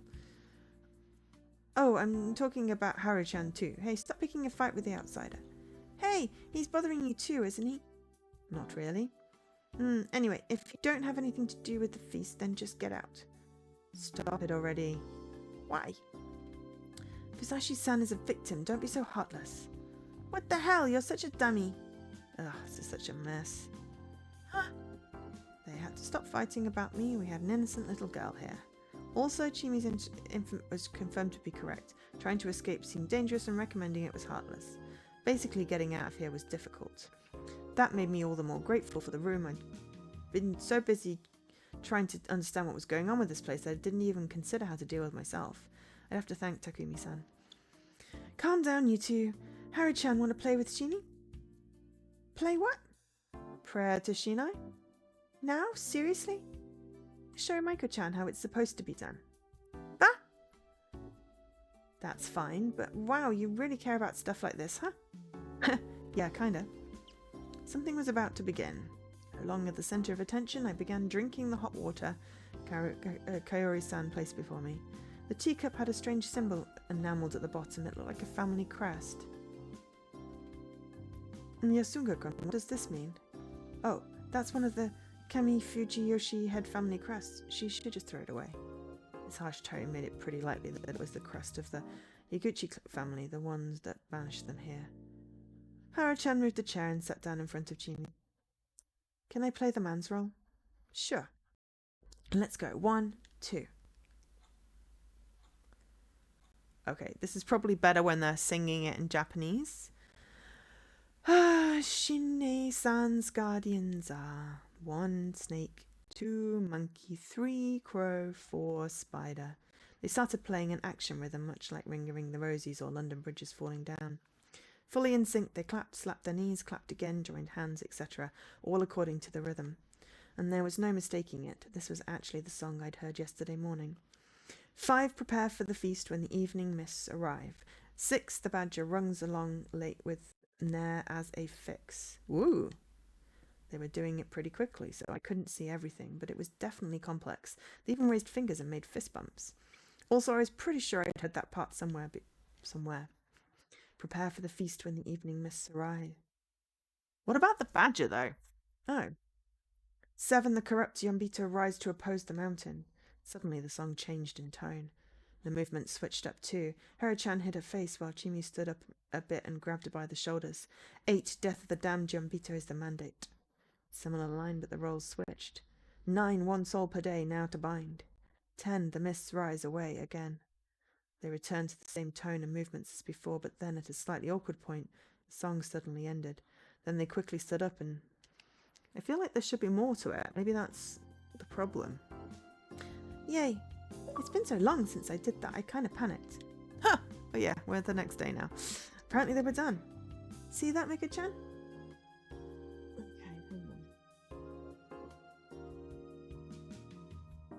Alright, sorry, been hydrating too much. I'll be back in just a moment. Right. See that, Mako-chan? This is how it's done. Whoa, you were so fast I couldn't see it all. Alright, Haru-chan, teach it to Mako-chan. Me? Teach me! Well, alright. Yazu-kun, there's something I want to talk to you about. Jimmy's tone was serious. What is it? Yazunuga-kan instantly understood what's important, but he seemed to be mindful of me. If it's about the feast, I shouldn't be here, right? Sorry. Chimi gave me a meaningful look as I left. She'd probably tell me something the next time we met. Maybe those two are the monkeys? I'm heading out then. Very well, you take care now. Kaori-san stuck her head out and said goodbye to me as I left the dining hall. I put together what I'd learned, the settlement's beliefs, circumstances, and the inhabitants' stances. However, Chimi was really the only one I could directly get info from. I couldn't account for any biases she might have had. Also, if she dies, we're screwed. The other inhabitants, albeit to varying degrees, didn't trust me. I could probably have decent talks with Yasunaga-kan, but his situation seemed to be similar to Chimi's. I'd like to get info from the elders. Maybe my best option was to somehow join the feast myself. From what Chimi told me, the feast was a really vile and dangerous tradition. And that didn't change even when you consider the tales and that there had already been lynchings because of this. Normally something so brutal would have changed and become some harmless festival by now. How did such tradition survive in the modern day despite murder and lynchings being completely illegal? I mean, murder's always been illegal?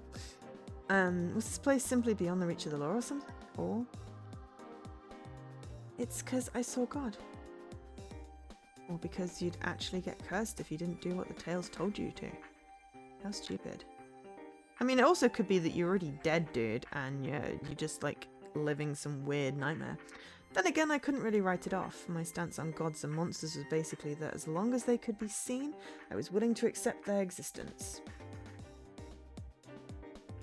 The belief that nothing was beyond the comprehension of modern science was narrow-minded at best. New technologies and methods could easily reveal things that were previously undetectable. This had happened many times throughout human history. The idea that there were strange animals, ghosts, or aliens that were simply beyond our current ability to perceive was entirely plausible. However, there were disappointing realities too. For example, the original story about something mysterious could have easily been a lie, trick, misunderstanding, or misinformation. Generally speaking, the mysteries of the world all turned out to be one of those. Science disproved things far more often than it confirmed them, which was pretty damn boring. Surely even Houdini, famous for exposing mediums and other frauds, wanted to believe in psychic phenomena. He'd searched the world in hopes of meeting a real medium, but each he found proved to be fake in the end. While considering I'd actually seen something that shouldn't have existed, you could say that I was in a way more exciting situation than him, though my life was in danger, so I couldn't really waste time trying to speculate what that thing was.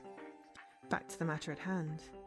For now, the most important thing was understanding and surviving the feast. To pull that off, I needed more info. I still hadn't heard how today's talk had ended. Based on the mood of the place, no one seemed to have died, at least. They died.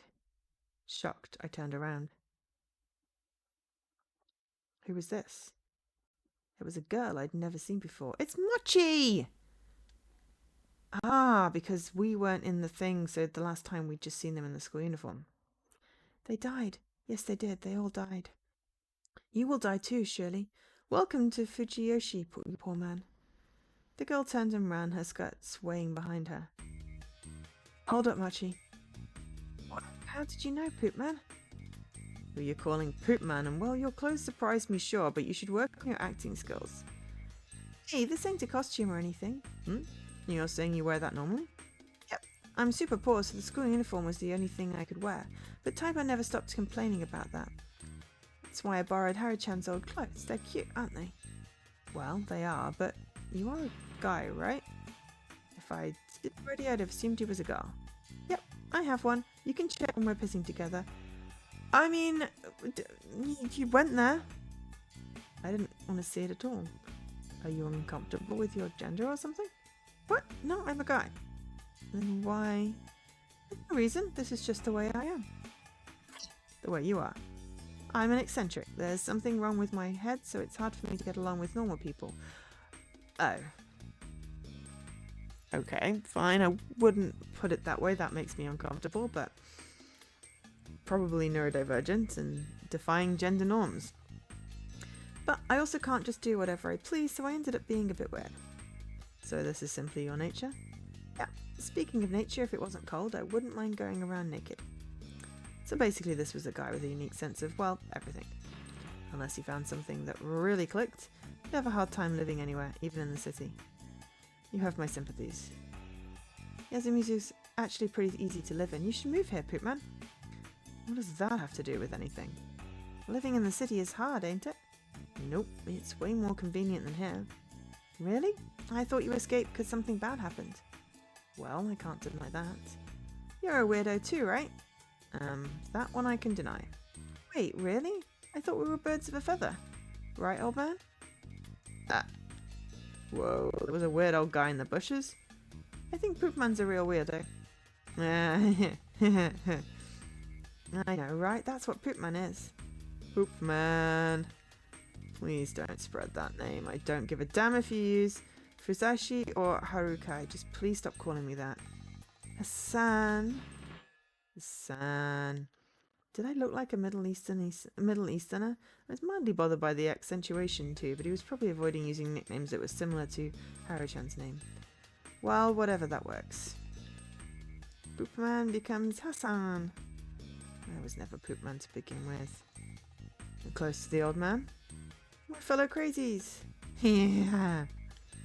Well, the old man seemed to be enjoying it. Join us, Hassan. When the mist's clear, we can go steal chickens from Kami Fujiyoshi. Why would I do something like that? What are you, Kappas? Hell, why did he like me that much? Well, that might have been a good thing. He seemed to be a bit more unique than the other two students. By the way, why aren't you with the other students today? Well, Haru-chan was angry, so I felt it wasn't going to be fun with her. Why was she angry? Haru-chan likes Yasun. Oh. So she doesn't like that Yasun seems happy about Chini coming back. I see, so why was she mad at me? Haru-chan actually wants Yasun and Chini to get together. Well, I sure didn't expect to hear something like that. So she's helping the target of her unrequited love get a sweetheart? Yep, that's why you barging in and getting along with Chini messes things up for her. So basically I accidentally entered a love triangle. Does Chini-chan know any of this? Pretty sure she does, but she doesn't do anything about it. It's a snowball's chance in hell. Man, this kid was harsh. So yeah, good on you, Hassan. Chini's yours. Is she now? And wait, are you okay with this? Why are you asking? Well, I haven't been here for long, but from what I've seen, you're wild with most people, but kind of gallant around Haru-chan. Ah. Well, you're probably right. She's a childhood friend and a bit of an airhead, so I do worry about her. That's all. That's unexpected. You seem like the type to mess with such people. I'd mess around with you to the very end. I owe a lot to Yasun, and Haru-chan is an unfortunate girl. You know what? Asking too much at once isn't good, so I'll have you tell me some more some other time. I already said too much, Hassan. What kind of magic do you use on me? He was the one who'd gone blabbing on his own. By the way, you said that someone died, did they? Well, I know the journalist dead. Yasumizu's people are still alive, but they're all as good as dead. Why do you think that? Who knows? I'm not good at reasons, but well. When Takumi said he was the snake, I had a really bad feeling come over me. It felt like I could hear the wolves laughing. Wait, what did you just say? I could hear the wolves laughing. Before that. When Takumi said he was the snake. Takumi-san is the snake? That's what he said. I got some urgent business, Mochi, old man. See you both. Huh? The wolf is coming. You knew? Shit, I didn't have the time nor the connections. So, in case, I'm just going to speculate that I'm not going to die. Because I'm too good of a frame-up job. And it would be silly to kill me.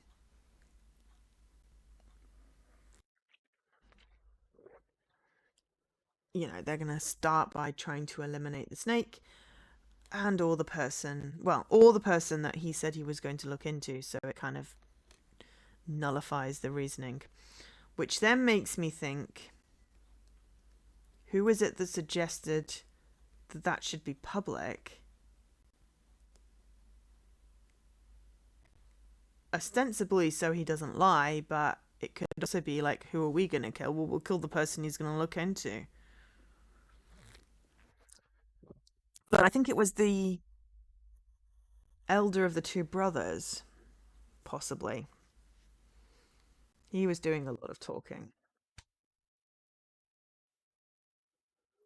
And he's talking to the girl at the moment, the woman, our friend.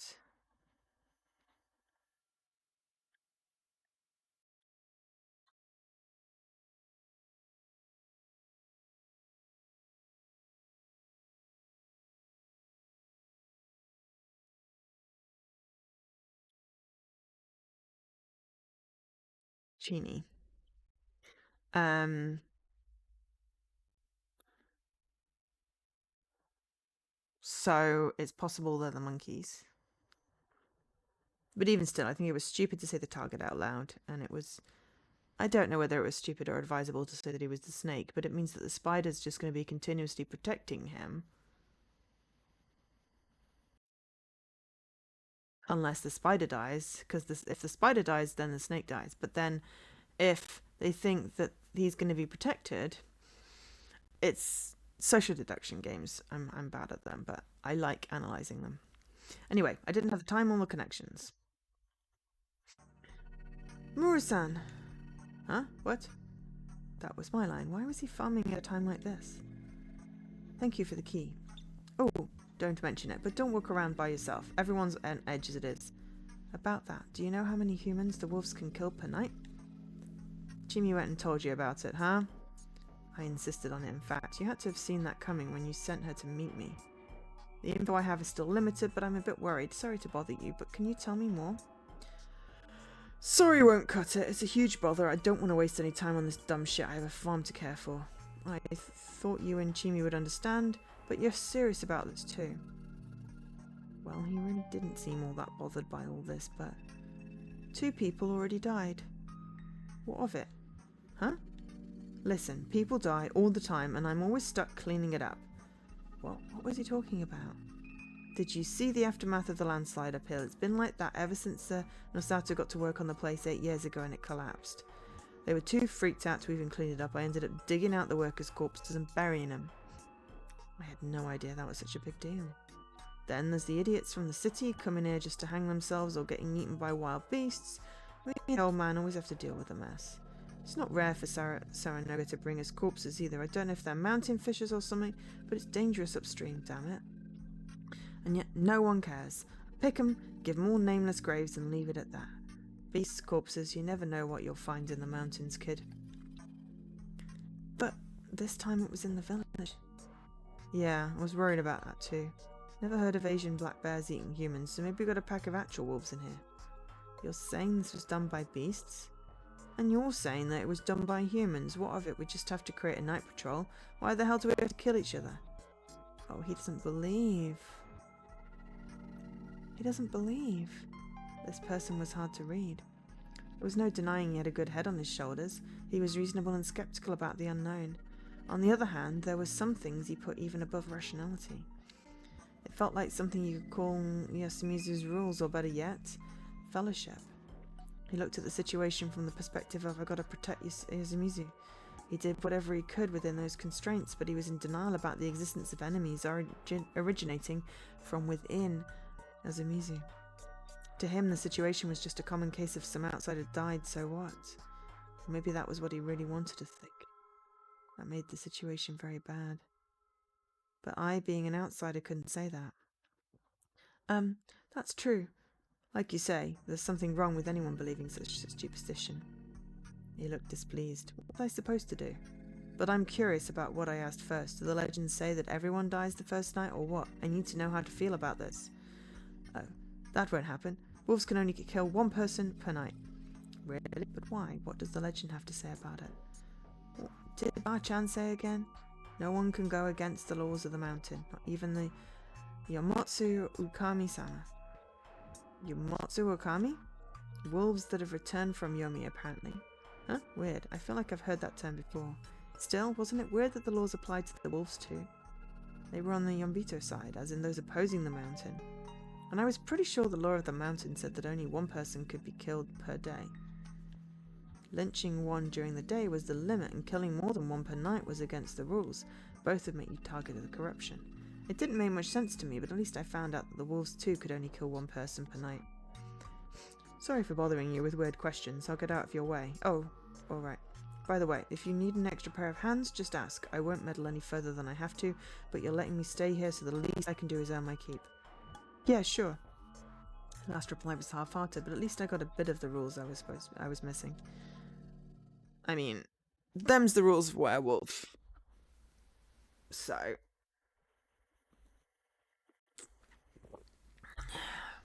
When I came back to the dining hall, I found the students, Jimmy and Yoshitsu's Yoshitsuken Yasunaga's little brother. Maiko had left. It's Poopman! I mean Hassan. Poopman? What? The name's still got a chance to spread. That aside, I had to find out what happened at today's feast. Recalling what Mochi told me made this kind of hard. Sorry, but can I borrow Chimichan? Wow, I sure am popular these days. Why, you just can't take a hint, can you? Ara-chan, let's just help Mum. See something too. It's probably something complicated. I'll be the one that breaks the place. Haru-chan, you'll be the one who holds him back. Huh? Hey, what's going on? Sorry about the commotion. What did you tell Yasunaga-kan? We talked about today's feast. Things aren't looking good. Yeah, I figured it was something like that. Shigamochi-kan told me that Takumi-san's revealed he's a snake. He did. Are there any other snakes? Others? No, there's only one snake.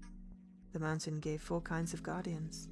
The snake could ask the mountain whether one of the participants was a wolf or not. The monkey was the only one, of which there were 2. They had the power to know who the other monkey was. The crow could determine whether the person who was lynched the previous day was a wolf or not. And the spider could ask God to protect one of the other participants from a wolf's attacks. Honestly, if this so-called God really had that power, I complained to him that he should protect everyone. And as far as I knew, anyone who didn't have a guardian was either a powerless human or a wolf. The humans could kill a person during the day. Well, lynch. It's one of those. It's merciful, justified. Totally not. It's murder. Murder a person during the day. Well, the wolves could murder a person during the night. It was a battle for survival. The humans had to do everything to find and kill the wolves. They couldn't find a single wolf during the feast. The whole event was completely meaningless. The wolves would simply crush the settlement. If you ignore the fact that it's murder, the fact that you didn't choose a wolf suspect today is pretty bad. It's a day wasted, isn't it? Yeah, that's what I told Yasukan. And then there's the fact that the snake outed himself. It's pretty bad. She understood it well. We couldn't expect the help of the police or getting a forensic investigation, not to mention we were up against supernatural monsters. And as things were, the snake's power was the only way to find out who was the wolf or not. In other words, losing the snake would mean losing the most powerful weapon against the wolves. But he should be fine for today. The spider will protect Takumi-chan. Huh? Hold on, we also know the spider? No. Yasukan suggested that whoever it is keep it a secret so the wolves don't find out. Sharp. Kanzo-chan agreed and we went with that. Seems like the right move. It does. We probably should have done the same with the snake. They really should have. It was best to secretly gather info than without revealing their guardians. Especially for the snake, he should have kept it quiet and used his power to find out as much as reasonably possible before revealing himself. Yeah, but he could have still died. He could possibly the werewolves. Hey Tom, still going. It's how long are we going? Nearly 5 hours. It's a good game. I'm enjoying it. I'm not tired, and yeah, I just want to get to the next day. Just to see how this progresses, but yeah, I'm having fun. How are you doing? But yeah, I don't know whether, like in Gnosia, the wolves can lie about a role. So, you know, if they killed whoever was the snake before he'd said, they could claim that role and sow mischief. So I don't know if they've introduced that. Otherwise, you've sort of by default got to believe who said they're the role. But of course, now we only know one of them. Yeah, it's a mixed.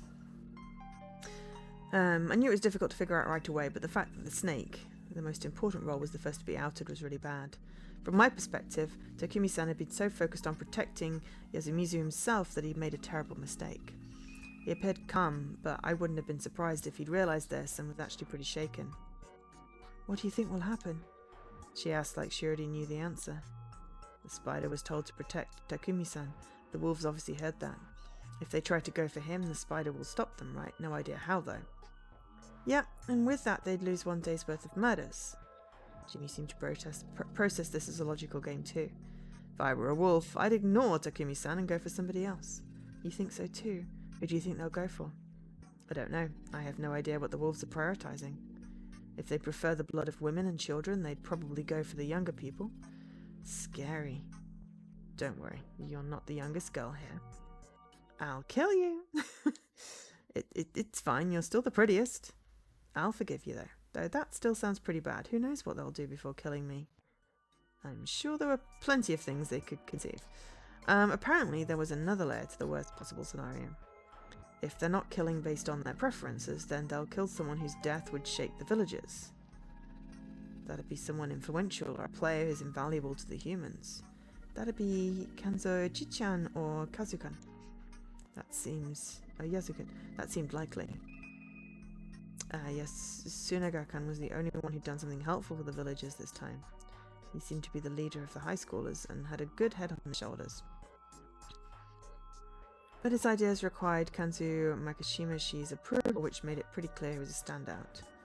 Honestly, I'd expected him to take more initiative than he had, but the fact he considered the younger people's opinions showed real leadership skills. In any case, he wasn't someone the humans wanted to lose. I mean, killing the elder dude that seems to make opinions would be, you know, a good thing that would throw everyone into chaos. Also, Tayoban.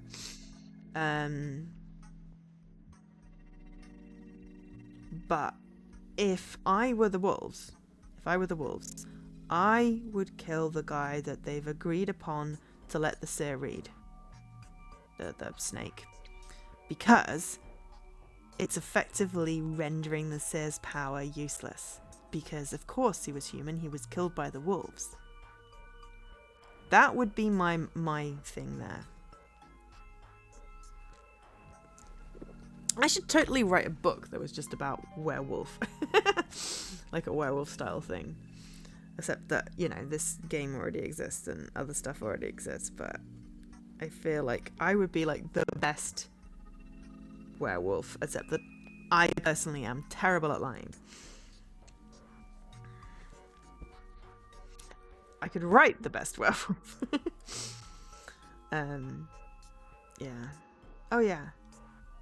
Did you decide who Takumi-san will investigate?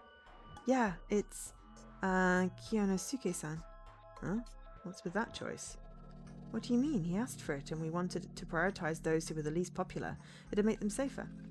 I wasn't so sure about that choice. Those who were confirmed as non-wolves would have much more freedom to act. At the very least, they wouldn't be suspected as wolves who were just trying to exploit the situation during the feast. That being the case, shouldn't they have opted to choose a potential leader to investigate? Well, I didn't really know if Kayonosuke no Shitoshi she had the skills, but from what I could tell, he definitely lacked the influence to lead. If they wanted to secure a reliable leader, they should have went for someone like Kanzu Makishimishi. But wait, if the snake's target is killed by the wolves, the snake's power will be wasted, right? Oh, thank you. We have a sensible protagonist who clearly is on the same wavelength as me because I literally just said that. nullify the snake's power by killing the target because you know who he is. Which is why it's a stupid idea to agree to that in public and makes me suspicious of the person that suggested it. But I can't remember who suggested it, though it may have been the eldest school kid. But I feel vindicated by the game here.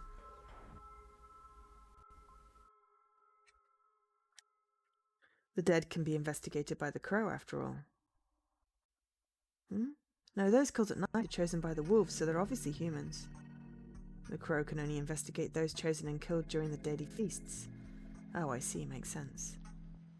Whatever the case, perhaps investigating Kyonosukishi wasn't that much of a mistake. Did that mean that they were actually doing a decent job? Well, it'd be pretty bad if Kanzoshi was the one to go.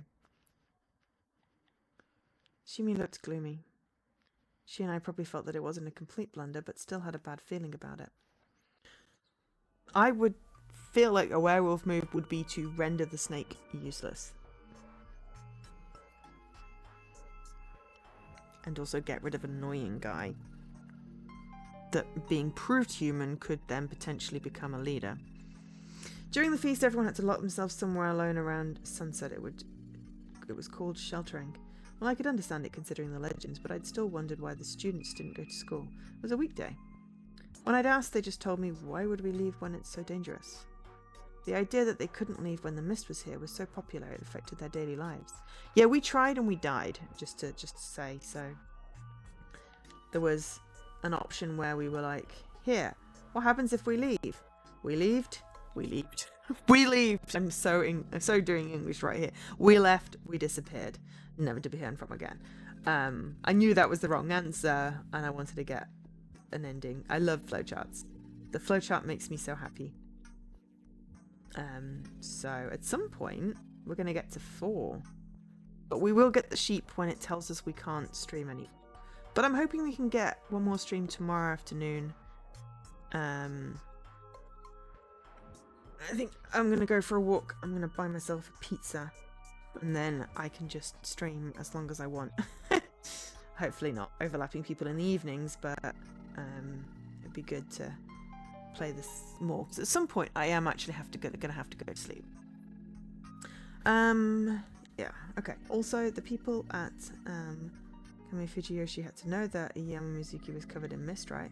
Considering the school there probably had few students to begin with, the non-presence of the 3 from Yasumizu would normally be a serious problem. I knew it was a settlement for the ostracized, but did they really neglect this place that badly?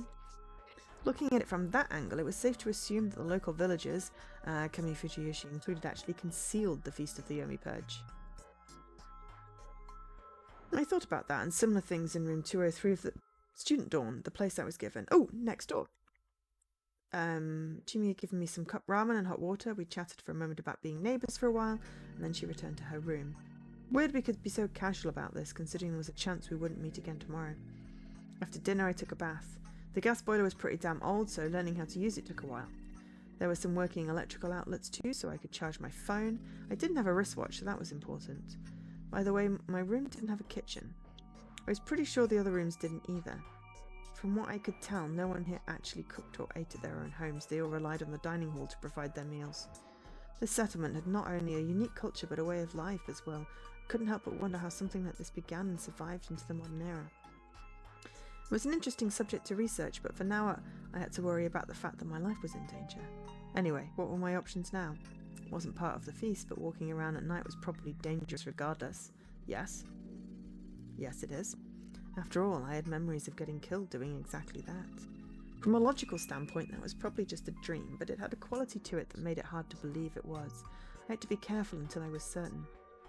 Then again, I had a record of surviving by just not making any noise at night. Maybe I should have stayed awake and looked around.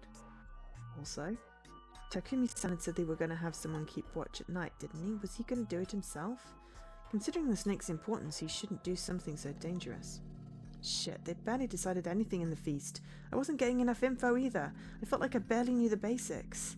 Talking during the feast meant giving info to the wolves, but if the humans kept too many things hidden, the wolves would end up knowing way more than them, and that was just dangerous. Still, there was a limit to what I could do in my situation. If I kept being the messenger I was today, I could create a huge imbalance of info myself. Not to mention, I could be deemed suspicious and lose the residents' trust. Shit, what was I supposed to do here? Was it best for me to just stay quiet and wait for the feast to end? That wasn't like me at all. There was a mail slot on the door. I opened it up and looked outside. Everything was still covered in mist, so I couldn't see much. I could only see the handrail and the branches going into the hallway. But maybe I could see some intruder if I kept staring. Not likely. After all, this was the room at the end of the second floor. Hara-chan's and Chimi's room were closer to the stairs, so I couldn't see anyone going to attack them. The only time I could see the monster come would be when it was coming for me.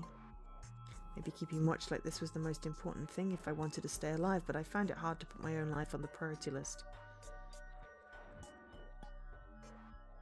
For some reason, I felt like if I died, I'd just go back to the starting point. Yeah, better not think that. Anyway, I had to stay awake. I still had many things to worry about and think about.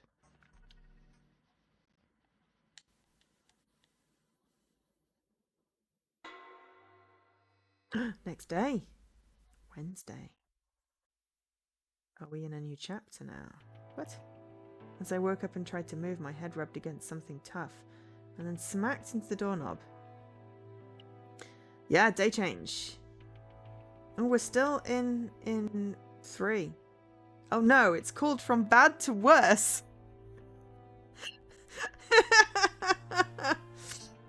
What's going on? Did I fall asleep against the door? Was I more tired than I thought? I was glad I didn't die and all, but this was a failure in my eyes. Sleeping in a natural position made my whole body hurt. I wobbled over to my fully charged phone. It was 6 o'clock. That was early morning for me. I mean, I don't know what's going to happen, but yeah, the chapter title is foreshadowing 100%. I'd have loved to just go back to sleep, but I was too curious about the feast. After washing my face with hot water and putting on my shoes, I decided to take a peek through the mail slot.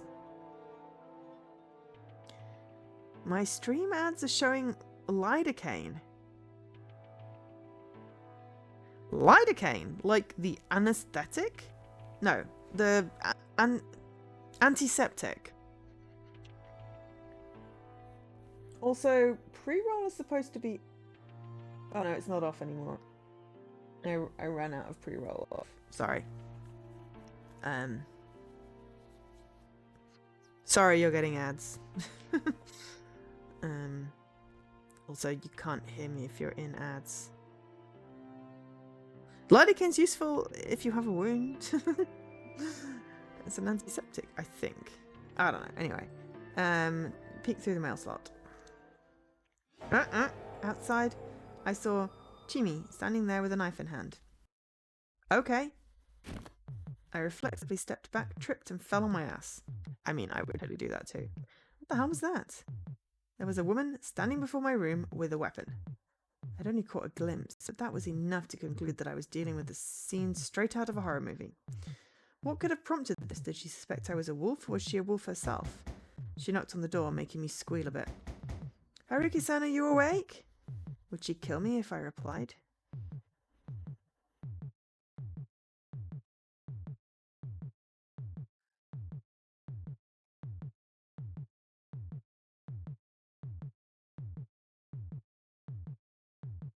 This game, how did I find out about it? I got a code from ID at Xbox, because I'm an ID at Xbox moderator.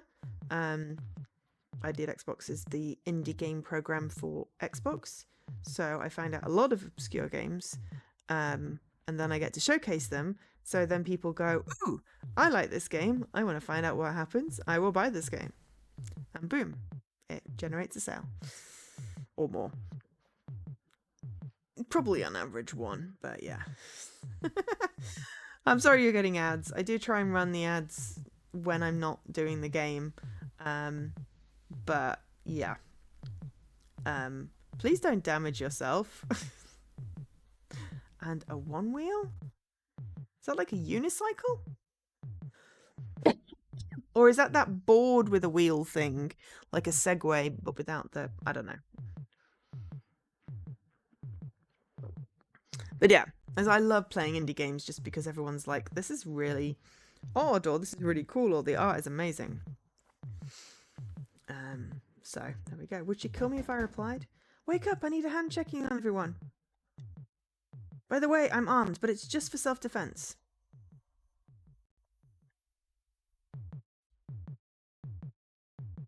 Oh no! I'm sorry you're hard of hearing. Um, yeah, I mean, I watch a lot of streams, so, and sometimes I have them muted if I'm doing something else, so it's kind of, I mean, the subtitles are not always accurate. They have translated some really weird things, but hopefully it helps. And mostly for this game, I'm just reading out what is on the screen. It uses an old version of like Google something or other. The Google transcription service. I should probably find an updated one that uses an updated version, but I require spoons that I don't have, so we go with vaguely accurate subtitles. Plus, I also have audio processing delay with the brain thing, so subtitles help me. Which is why I always turn them on in the game. But I'm glad it helps.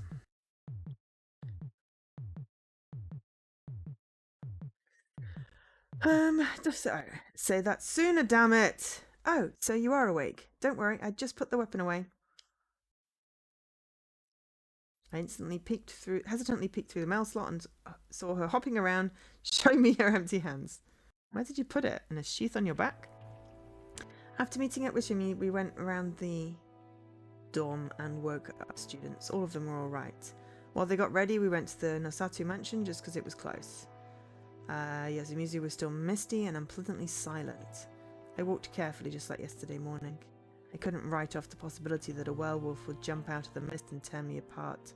It'd be over for me. I think dawn means that they're not there then, so... I was walking ahead, dragging Jimmy by the hand, careful about where I was going. If something happened and I got eaten or something, Jimmy could either fight back or run away. Ah. Is someone there? Oh, Nosata-san. It's Fusashi and Shimi-chan. Ah, words. Where? Oh, there. He didn't die. Werewolves did not take an opportunity to nullify the snake.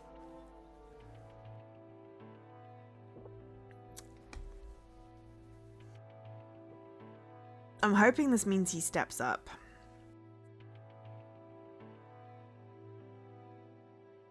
Or he's a werewolf.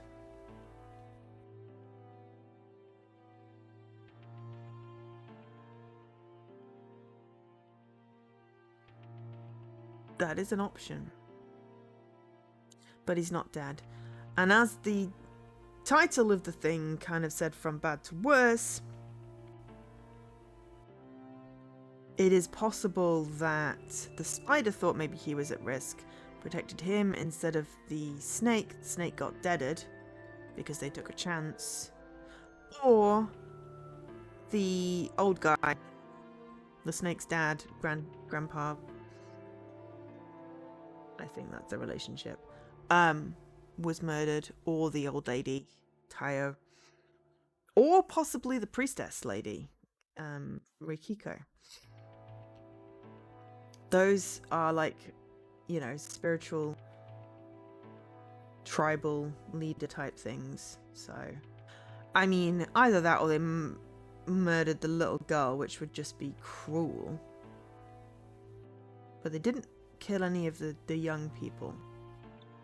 The students, anyway. They may have killed the brother, but that doesn't give them anything.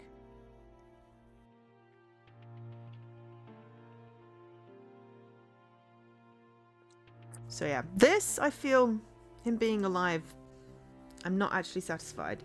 But what I can't remember is during the feast, who was it that suggested that the snake reveal the target? Well, not malicious now, because it wasn't used for that. It could be in the future though. I don't know. Anyway, we peered through the mist and a gloomy frown appeared. Hey there! Looks like the mansion was safe.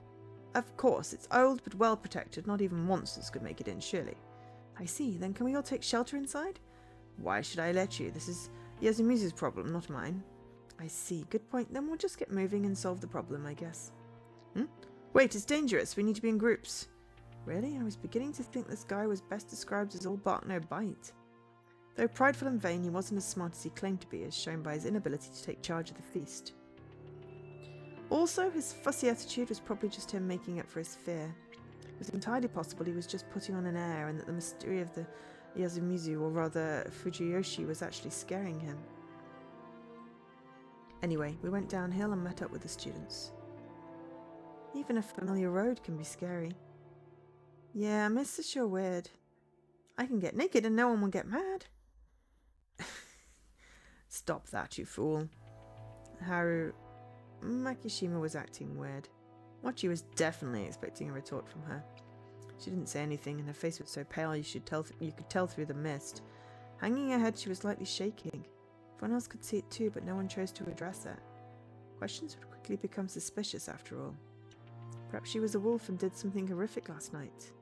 As we all thought similar things, she suddenly collapsed to the ground.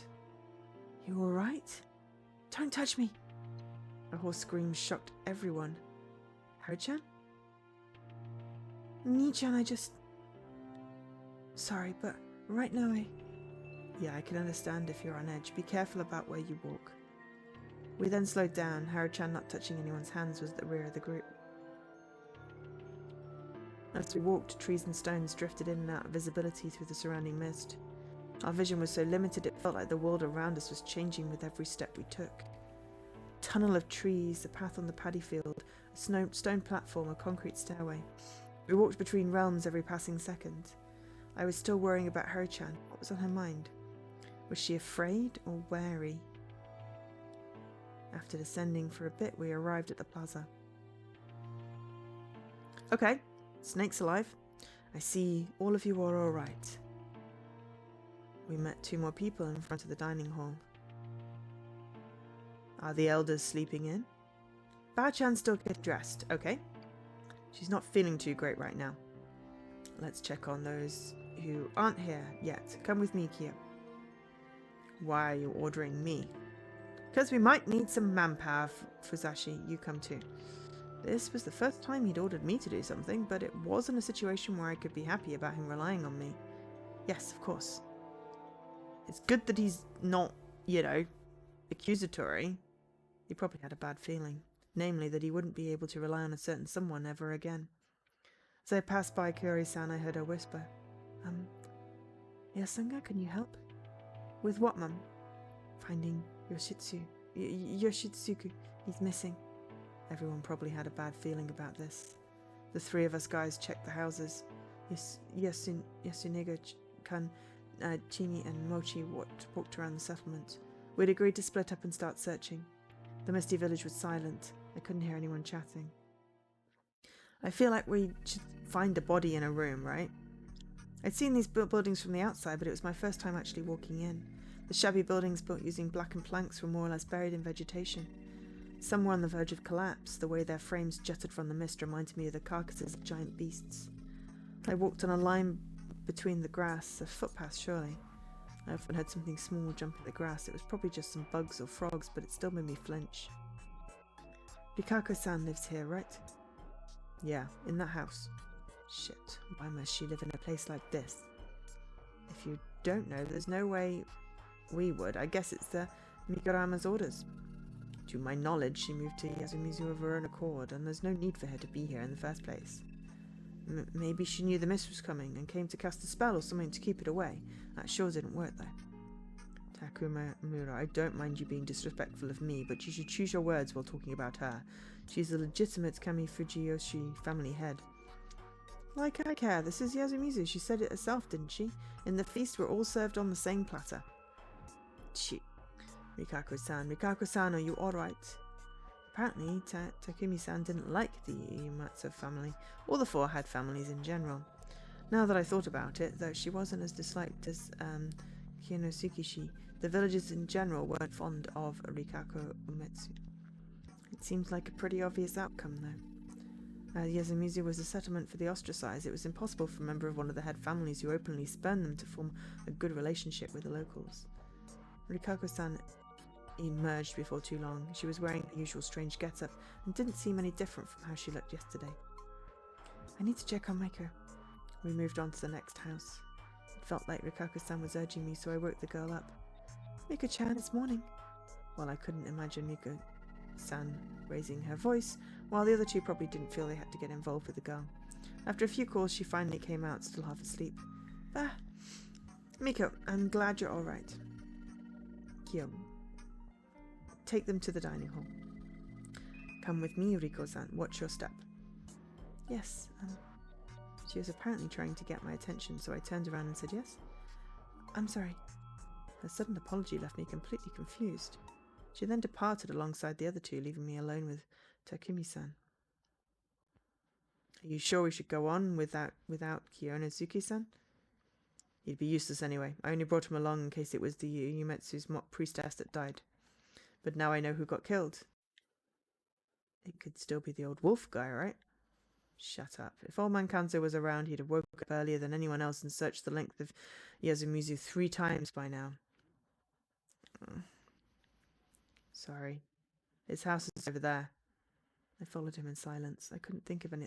I thought that was my first thought, would be that guy if they want a shock.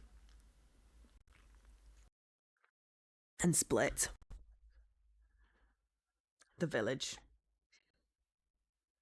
I couldn't think of anything to say. Ooh. My throat is really sore now. I need to finish soon, but also...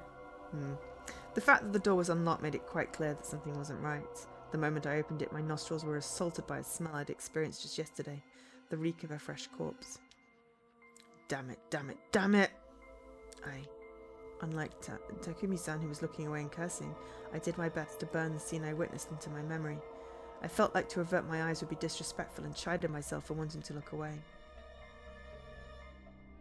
His body was much more intact than Mamiya-san and Hashimoto-san's. That made it much easier to become painfully aware of the fact that this was a human, an intelligent life form who was with us yesterday like it was no big deal. There was one problem though. The part of the body that used to be the head was completely destroyed. There was no part of the head left untouched. It was that thorough. It was obviously the result of relentless heavy blunt attacks. Everything above the neck was just a strange flat mass of shattered skull fragments and white and red organic matter. Compared to it, everything else was largely unharmed. The old-looking clothing and the unexpectedly robust chest for someone his age. Were all the proof needed to know that this was the body of Kanzo Makishimoshi.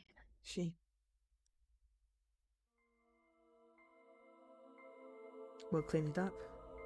What else? Please wait a bit. What you're gonna do? Find out as much as I can. Since we had no idea when we could get out of here, protecting the scene of the crime for an official investigation meant we had to leave this body to rot here, and we just couldn't do that. And considering the horrible state it was in, the villagers probably wanted to take care of it their own way as soon as possible. Not much I could do to stop that. Thus I did my duty as someone without such obligations. This corpse was completely unlike the ones from yesterday. While those two were destroyed completely, the damage on this one was focused on the head. The weapon clearly wasn't sharp, they'd used something blunt. The skin on his face was torn but not sliced apart, and the skull was shattered. This was caused by repeated blunt attacks on the head. It wasn't my job to picture whether there was some profound grudge in this. The only clear thing here was that the wolves killed him using something blunt, not claws or fangs. And it was obviously done with dedicated intent, not accidentally. At the very least, the entity that made this corpse wasn't the same as the one that made the ones from yesterday. It made sense if you separated them and assumed that yesterday's was the corruption and today's was the wolves. But the thing I'd seen when I was walking around at night that time had the appearance of a wolf. Or rather a werewolf. If the werewolves were the ones bringing the corruption, the tale of all this was based on would make even less sense. If the corruption was Great God Shinnei's, the mountain god's punishment, it'd be weird for it to be delivered by wolves. Holding back my nausea, I looked back at the corpse. Then I rolled back my sleeves and reached for the destroyed head. Hey, what are you doing? I'm pretty sure I'm wrong, but I'll still have a look. Decapitation meant body doubles, Mystery Writing 101.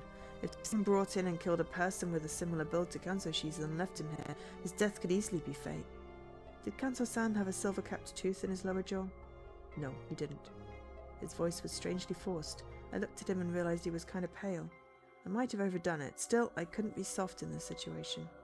He was proud that he didn't need any crowns or anything despite being over 60. Why, did you find one? No, I only asked to prevent any misdirection. It's a healthy set of teeth. What the hell? The lower jaw was mostly intact, while the upper one was destroyed along with the rest of the head. Despite that, I saw a hint of the old man in the eyebrows and the dark hair with streaks of grey in them. It was pretty clear it was the one and only Kanzo Nakashimishi, so it was probably pointless to keep thinking about the way he was injured. My hands were all messy, I'd have to wash them later. The corpse aside, Kanzo-shi was lying on some thin bedding, and there was no sign of a struggle. He was either instantly killed by the first attack or knocked out, laid here and then killed. Still, it wasn't a corpse that was easy to make. The situation here was peculiar. One point I found curious was the fact that Kanzo-shi surely obeyed the shelter law and locked himself in. However, the lock on the door was still perfectly intact. So logically speaking, Kanzo-shi had opened the door and let the culprit in. There was no sign of resistance, so it was probably done by someone he felt safe with. However, if this was a normal killing by the standards of the Feast of the Yomi Perch, then this was definitely made possible by something unnatural. Back to the situation at hand. The futon and everything around it were bloody, obviously, but there was another strange thing about the crime scene. The dampness. Some spots were really wet, and clearly not because of the mist. It was like the murderer purposely spread some of the water here. Were they trying to wash away the blood splatter on them? But there was no point in doing it in front of the body. The footprints were faded. Were they trying to cover their tracks? They were still pretty visible, though. It was more like they put bloody footprints on a futon and tatami that was already wet. The shape of the prints told me they weren't made by Western shoes, Japanese clogs, or wild beasts. They were just long ovals reminiscent of those made by Zori sandals. There weren't many of them, though. Most of the blood was absorbed by the futon. But from what I had, I could tell there was only one type of footprint. Find out anything? Nothing special. Thought so. You don't specialise in this, do you? Sadly, no. All I knew was that the culprit was a very dangerous human. As I washed my hands, Takumi-san removed the sliding door and put Kanzo-san's remains on it.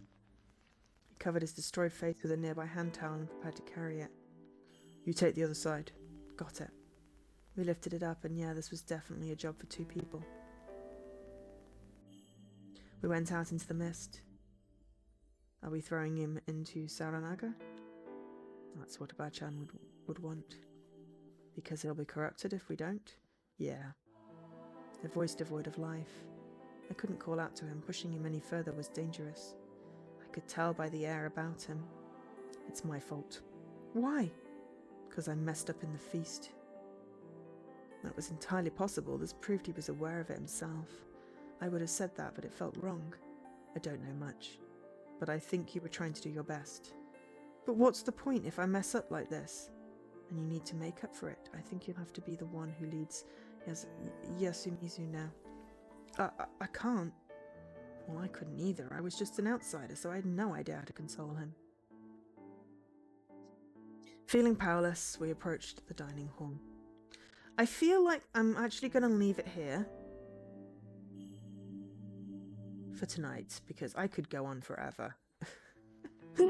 I could go on forever. But what I want to do is come back to this tomorrow for a bit.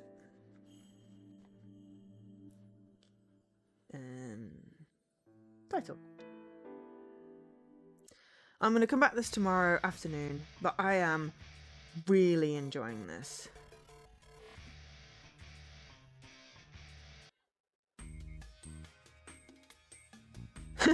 Okay, so that does a thing. Okay, so we can go and look. I can go in and look at those. But yeah, I'm really enjoying this. Thanks so much to ID at Xbox for the code for this one, and for Chemco for bringing it to Xbox. Raging Loop. So there'll be a bonus stream tomorrow afternoon, 3-ish UK time. Just because I really want to, well, I say tomorrow. Today it's oh, my clock stopped. It's 1:20. I've been looking at my clock. My clock says 20 to 1. The battery has apparently died again. Which is really frustrating. I swear I only just changed the battery in that. Maybe I need to get a new clock. So it's a lot later than I thought it was. Okay, so like 3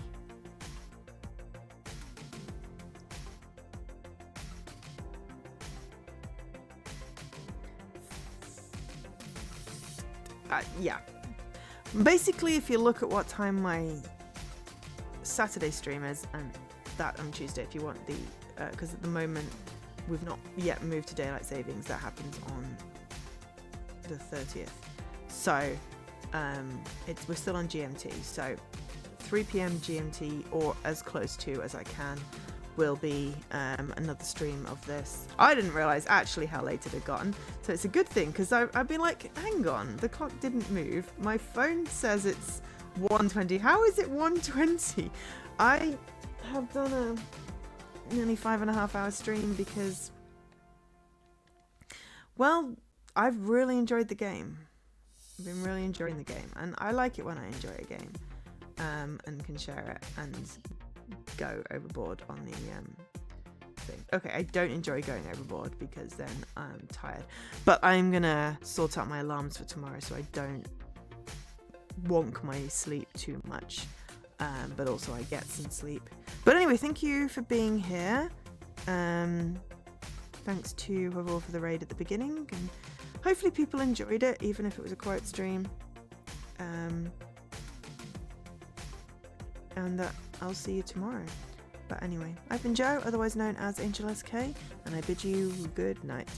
Bye.